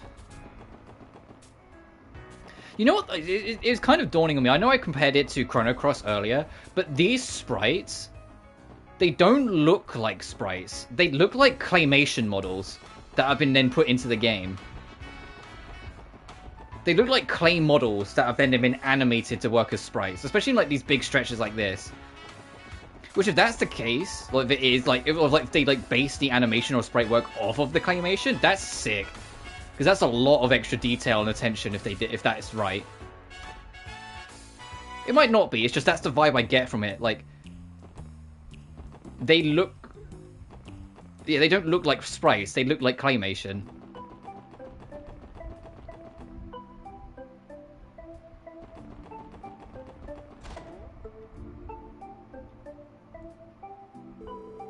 Going directed to the right of the Bracer Guild. Is it supposed to be vacant though? It does not display any signs of vacancy at all. Quite the opposite actually. Maybe we can check the receptionist and see what the deal is. Fishing trip sometime soon. I bet you would, wouldn't you? Excuse me, sir. We're the... Ah, gives you an interest in joining? Gladly accept you. Welcome to the Fisherman's Guild. Boy, am I glad to see younger fisherman enthusiasts joining us. Joining the Fisherman's Guild?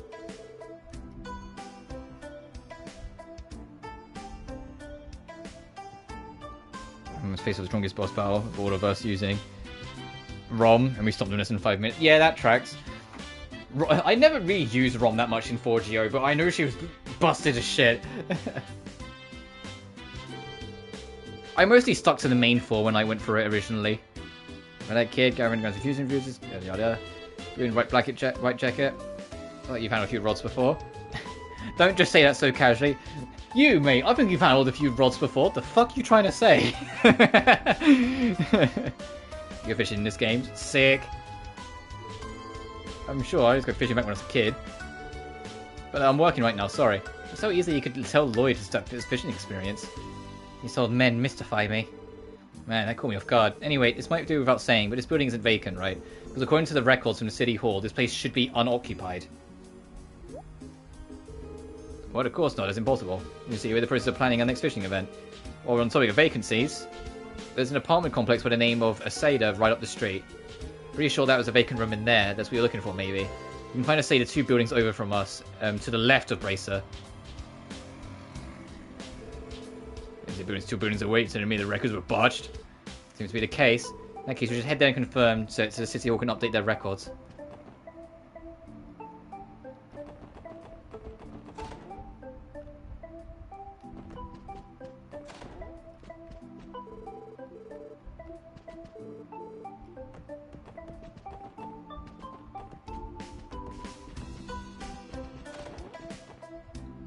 Aha!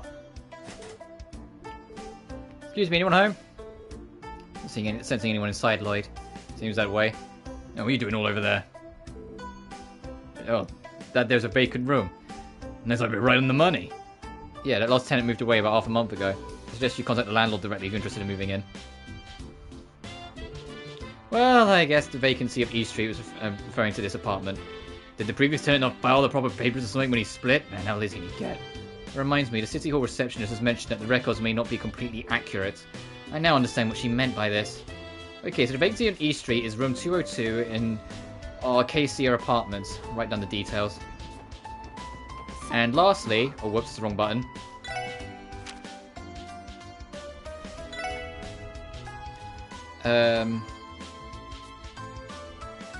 Vacant unit. Let's see, apartments. Oh, right. Oh, it's way up here. I was like, where is it? Where am I missing? Downtown district. 3 units in Lotus Heights. I didn't mean to press the bumper, but I guess we're playing as Tia now. Go forward, my wayward child.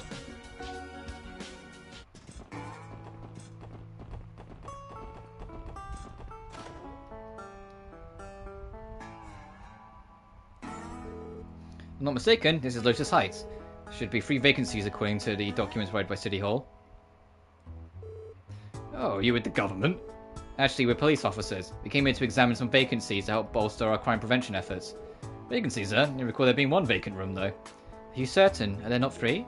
No, I don't believe so. It shocked me that the government has trouble keeping up with all kinds of information, to be honest. Though I imagine that's probably why the downtown district has fallen into such disrepair.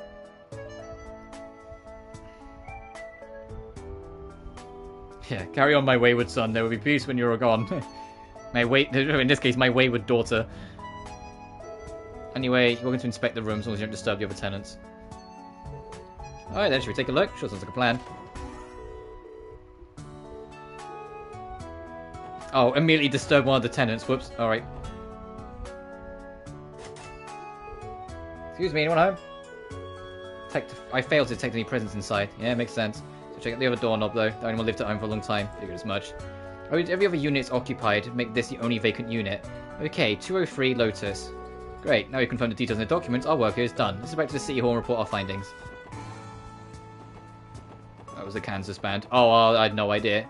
I was just saying, carry on, my wayward child, or lead the way, my wayward child. I wasn't really trying to reference anything. That just worked out that way.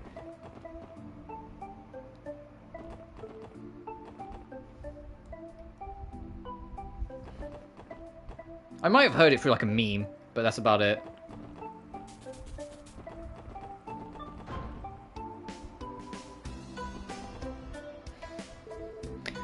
Well, wrapped up a while ago. Here's a report. We did footnotes to each of the room numbers. Thank you so much. We're grateful for the help. Worked on being a bit more organised in documentation instead. All the mistakes has us on one seriously wild goose chase. As we are not part of the organisation, it may not be our place to comment, but the organisation of the original documents was subpar at best. Truly sorry for the trouble. Residential Affairs tried their hardest to ensure complete accuracy in the documentation. However, Diet members constantly putting pressure on them. I hope you'll accept my apology on their behalf. No, it's okay. Maybe we've been a little insensitive. Seems like they have their own share of problems. Right, members of the Cotswold Diets can make life a lot harder for people. Anyway, I'm glad we can be of assistance. I know it can get overwhelming at times, but please don't hesitate to contact self-help again. I agree. Assignments of a similar nature should be no problem for us. Just say the word and we'll be there. Thank you for the offer. Be sure to take you up on it when the time comes. Right, let's go turn these both in and then we'll do the plot quest. Then after the next plot quest, I'll probably wrap it there because I think that would have been enough time to kind of get a good feel for the game properly. You know, it's hopefully a second combat environment.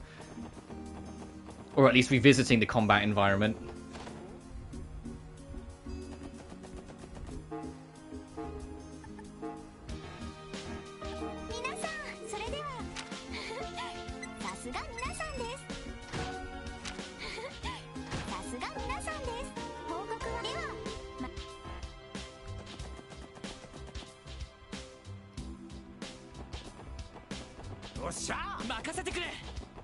Actually, no, I kind of like Ellie leading.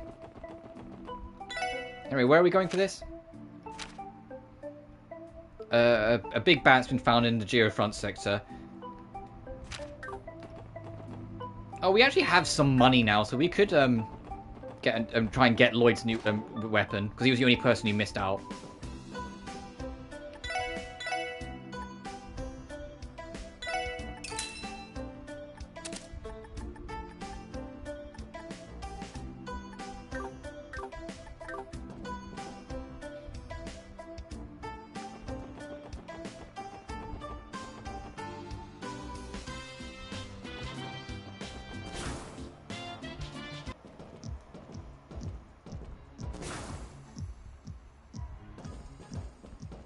Oh no, I'll tap this as well. I'm also going to save. I've realized I haven't saved in a long while.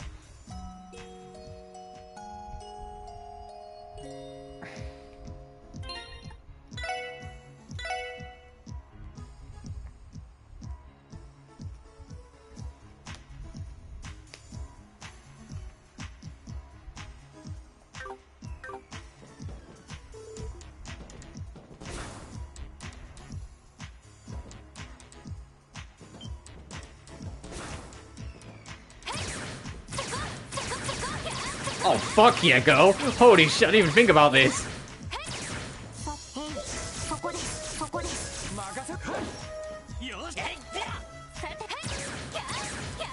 Everyone get down!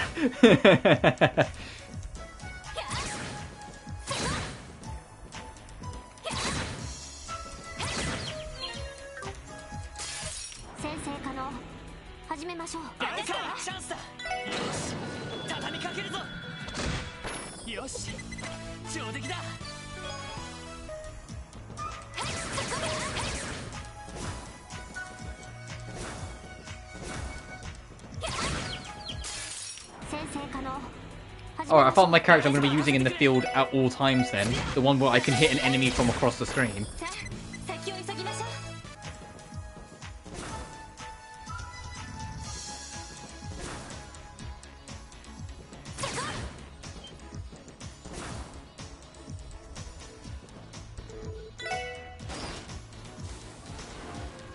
I know it's because we're in high speed mode, but can you imagine the lift actually moving that fast?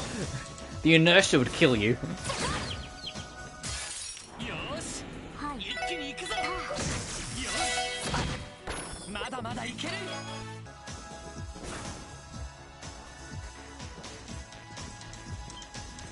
Okay, there really is nothing here. Alright.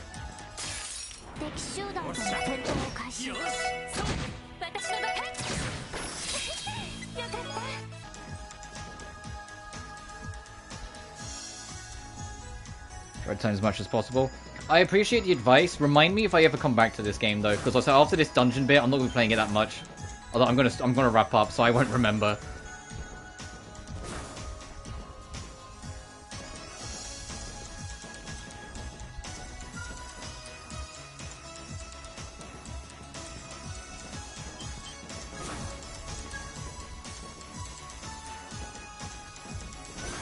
So you back over here? Oh, Jesus Christ.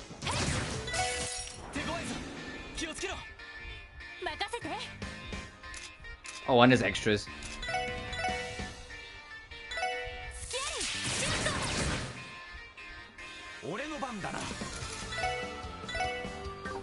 Ooh, liking the music. Get rid of you. Ow.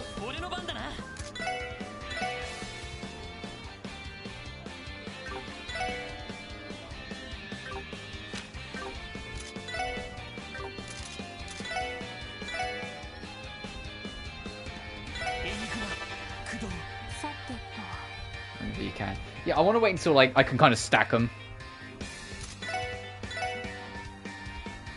Like go into one, into the next, into the next, into the next, you know? Let's analyze this bitch, actually, get that defense drop. Resists all status conditions then, got it.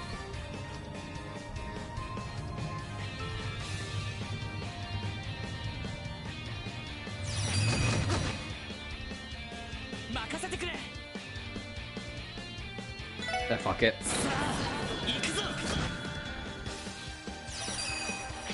Because if I get these guys to move in closer, I might be able to catch more of them. Yeah, I can do that and then catch all three of these guys.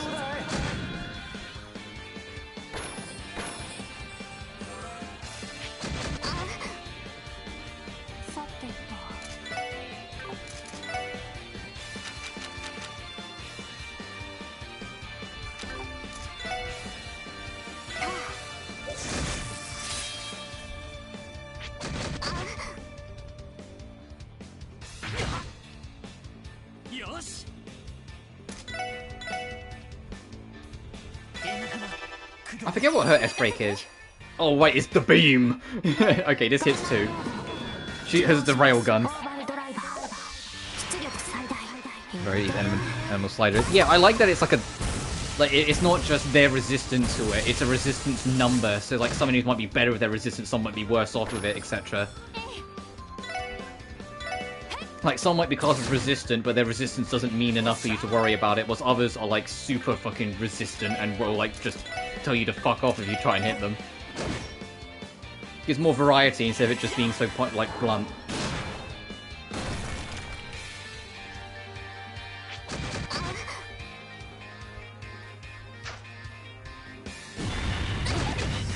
Ow! Heal us!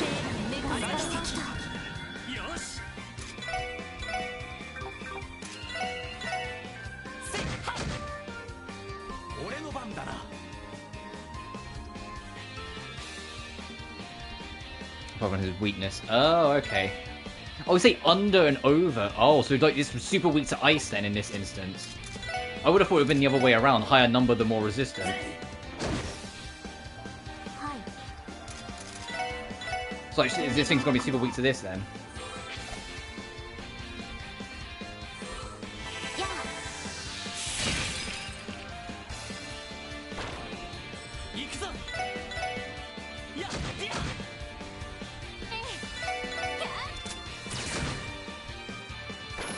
Thank you, kitchen gun. I still got that stupid fucking video in my head every time she pulls out that gun.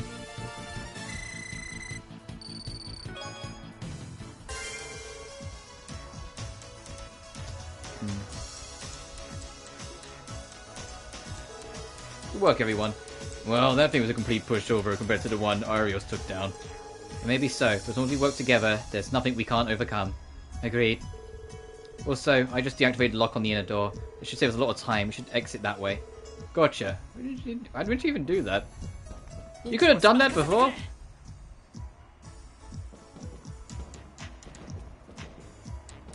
Oh, where do these two lead? That one's lit up. This one's not. Okay, never mind.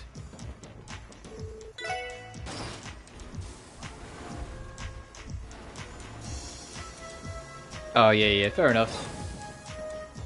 Oh, hey, just because you know the camera's facing inward, hey, there's an exit here.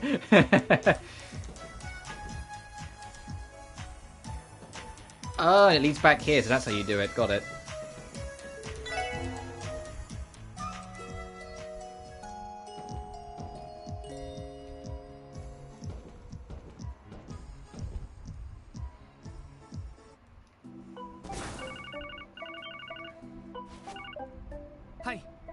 Lloyd Bannon from the Special Support Section speaking. It's me. How are things going? Chief Sergei. Actually, we just eliminated a monster from that request. Perfect. Glad things are going well. Where are you now? We just exited the Geofront. You're not too far away then. What? I need you guys to investigate something immediately. Drop your support request for now and make it your top priority. Got it. So, where do you need investigating? Down to the downtown district on the double. It's in the southeastern part of the city. Some residents there have contacted the police. Apparently two delinquent gangs at each other's throat and about to start a brawl. What? Stop them before there's trouble. Look. Hold on! Stop making a fight since what you call an investigation. You hung up on me! What do you say? Don't even look on your face. The it's going to be a good time. It's good to say that. Delinquent gangs in downtown. Do you remember seeing anyone like that when we were down there earlier? According to the database, there are two rival gangs who claim the district as their territory. The Saper Vipers and the Testaments. Apparently skirmishes between the two have become a daily occurrence. There never used to be any gangs like that in the city. Oh, I guess a lot's changed.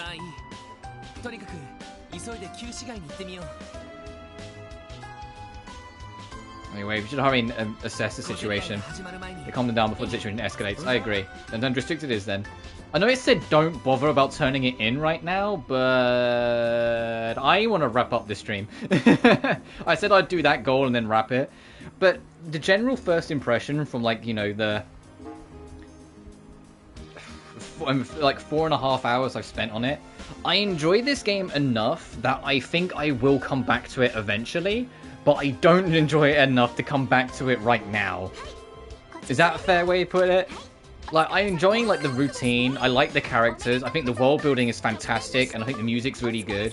But the gameplay, like, it's just whatever. And, like, right now, because I haven't got that far in it. The story is kind of like, I don't really care about the story so far yet. Like, nothing's really pulling me in. The actual town itself is whatever, and that slow is very, well, that start is very fucking slow. So that's kind of where I'm at with it. Where it's like, I enjoy this enough that I will come back to it at some point. Like, even if, like, we hit the sub-goal for Cold Steel, I probably won't go to it straight away. It will just give me more of an incentive to go through this. And then get through it to get to Cold Steel sort of thing. If, like, I mean, I hope I've got back to it by then. But at least for now, I will leave this as a one-off, because I enjoy it enough to give it more time, but I don't enjoy it enough to want to, like, dive in and drop everything for it, you know? Like, I don't care for the story. I don't really care for, like, the town itself that much. I care about the characters and the music and the world building, but it's, you know, there's a mix of bag.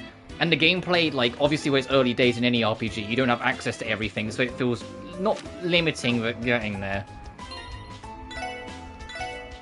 But I had no idea what to even remotely expect going into this, so I will take it for what it is, that I came out with some pluses and some negatives, you know? Especially considering, and there's a big truck going down the road, so I suppose you can hear it right now. But especially considering, like I said, I had no idea what I was to even remotely try and expect. I didn't know if it was going to be something I was going to enjoy, or something I was going to, like, not be for me. It might be something that I was going to really disagree with the crowd and hate, or, you know what I mean? Like, it could have been so many different ways this could have gone down. But this game's biggest gripe for me is genuinely just the pacing. The pacing is rough. The pacing is way too fucking slow for its own good. I understand having a slow start, but it's way too slow for its own good. It's got a very poor start, and I don't care for the story.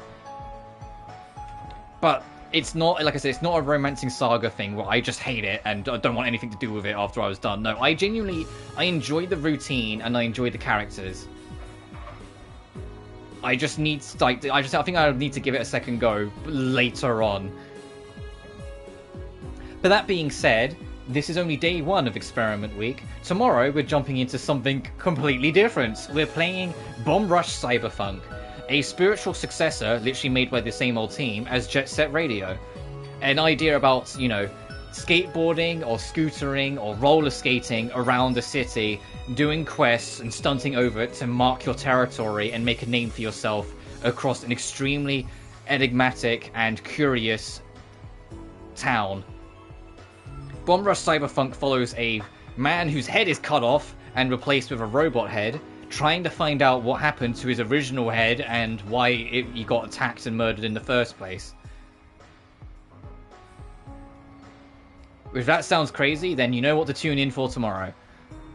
With that being said, thank you so much for watching. Remember to like and subscribe if you haven't already. It genuinely really helps this little channel grow. And remember, you can find my Twitter, Patreon and PayPal in the description of every video if you feel so inclined. But until next time, you guys take care now.